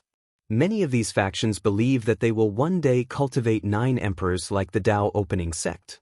However, they don't know how to deal with the curse. So, they are using the Tao opening sect as a guide or experiment to see how they deal with the situation, then they can imitate their methods. Bai Han had a sneer in his face when he said these words. In his mind, these factions were delusional if they thought it was so simple to cultivate 9 great emperors. After a long silence in the room, one of the teachers said, "So what do we do now? It is obvious that the reason that all these things are happening is because of Sacred Sun Wang Wei's plan. So, do we bow our heads to him and just allow him entry to Tao Tablet's secret realm?" Many teachers felt the same way as the one to speak, while others felt that it was shameful for them to bow their heads to a younger generation. However, none of these people spoke out loud. Compared to the well-being and future of the academy, a little shame is nothing. Absolutely not, responded Bai Han. Headmaster, this is not the time to let pride get the best of you. It is not shameful to bow our heads for the future of the academy, said one teacher. Bai Han looked at the person who spoke these words before replying, "This is not about pride," which was an actual lie. Have any of you heard the term, spirit of the epic? All the teachers shook their heads, while a few heard the term but could not pinpoint where. After the Qiyuan Emperor created the origin path system that we cultivate today, he essentially became the ancestor of our cultivating civilization. And when he spread this method throughout many other world communities, the vast amount of Qi luck did not only benefit the Tao opening sect, but the heavenly Tao of the myriad emperor world as well. Unfortunately, even heavenly Tao cannot escape the shackles of karma. Hence, it owes a great debt to the Qiyuan Emperor. However, how do you pay such a debt to a powerful eternal emperor? By repaying its descendant or lineage. So, heavenly Tao granted the Tao opening sect something called the spirit of the epic. What this means is that for countless years to come, the sect will be blessed by destiny and will prosper greatly. This is the reason that the Tao opening sect can cultivate so many powerful great emperors and survive through so many calamities after so many eras. This is also the reason that sects created by the Array Ancestor, Talisman Ancestor, Alchemy Ancestor, and Refiner Ancestors still exist to this day. Although not all of them cultivated many great emperors, they still survive through this day. Throughout history, there have been many other sects that had cultivated 9 emperors. The Chaos Ruler sect from the Ancient Emperor era, the Amitabha Temple from the Incense era, and the Human Trader, the Jin clan from the Devil era. But none of these factions survive to this day. Whenever a terrible catastrophe occurs in this world, Heavenly Tao will ensure that sects like the Origin Pill Tao sect survive and be able to rebuild through control of Qi luck or destiny. However, Heavenly Tao is all about balance, so it will not allow the Tao opening sect to dominate the world. So when our founder Emperor Kong created a new system of inheritance, Heavenly Tao took the opportunity to shift the spirit of the epic to our academy and impose the 9 emperor curse on our competitor. This is one of the reasons that our academy was able to cultivate 6 great emperors consecutively in the Middle Emperor era. Normally speaking, this spirit of the epic should belong to the academy until we cultivate our 9th emperor and can balance the Tao opening sect, but the appearance of Wang Wei ruined everything. Not only did he find a way to make the 9 emperor curse invalid to him, but his recent attack against our academy is slowly removing the spirit from us. So, we have to be even more tough on him. The teachers were shocked after this revelation. This was the first time that they had heard of such a secret. However, the teacher who previously spoke against Bai Han had a frown on his face. Then he asked, "Headmaster, since Heavenly Tao granted us the spirit of the epic, how could someone take it away?" Bai Han answered calmly, "You do not understand. The spirit of the epic manifests itself in the form of Qi luck. No matter how dire a situation is, with enough luck, anyone can easily survive. Let me ask all of you, how is Qi luck generated?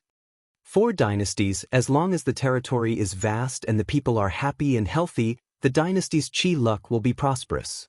As for factions like sects and academies, Qi luck is based on how our reputation, prestige, and our contribution to society or civilization in general.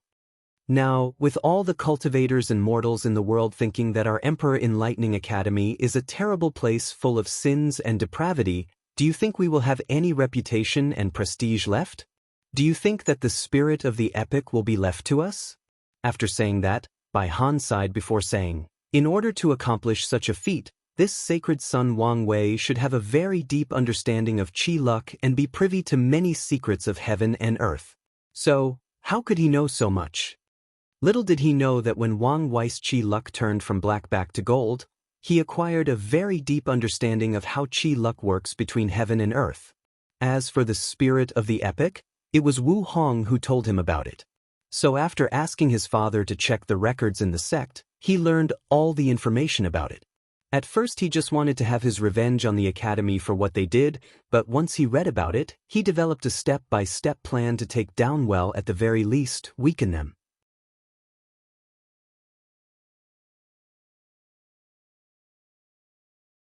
Chapter 233.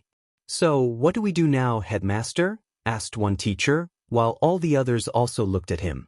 As for Bai Han, he secretly sighed in relief after hearing this question. As a matter of fact, he lied, or to be precise, did not tell the whole truth. What Bai Han said about the spirit of the epic is true, but his motives are not so pure. During the recent incident, he has developed a strong disliking for Wang Wei because he reminded him of his father Emperor Kong. Their amazing talents, the way that they always think outside the box, and more importantly, the way that they use the entire world as their chessboard and everyone else as a chess piece. He hated some of these qualities from his father. As such, Bai Han discovered that he has projected some of his hatred to Wang Wei. Nevertheless, despite realizing the nature of his emotions, he refused to change them. After taking a deep breath, Bai Han replied to the other teachers, "Before we discuss our next step, we first need to make sure that our internal troubles are dealt with first." So, did we discover how the people of the Dao opening sect took control of our formation? Unfortunately, the answer is no, headmaster, responded the teacher that was in charge of the security of the academy.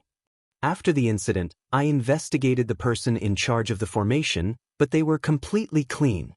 In the end, I was forced to even search his soul, but I did not find anything. She had no relationship with the people of the Dao opening sect, or anyone else for that matter.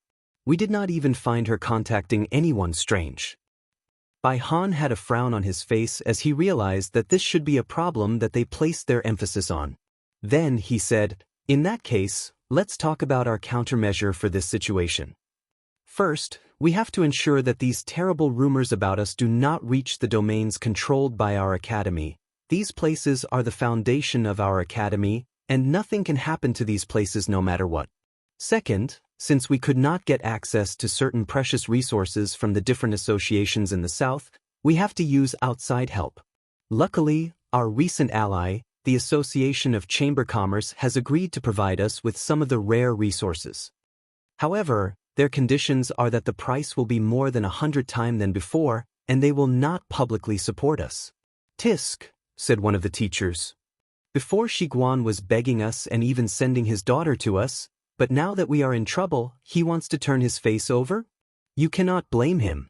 After all, the alliance between Lin Fan and Shishir had just been created, and before the Chamber of Commerce could reap any benefit from it, our academy was hit so hard.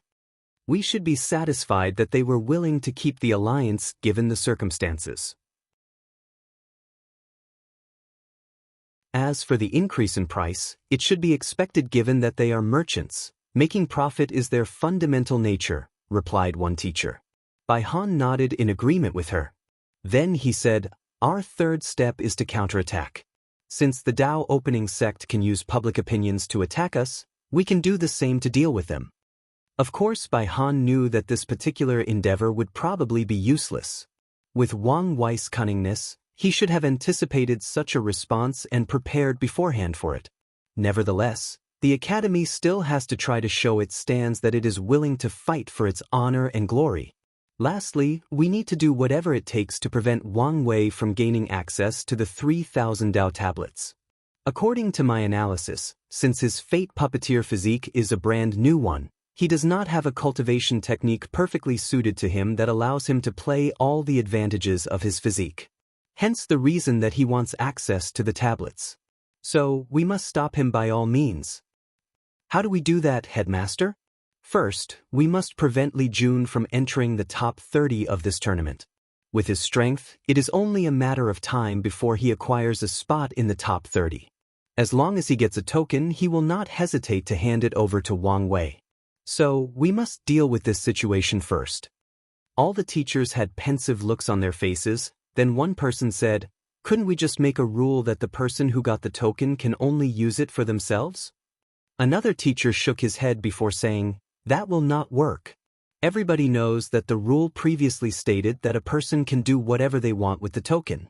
There have been many precedents of people using their tokens for someone else. So, if we rashly change the rules again, adding to the previous debacle of the professional championship, the people of the Dao opening sect can use this as another way to attack our reputation again. Not to mention that they could use this event to start an Emperor Dao war with us," added one teacher. Then, the faces of all the other people in the room became ugly. Many of them are aware that if they ever started an Emperor Dao war with the Dao opening sect, their chances of being the winner are quite slim. The truth of the matter, this is one of the reasons that the Dao opening sect is so feared by many other factions of this world. Their foundations were too deep. Not only did they have the most great emperors in this world, they are one of the oldest factions of this world. So, no one knows how many secrets that they are hiding in there.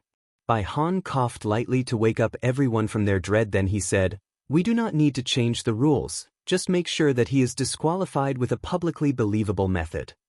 "Headmaster, are you asking us to cheat? Isn't this going too far?" asked one teacher with a timid voice. Bai Han looked directly at the person who spoke. "Do you want to allow the person who walked all over the face of our academy to benefit from us without suffering any consequences?"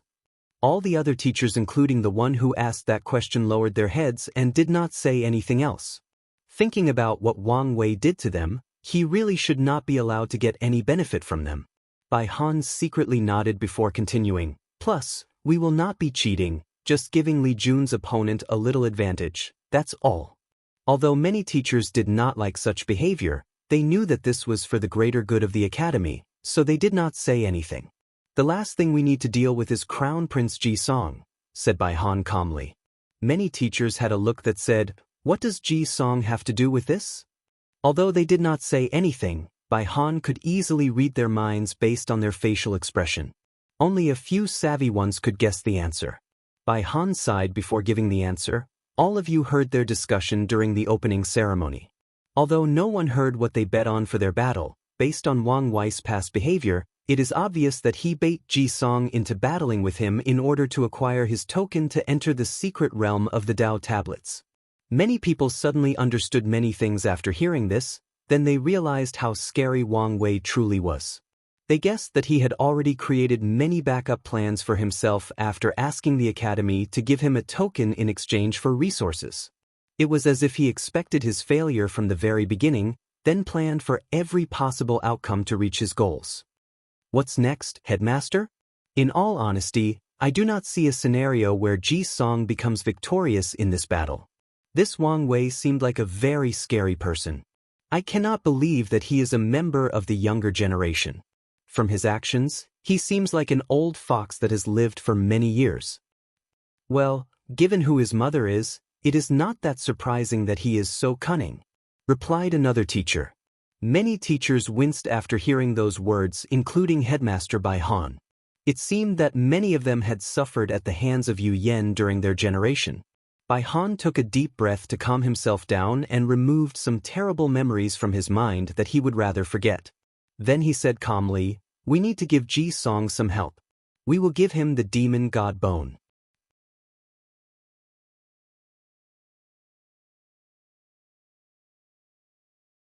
Chapter 234. "Headmaster, you cannot," responded one teacher, and this time many other people agreed with him. The devil god bone was reserved for Lin Fan to temper his body. Without it, even with his absolute chaos physique, his fleshly body will not be able to compete with the likes of Wang Wei, said another person. "I understand how you feel," replied Bai Han calmly, "but we all know that if we do not prevent Wang Wei from gaining access to the Dao tablets, with his talent, he can create a supremely powerful cultivation technique perfectly suited for his fate puppeteer physique. By then, how powerful will he be? Even if Lin Fan refined the devil god bone, he will merely decrease the gap with him by a little amount. So, our best solution is to prevent him from furthering his lead on the other heaven chosens." The room became quiet after Bai Han spoke. Although his words were reasonable, at least now it was many people still could not accept handing out such a precious resource to one of their competitors in order to stop the advancement of another more powerful competitor. "This is madness," roared one teacher. Then he stood up and left the room. A few people agreed with this sentiment, so they also left the room without saying much. Bai Han looked at the people who left with cold eyes, then he said calmly to the remaining people, "The situation is not as bad as these people make it out to be. With how powerful the devil god bone is, it is impossible for Ji Song to refine it in any way, form, or shape, at least not with his current strength. So, the best outcome will be that he fuse the bone with his while replacing one of his own original bones with the devil god bone.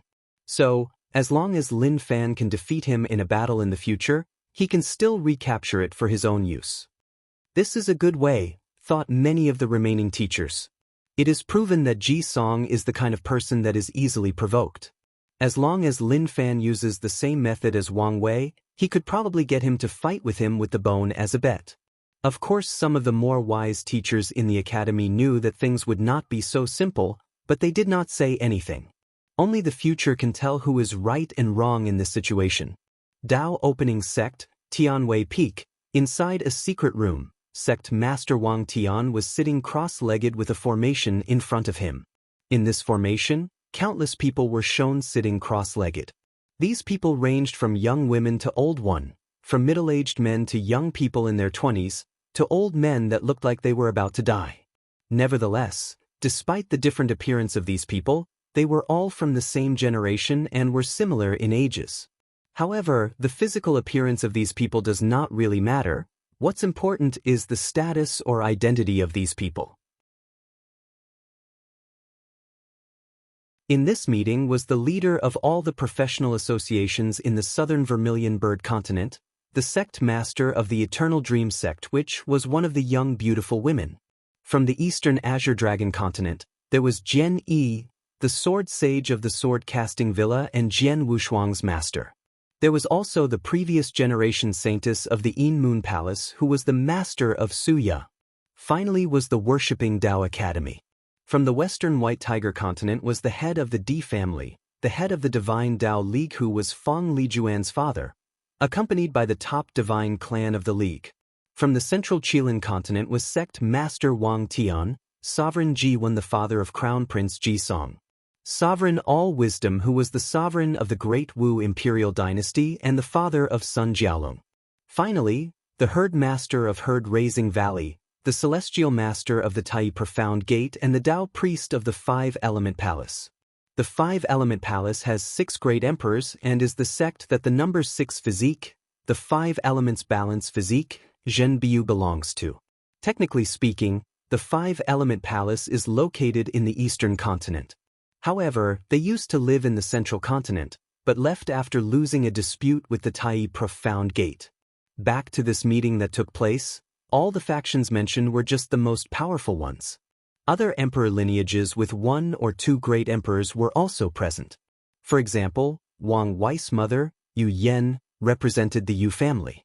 Unfortunately, these factions were too weak to have any true representation in this meeting. Nevertheless, without counting the northern Black Tortoise continent, the people in this meeting control more than 78 to 80% of the myriad emperor world. Is everyone here? Asked Wang Tian with a majestic voice, thus starting this meeting. Once everybody nodded, he continued. So, have all of you reached an agreement after so many years? 10 years is not a very long time, said Sovereign All-Wisdom. That may be true, but we are running out of time. We need to come to an agreement as soon as possible in order for our plans to have the best effect, replied Wang Tian. Everybody nodded as this was indeed the truth. We have come to an agreement, but there are some concerns that I have, replied Su Ya's master. Me too, added the leader of the Refiner Association leader who was an old man with white hair and beard. You can bring them up as long as it does not involve my Dao Opening Sect's 20% of the benefit, replied Wang Tian calmly. Many people twitched the corner of their mouth after hearing this. Many people felt that this number was too high. However, given that this plan was created by the Dao Opening Sect and nothing can be done without them, no one said anything. Nevertheless, many people felt that the percentage that they received was too low, but after arguing for so many years, they still came to a final decision. I still think that this is a bad idea. What we are doing is to subvert the status quo of this world for countless millennia. We are essentially trampling on the wisdom of our ancestors, spitting on the face of the sages of the past, said the old refiner with passion. TSK, you just want to keep these mortals as ignorant as possible in order to keep exploiting them without them even being aware of it. If you do not want to participate, say so and we will find other people, replied the all-wisdom sovereign with a sneering smirk. The Refiner Association leader gave him a deep look, then did not say anything further. Although he firmly believes in his previously spoken words, when it comes to the benefit he will soon receive, he can forsake his ideas and beliefs. Everyone became silent after this brief confrontation, then someone finally spoke after a few seconds. My problem with this agreement is with the Yu family, continued the Moon Saintess, while giving Yu Yen a fierce stare filled with killing intent. Since she already belongs to the Dao opening sect, why is she accepting benefits from the Yu family? Yu Yen was calm despite being attacked, as she was not that surprised. The two of them have been fighting for more than one generation now. First it was for the heaven will, then it was because of Wang Tian. Yes, the Moon Saintess loved sect master Wang Tian and pursued him during their generation. As a matter of fact, many women pursued him as he was the most handsome, most suave and powerful heaven chosen of his generation. Unfortunately, the strict sect rules of the Moon Palace prevented her from even having a remote chance. The Yu family is different from the Dao opening sect, and this should be obvious. By this logic, since your sister married into the sword-casting villa, shouldn't your share be counted to them as well? Replied Yu Yen calmly. The truth of the matter is that the percentage that their Yu family will receive is less than 1%. Nevertheless, this amount is enough to help heal her father that has been gravely injured for many years. It's true that her husband would be more than happy to use some of the benefits of the Dao opening sect to help her father, but since she can solve the problem herself, why seek help? Do not mention this traitor to me, hissed the Moon Saintess after hearing Yu Yan's comeback. According to the rule of the Moon Palace, their disciples are allowed to marry, but all their marriage partners have to marry into the palace. So, it is forbidden for them to marry into other sections. The culture of this world dictates that a woman must marry into her husband's family, but the Moon Palace's law is the opposite. Despite this, many men still rush to marry any of the women from the palace. After all, this is a sect full of only beautiful women. After the Moon Saintess had a fit, she did not say anything anymore, staring at Yu Yen. As for Gen Yi from the sword-casting villa, he pretended that he did not hear anything. After all, this scandal was the fault of their villa, and resulted in further increased the animosity between them and the Moon Palace, which are two most powerful factions in the eastern continent. As for sect master Wang Tian, he remains calm on the surface despite secretly cursing inside.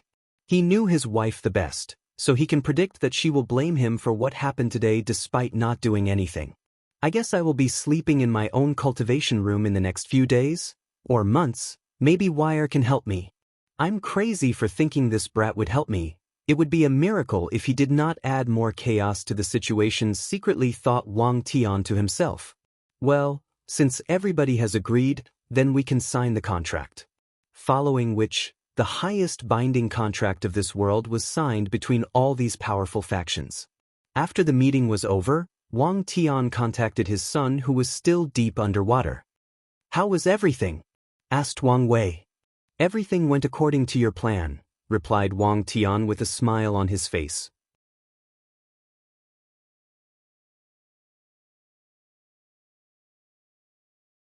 Chapter 235.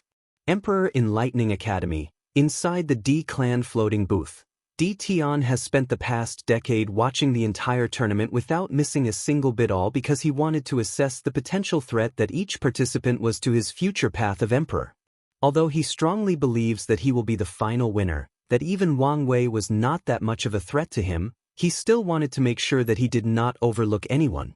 D Tian was very patient as he watched everybody with meticulous eye, even if he thought that the majority of these people were weak. Suddenly, he received a communication talisman. After activating it, a holographic image of his father appeared in front of him. What is? Asked D Tian, still with the indifferent look on his face. As for his father, he responded with similar calmness. The meeting led by the Dao opening sect has just ended. Then, he proceeded to explain what actually occurred and the agreement signed by all these emperor factions. What do you think of the situation? Asked the D family patriarch. After pondering for a few seconds, D Tian answered, the recent events have proven to the world not only the power of rumors and reputation, but also the power that mortals have over cultivators. To some people, the threat that mortals are to cultivators. As for this grand plan against the Academy, it is both important and unimportant to our D clan. In the western White Tiger continent, the power of reputations has no use as all these devil cultivators always treat mortals' life worse than street dogs. Their lives are even worse than the humans still living in the territory of the demon race in the north.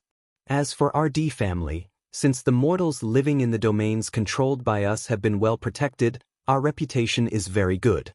However, even if someone were to spread rumors about our family, the mortals will not care as they know that without our protection, then they will be exposed to the cruelty and savage nature of the devil cultivators.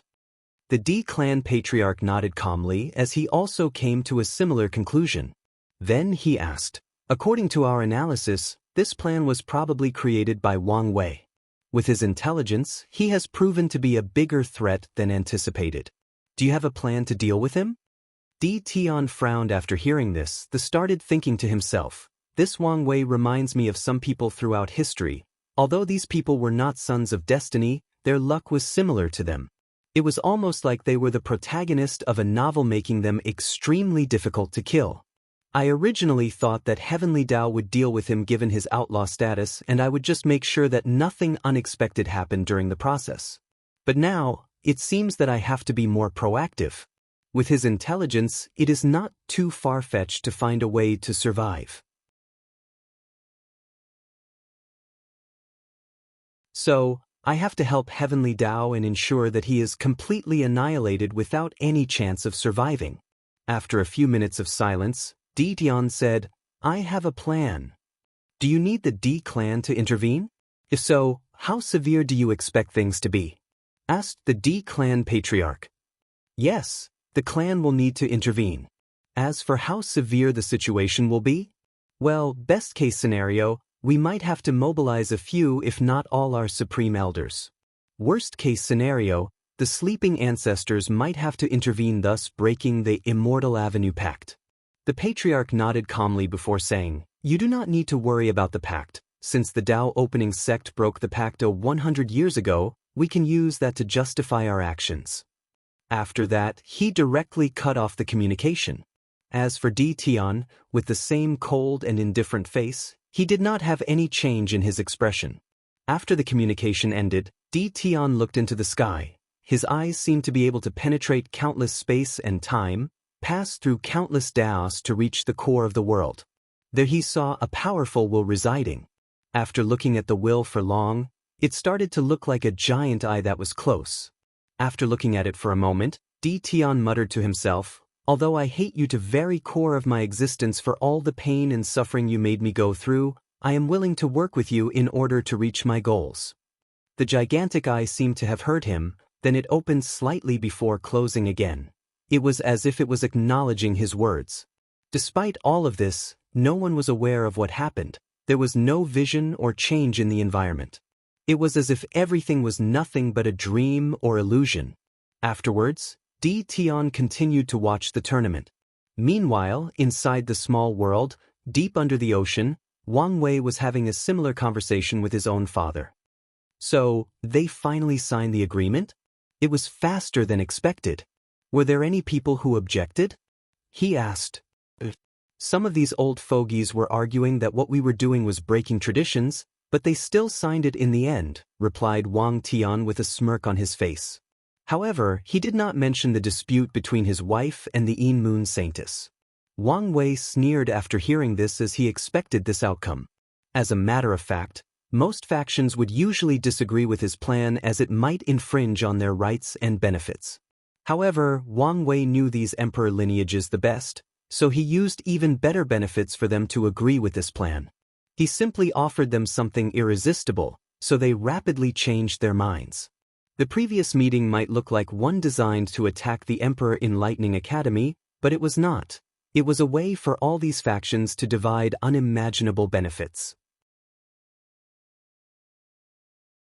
Many of these factions were happy that the Tao opening sect was forced to hand over so much profit to them because their aid was necessary to accomplish this plan, but none of them actually knows that this plan was never just about doing massive damage to the Emperor Enlightening Academy. Wang Wei's real goal was to lay a foundation for his future plans after becoming a great emperor. Only the supreme realm powerhouses and the head of the three families of the Tao opening sect were aware of the larger plan at large.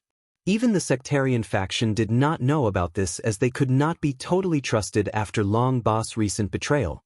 So, while all these emperor lineages were celebrating the benefit that they would receive, they did not know that Wang Wei was playing them in the palm of his hand. Once they realized this, it would be too late. "Wire, when do you want to execute the plan?" asked Wang Tian with a little excitement in his voice. After pondering for a while, Wang Wei replied, "Wait for a while, I want to see how the academy responds to our recent attacks." "Well, they have started using similar attacks on our reputation, but we were prepared, so their attacks failed. We also received news that the person in charge of the formation had her soul searched, thus turning her into brain dead. The Academy would never expect our sect to develop something as heaven-defying as a ray virus." After saying that, Wang Tian sighed deeply as he remembered a century ago, before his son started cultivating, he once introduced the concept of a ray virus to the upper echelon of the sect. He remembers how he stood in front of all the professionals of the sect, then described the idea to them. The concept of array virus was actually based on Wang Wei's past life. When he was studying array or formation, he discovered that runes were similar to computer code which could be used to code reality itself. After making this observation, he wondered whether he could use the concept of a virus to infect a formation, then taking control over said formation. If his idea was successful, Wang Wei knew that the Tao opening sect could actually remotely take control over other sect formation or array. After introducing this idea to the sect, many people first thought that he was crazy and he was just speaking nonsense. However, on the count that he was the sect master's son, they let him use the resources to try his idea. After the first prototype of array virus was created, it could only take control of a low-level profound array, and it was barely able to do so. Nevertheless, this discovery was truly an unimaginable one for the people of the sect. This discovery was essentially creating a brand new Tao or path for array professionals all over the world. After more than 100 years of studying, the Tao opening sect could take control of some less complex Earth-level arrays. Luckily for them, the formation used to broadcast the tournament was not that high, nor that complex. Otherwise, Wang Wei would have to find another plan to get access to it. Wang Tian spent a few good seconds reminiscing about the past.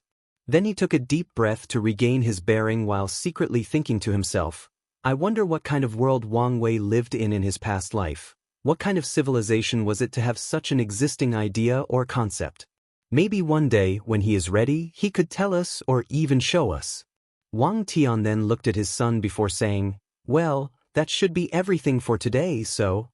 However, before he could finish, his wife, Yu Yan, entered the room and pushed him to the side before saying to her son, "Wire, I have a bone to pick with you."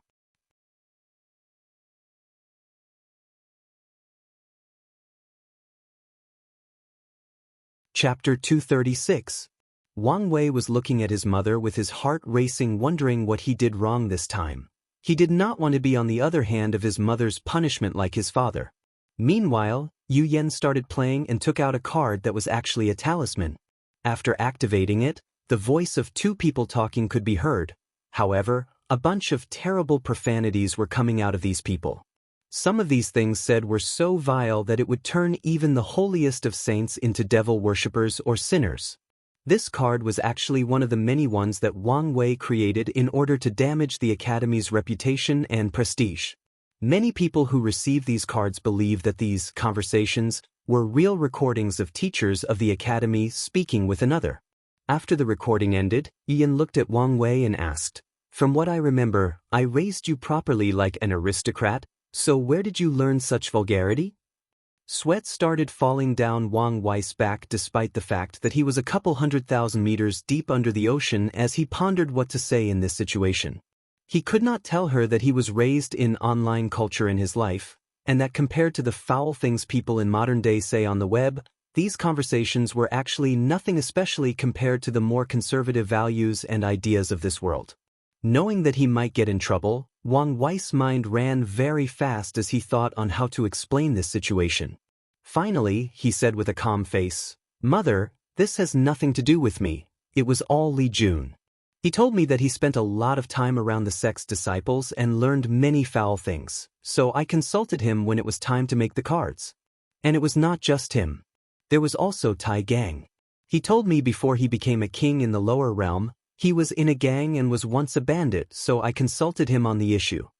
Yu Yen crossed her arms in front of her as she pondered these words. Meanwhile, Wang Tian was looking at his son with strange eyes.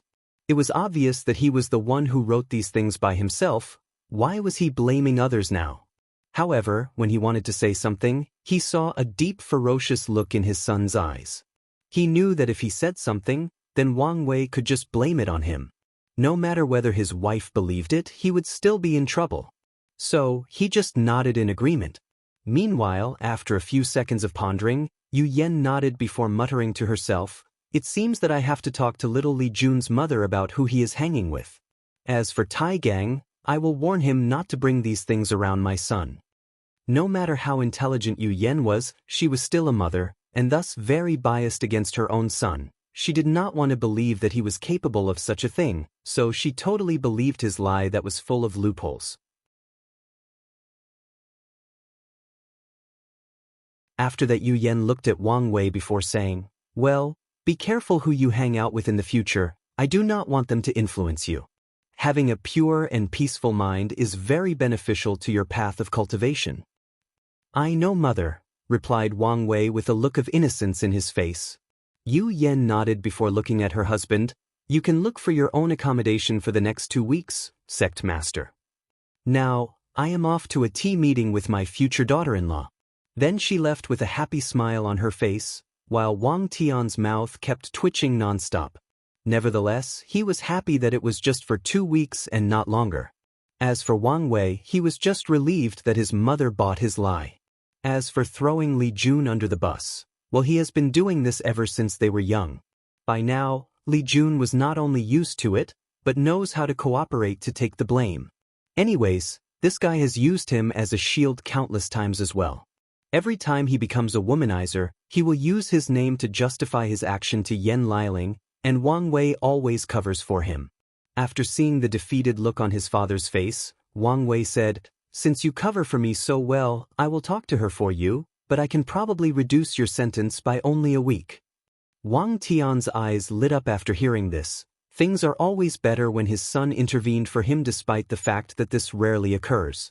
After that, the two talked about their life and joked around for a bit before disconnecting. Wang Wei sighed as he pondered all that happened in the past decade. More importantly, the close friendship that Wu Hong had with his mother. The truth of the matter, he was worried that his mother would not like her, given how overprotective she can be at times. Personally, he did not want to live through the family drama of mother versus daughter-in-law, as he would be the one in the middle. Luckily for him, he did not have to. Nevertheless, he was still wondering how his mother accepted Wu Hong so quickly, so he asked her. The answer he got was that she was worried about him. According to Yu Yen, her son was a very strict and disciplined person who rarely messed with other women. On top of that, she realized that he was too focused on cultivation and feared that he would become one of those cultivators who did not want to have families, especially when Wang Wei told her that he would only have children after his cultivation was truly successful. Adding to his ridiculous standards for a companion, she feared that he would be alone forever. So, she was very excited when Wu Hong came into his life. After hearing this, Wang Wei started to remember the only time that he and his mother had a fight. When he turned 14 years old, according to his aristocratic training, he was supposed to sleep with one of the maids. This was a way for children from prominent families to get used to the pleasure of the flesh so that they are not easily tempted during their cultivation journey. Of course, Wang Wei refused, as he did not want to sleep with anyone, especially since he did not feel like it. Not to mention that he had already passed the lust trial from the pagoda, so this held no meaning to him. Unfortunately, his mother insisted that he had sexual intercourse with one of them. After asking his father, he realized that his mother was worried about his sexual orientation. It was then that Wang Wei realized that this world's culture and society was very conservative in many ways compared to modern society. As such, homosexual relationships are frowned upon. Although as long as you are strong enough, no one will publicly criticize your lifestyle and choices. In general, homosexual relationship of any gender is still frowned upon by society. Even if there have been many great emperors who openly admitted their sexual orientation, this did not change much. After knowing the situation, he tried to talk to his mother and explained that he just did not feel like it. As a person who pursues to be free and unfettered, this was reason enough for him to make a decision about anything. Nevertheless, Yu Yan was not relieved in the slightest. So, Wang Wei was forced to go against his wishes or desires and slept with one of the maids he chose for himself. Well, he did not complain as he did enjoy himself. Nevertheless, he found the experience pointless as sleeping with a woman was not an indication of anyone's sexual orientation. However, since it meant so much to his mother, he did it anyway. After that experience, Wang Wei planned to one day make the cultivators in this world more open-minded. After all, as people who study the ways of heaven and earth, they should be more accepting of all its laws. After taking a brief journey through memory lane, Wang Wei took out another recording from his space ring. This one was sent by Wang Ju and contained everything that happened in the heaven-chosen selection trial the past decade. Without much hesitation, he rushed through the recordings of the first few months. As this was the first round and mostly involved these participants being massacred by hordes of devil beasts, there was not much information to gather, especially given that the truly powerful candidates were hiding their strength. In the second rounds, Wang Wei immediately took notice of when Mo Xingyun killed the 9-yin physique girl from the lower realm.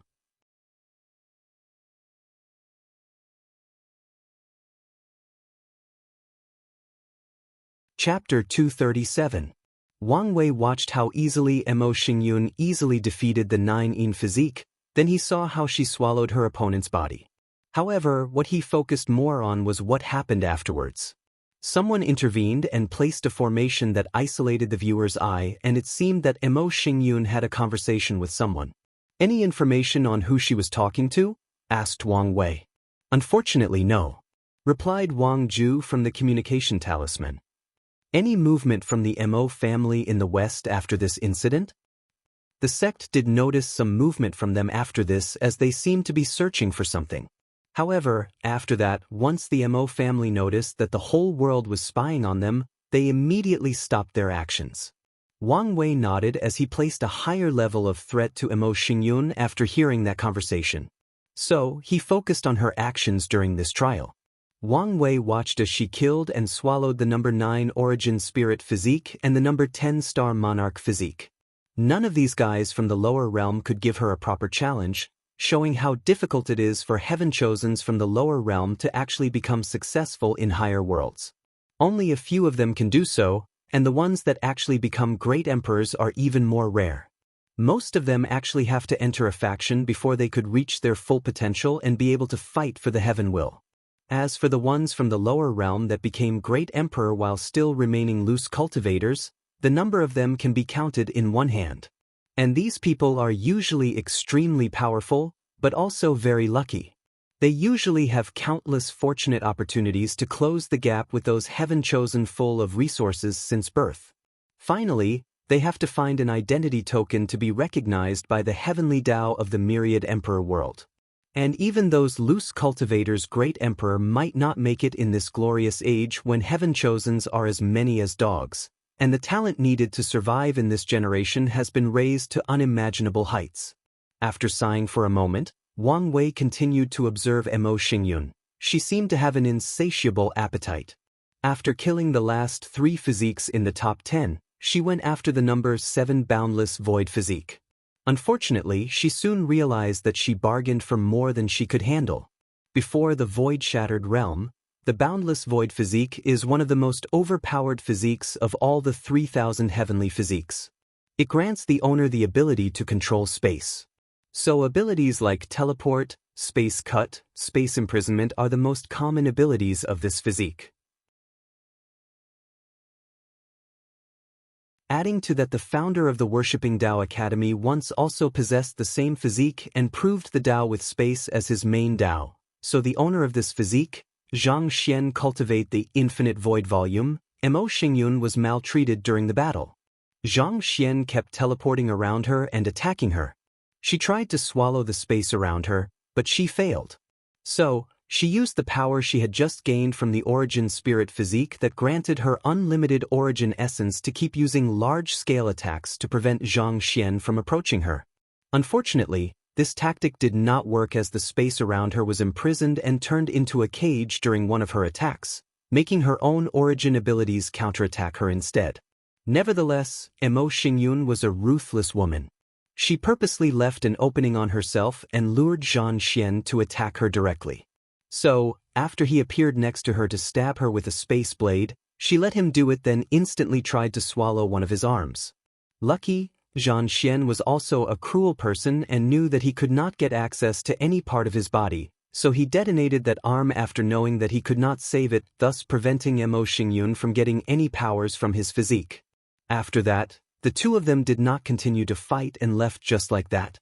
Wang Wei watched that battle over and over, and he discovered that one of the main reasons that Mo Xingyun lost was because she could not fully utilize the power of the other physique. It was as if she could not fully digest what she swallowed. Wang Wei then remembered that the Heaven-Devouring Emperor not only created the Heaven-Devour physique, but also a powerful cultivation technique to go with it. It seemed that Mo Xingyun did have such a thing, thus explaining the reason for the inability to properly swallow these physiques. Wait, could she have discovered the technique left over by the Heaven-Devourer Emperor, hence the reason that the Mo family was searching for something?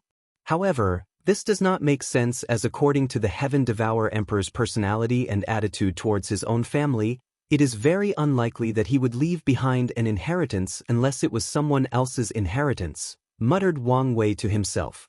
After that, he looked back at Wang Ju before ordering, "Go over all the people throughout history that have cultivated a technique about swallowing or devouring and see if you can find anything. You can ask my father's shadow to help you review the sect's secret archive and see if they can discover anything else." "As you wish, young master." Afterwards, he rewatched the battle between these two, this time focusing on Zhang Xian's ability and how he would defeat him in a battle. Before cultivators enter the void-shattered realm and can use the power of space, this physique is indeed a cheat. However, Wang Wei believed that his fleshly body can easily tank any of his attacks, not to mention that he can now break the space around him with sheer force. Additionally, his fate innate talent can also deal with this physique, so he was not that worried. As for Mo Xingyun, he noticed that she has a limit on the things that she can swallow, so he can easily overload her capabilities and make her explode from swallowing too much. Furthermore, she seemed incapable of swallowing physical attacks that do not involve origin essence or spiritual energy between heaven and earth. With so many restrictions, he has many ways to deal with her. However, if she finds a way to fix her flaws, her level of threat will exponentially increase. After watching her battle, Wang Wei then focused on two other people that Wang Ju's information had detailed notes on. One of them was a handsome man called the Suave Sloth. This man was sleeping in the middle of the battlefield with countless beautiful women fanning him. However, every time some devil beasts or another participant came close to him, they would instantly feel listless and unmotivated, then fall asleep like him. Then, the women next to the Suave Sloth would go and kill these people themselves, and they would not even react. Wang Wei was speechless for a moment before reading the information that Wang Ju had about him. According to her, his real name is not known, or he might not even have a real name. Ever since he was young, people always called him the Suave Sloth. This guy was extremely lazy when he was young, refusing to even eat due to how lazy he was. According to this information, the only reason that he began to cultivate it in the first place was because he heard that cultivators did not need to eat after reaching a certain level of strength, just needed to live from breathing spiritual energy between heaven and earth.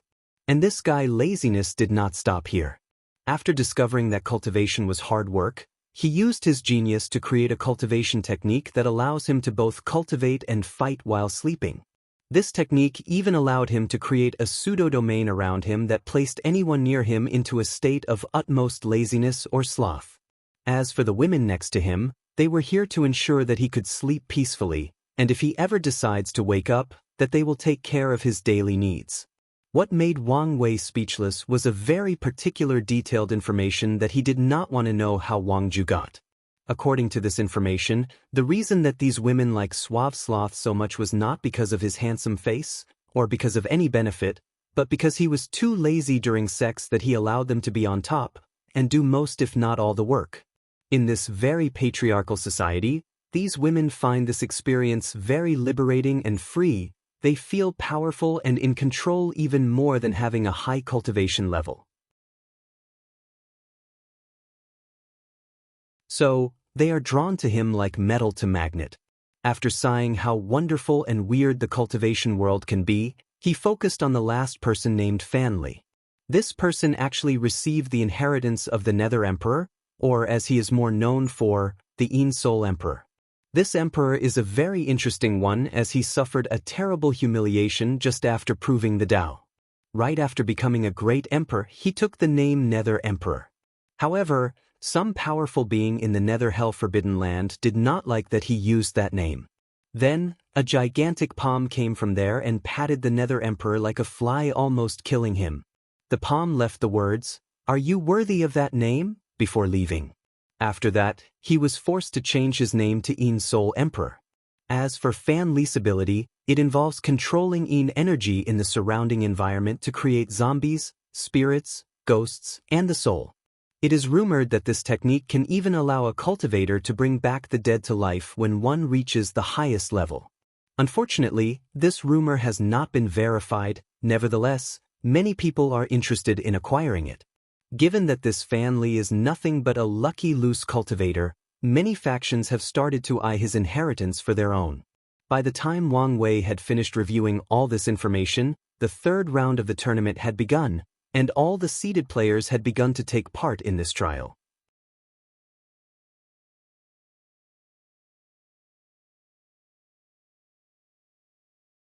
Chapter 238.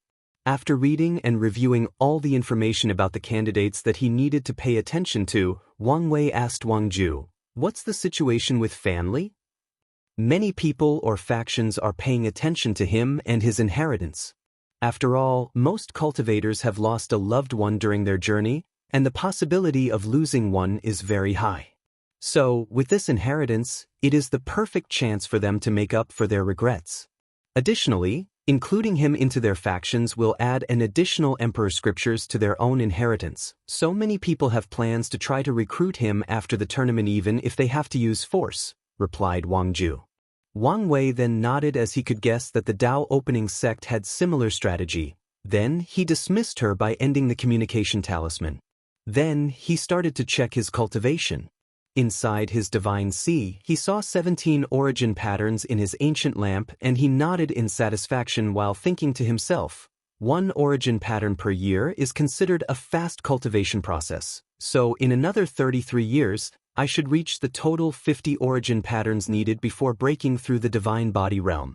However, given the fact that I have a transcendent Tao foundation and in order to increase the power of my true will, I will need to have more than 50 origin patterns. Meaning, while I cultivate the 51st origin pattern and up, most of my competitors will have reached the stage of breaking through higher realm. So, I need a little help to speed up the process. After that, he took out the spiritual milk from the calcify milk cave back in the sect and drank it to increase his cultivation speed. However, Wang Wei did not enter retreat this time, but focused on the third round that was taking place.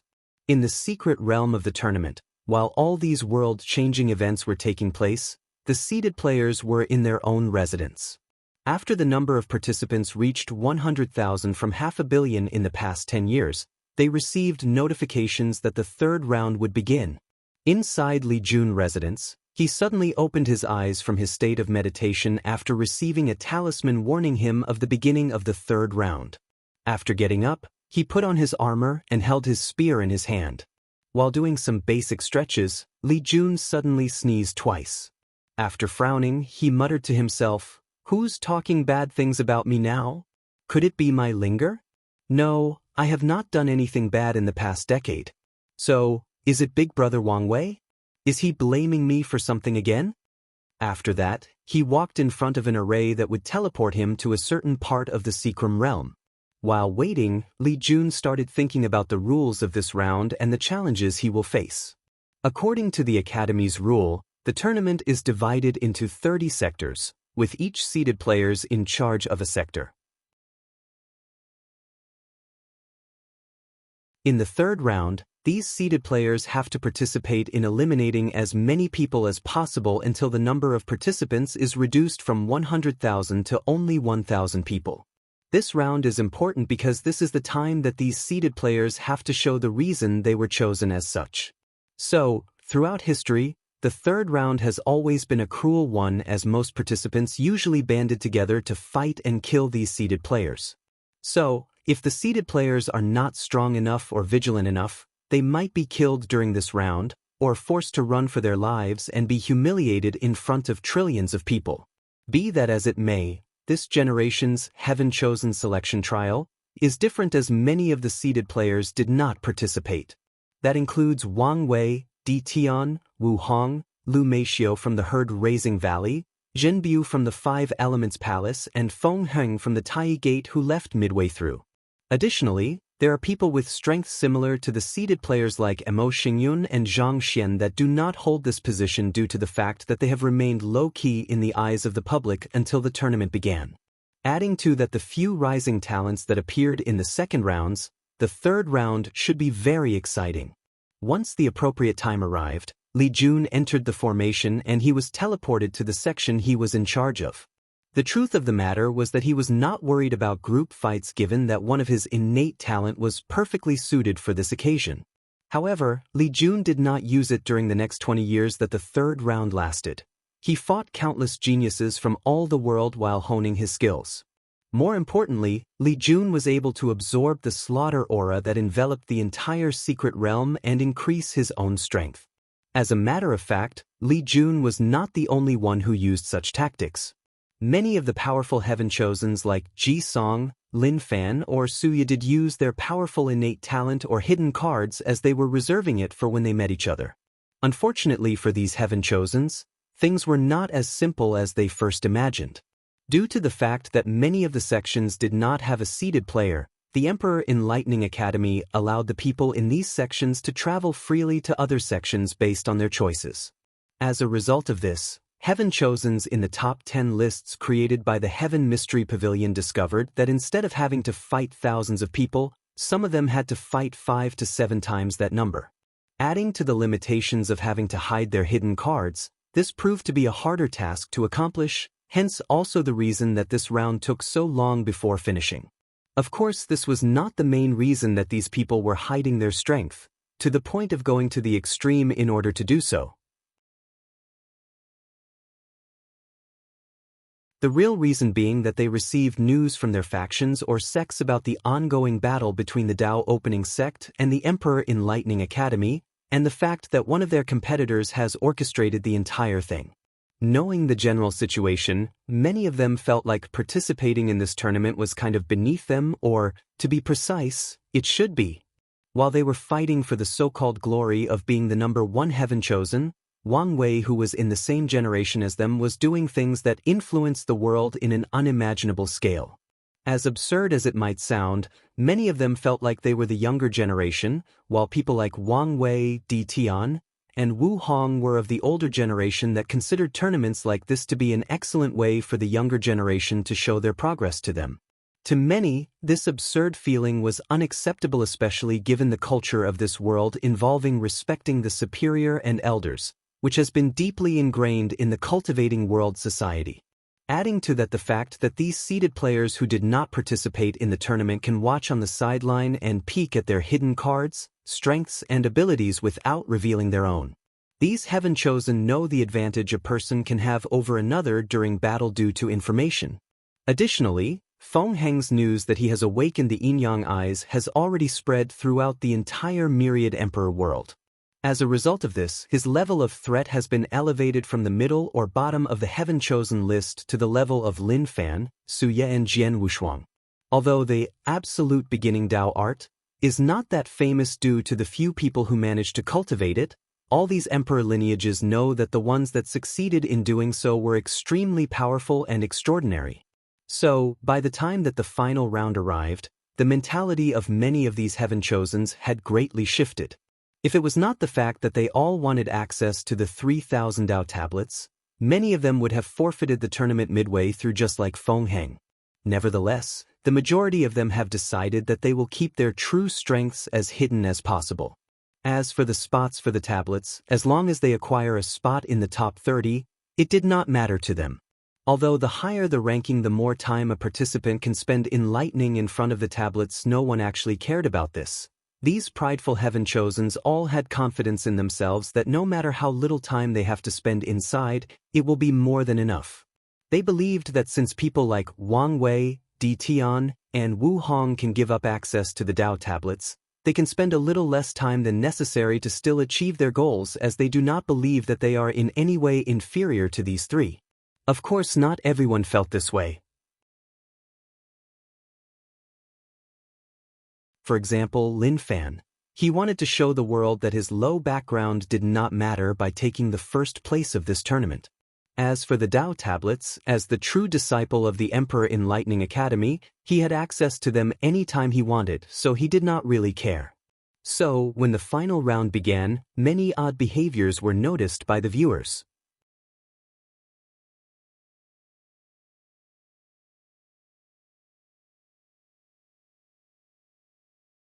Chapter 239. Wang Wei experienced many things during the 2 decades that the third round took place. For once, he learned a great deal about his fellow competitors. Although these people decided no to use all their strengths, Wang Wei still learned a great deal about them, like their response time, are they more efficient in close combat or using spells from afar, and their preferences during certain situations. All this information is useful to determine a battle at peak level. Another thing he discovered was the fact that hiding their strengths actually helped these people a great deal during the past 10 years. With the constant fighting while placing limitations on themselves, many of them like Ji Song, Su Ye, Jian Wushuang, and Lin Fan honed their skills to perfection amidst the constant slaughter and ambush. Moreover, their cultivation speed did not decrease, as the constant fighting was perfect for breaking through in battle, as well as the fact that the secret realm is designed to help the participants cultivate faster. Adding to that, all of them experienced a fortunate encounter, as the secret realm of the trial was full of other secret realms with inheritance or lucky chances inside. Unfortunately, the tournament did broadcast the specific of these fortunate encounters, so he did not know what benefits these people received. Nevertheless, he did notice that Ji Song was very strange after one of his encounters, so he took note of it. Meanwhile, on the world level, the war between the Dao Opening Sect and the Emperor Enlightening Academy has not stopped for even a moment.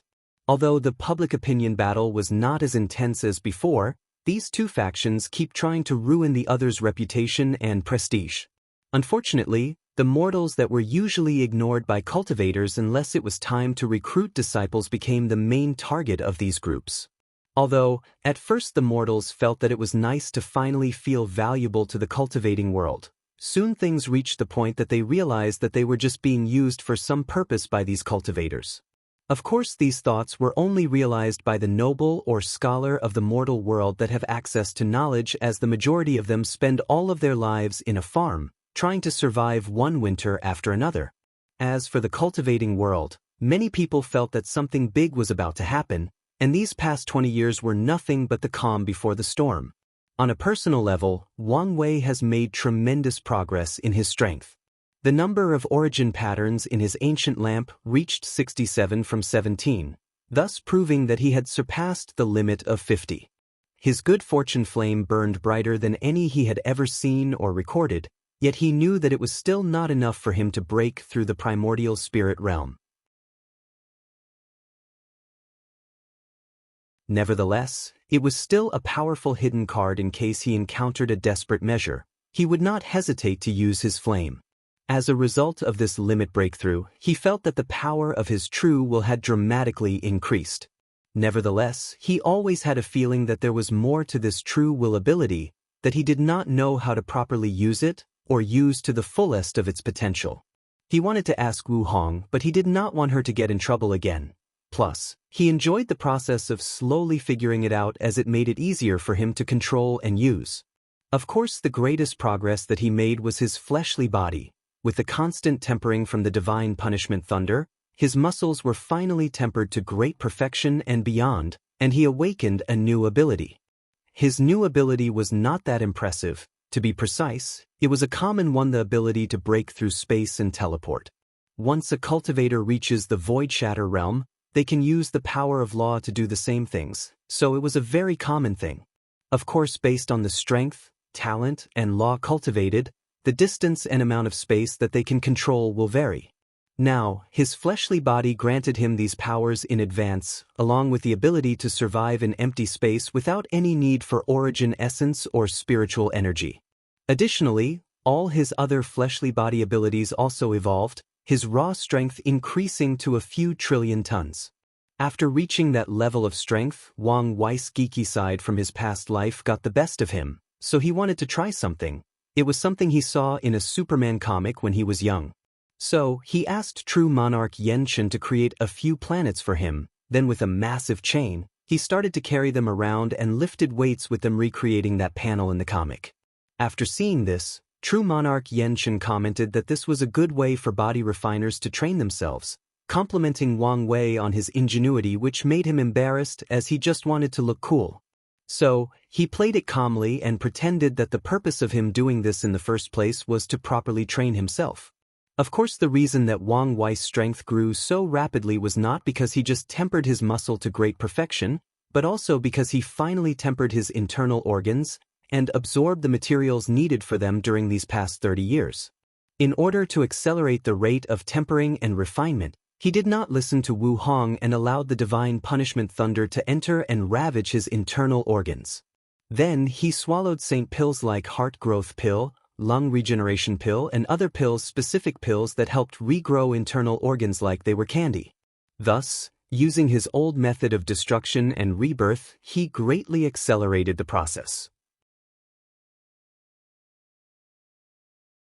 Of course, Wu Hong discovered this, and she was not that surprised as she knew him better than himself.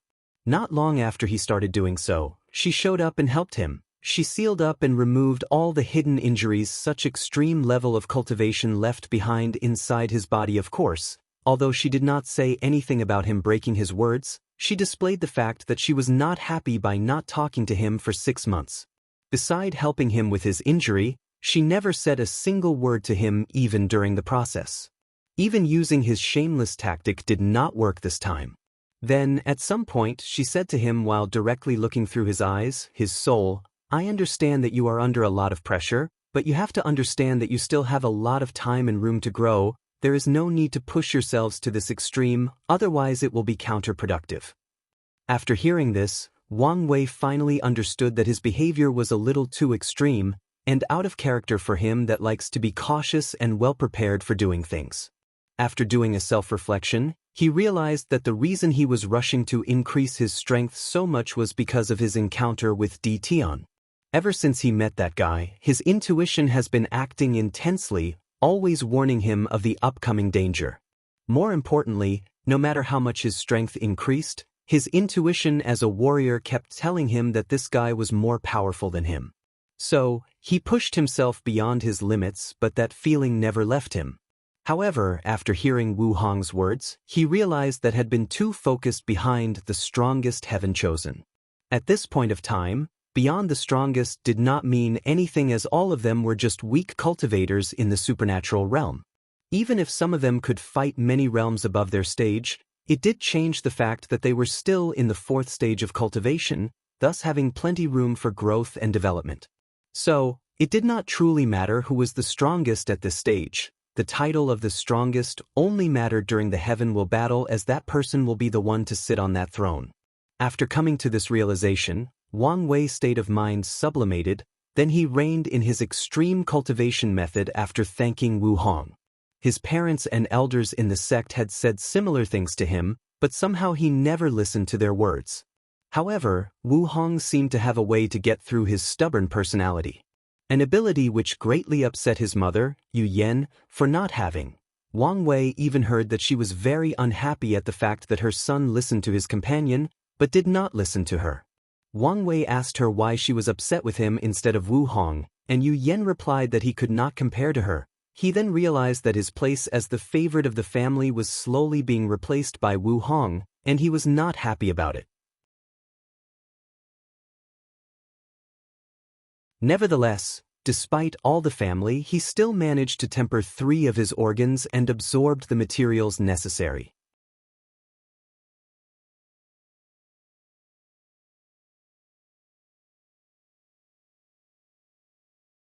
Chapter 240. The 3 organs that Wang Wei tempered with and absorbed the necessary material are the liver, kidney, and lung. As for the materials needed, they are based on the 5 elements. The lung represents metal, the kidney stands for water, and the liver for wood. According to the 5 elements theory, metal, lung, promotes water, kidney, water promotes wood, liver. The process will continue until a cycle of promoting and restraining occur to achieve a state of balance. Unfortunately, Wang Wei does not have the remaining 2 materials yet, the reason being that his requirements or the sex requirements were very high. In order to give Wang Wei the best possible advantage, the Tao opening sect chose innate treasures of heaven and earth to allow him to refine his fleshly body. Innate treasures are a very special type or quality of material. In some ways, they are even more powerful and rare than emperor-level materials. According to the little information that cultivators have in the first few eras that existed in the myriad emperor world, during the Chaos era, the world was just formed and thus inhabitable by any kind of living beings, whether living or non-living, both organic and non-organic. However, back then, the world did not have spiritual energy between heaven and earth, but chaos chi, which is a vastly superior form of energy. After the world was completed and heavenly Tao perfected the fundamental laws of heaven and earth, the primordial era began. In that era, chaos chi was degraded into innate chi. Although chaos chi still existed in the environment, compared to the unlimited amount that existed in the previous era, it was nothing. Nevertheless, the life forms that started to appear in the primordial era still benefited from the baptizing of both chaos chi and innate chi.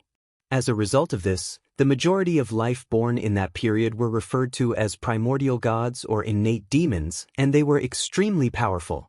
Their fleshly bodies were extremely powerful, to the point of using stars as snacks and worlds as balls to play games with. They were born with extremely terrifying bloodlines, granting them unimaginable divine abilities, 2 things that cultivators of modern time know for sure about these beings.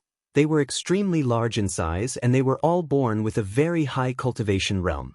The weakest of them had the strength of void-shattered realm, while the strongest of them reached the level of great emperors, and that was at birth. Many cultivators theorized that the cultivation system of these beings was extremely different from modern times. Due to the fact that the majority of them were born so powerful, they did not need to breathe chi from heaven and earth. All they had to do was understand the laws of heaven and earth in order to reach a higher level of strength. Another speculation of modern cultivators is the fact that since these powerful beings were born with different levels of strength, their society was strictly hierarchical, even worse than modern time. The higher the strength one of these gods were born with, the higher their talents, status, and opportunity to grow and develop. A primordial god born with Void Shatter Realm strength had absolutely no chance to ever surpass one born with Saint Realm strength, not to mention the higher ones. Of course, there are many things that still puzzled cultivators through this time regarding those eras. There is sufficient evidence to prove that humans existed in the primordial era. So, people always wondered how humans appear, survive, and even became the leader of this world in the beginning Emperor era, given that these primordial gods and innate demons. From the records still left from that era, humans have always been a weak and pitiful race, so this was a mystery that cultivators often wonder about. Many people theorized that humans were the descendants of primordial gods, while demons were the descendants of innate demons, given that these primordial gods looked exactly like them, and the innate demons also looked like the demon race. As for the rise of the human race, Many people attributed it to the first great emperor of the myriad emperor world, the heaven-opening emperor. The truth of the matter is that many of the theories or conjectures of modern cultivators are correct, while a few were wrong. The truth of the matter is that these primordial gods and innate demons were indeed born extremely large, extremely powerful. Their society was indeed strictly hierarchical, as the oldest of them were usually the most powerful and have the highest status. One ability that these creatures had was the fact that they were all immortals. With the constant bathing in both chaos chi and innate chi, none of them had to worry about their lifespans, so they mostly focused on cultivating. Additionally, as creatures born from heaven and earth, meaning they were not created through procreation, they were considered perfect beings.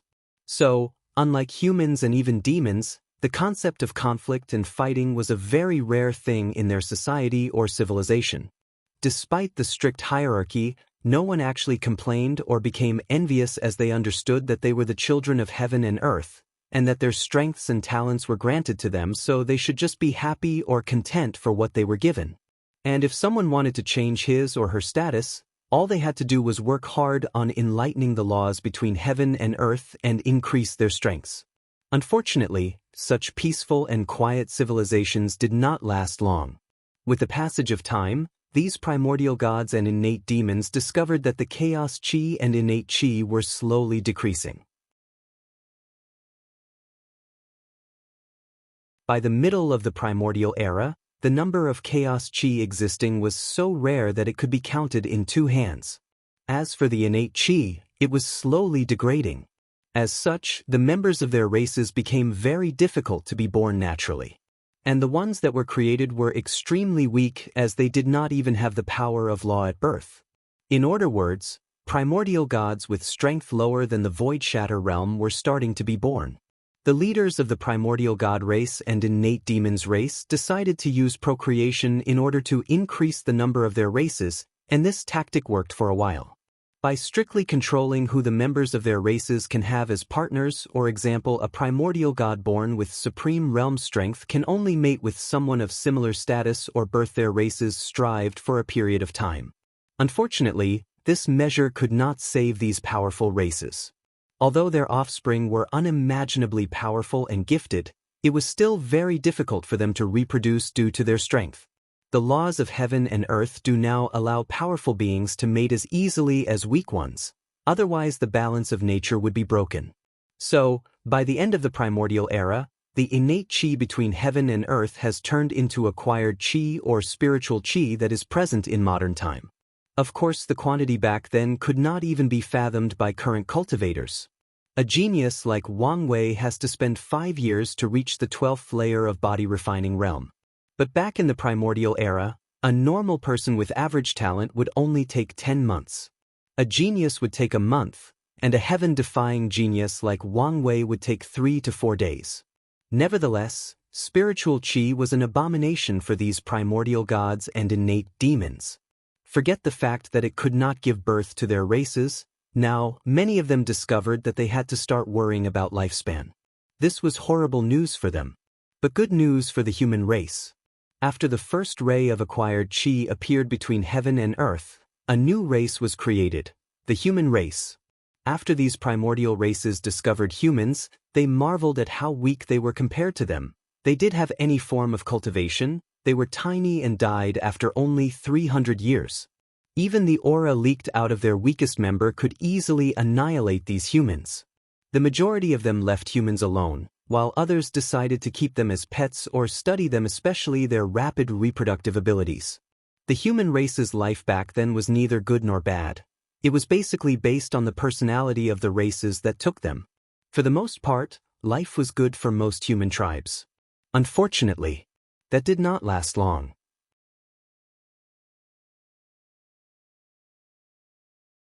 After calculating the secrets of heaven and earth, the leaders of the primordial gods and innate demons calculated the eventual destruction of their races and the rise of the human race. They discovered that humans were the chosen race assigned by Heavenly Tao to lead the myriad emperor world, even though it was not called such by then. You're tuning in to the Passion Pages YouTube channel, We're so grateful for your support, and don't forget to subscribe to join us on this incredible journey through captivating stories. Your generosity through donations truly makes a world of difference, as it's the primary source of revenue that allows me to expand and enhance this channel for you. Thank you from the bottom of my heart for being a part of this adventure.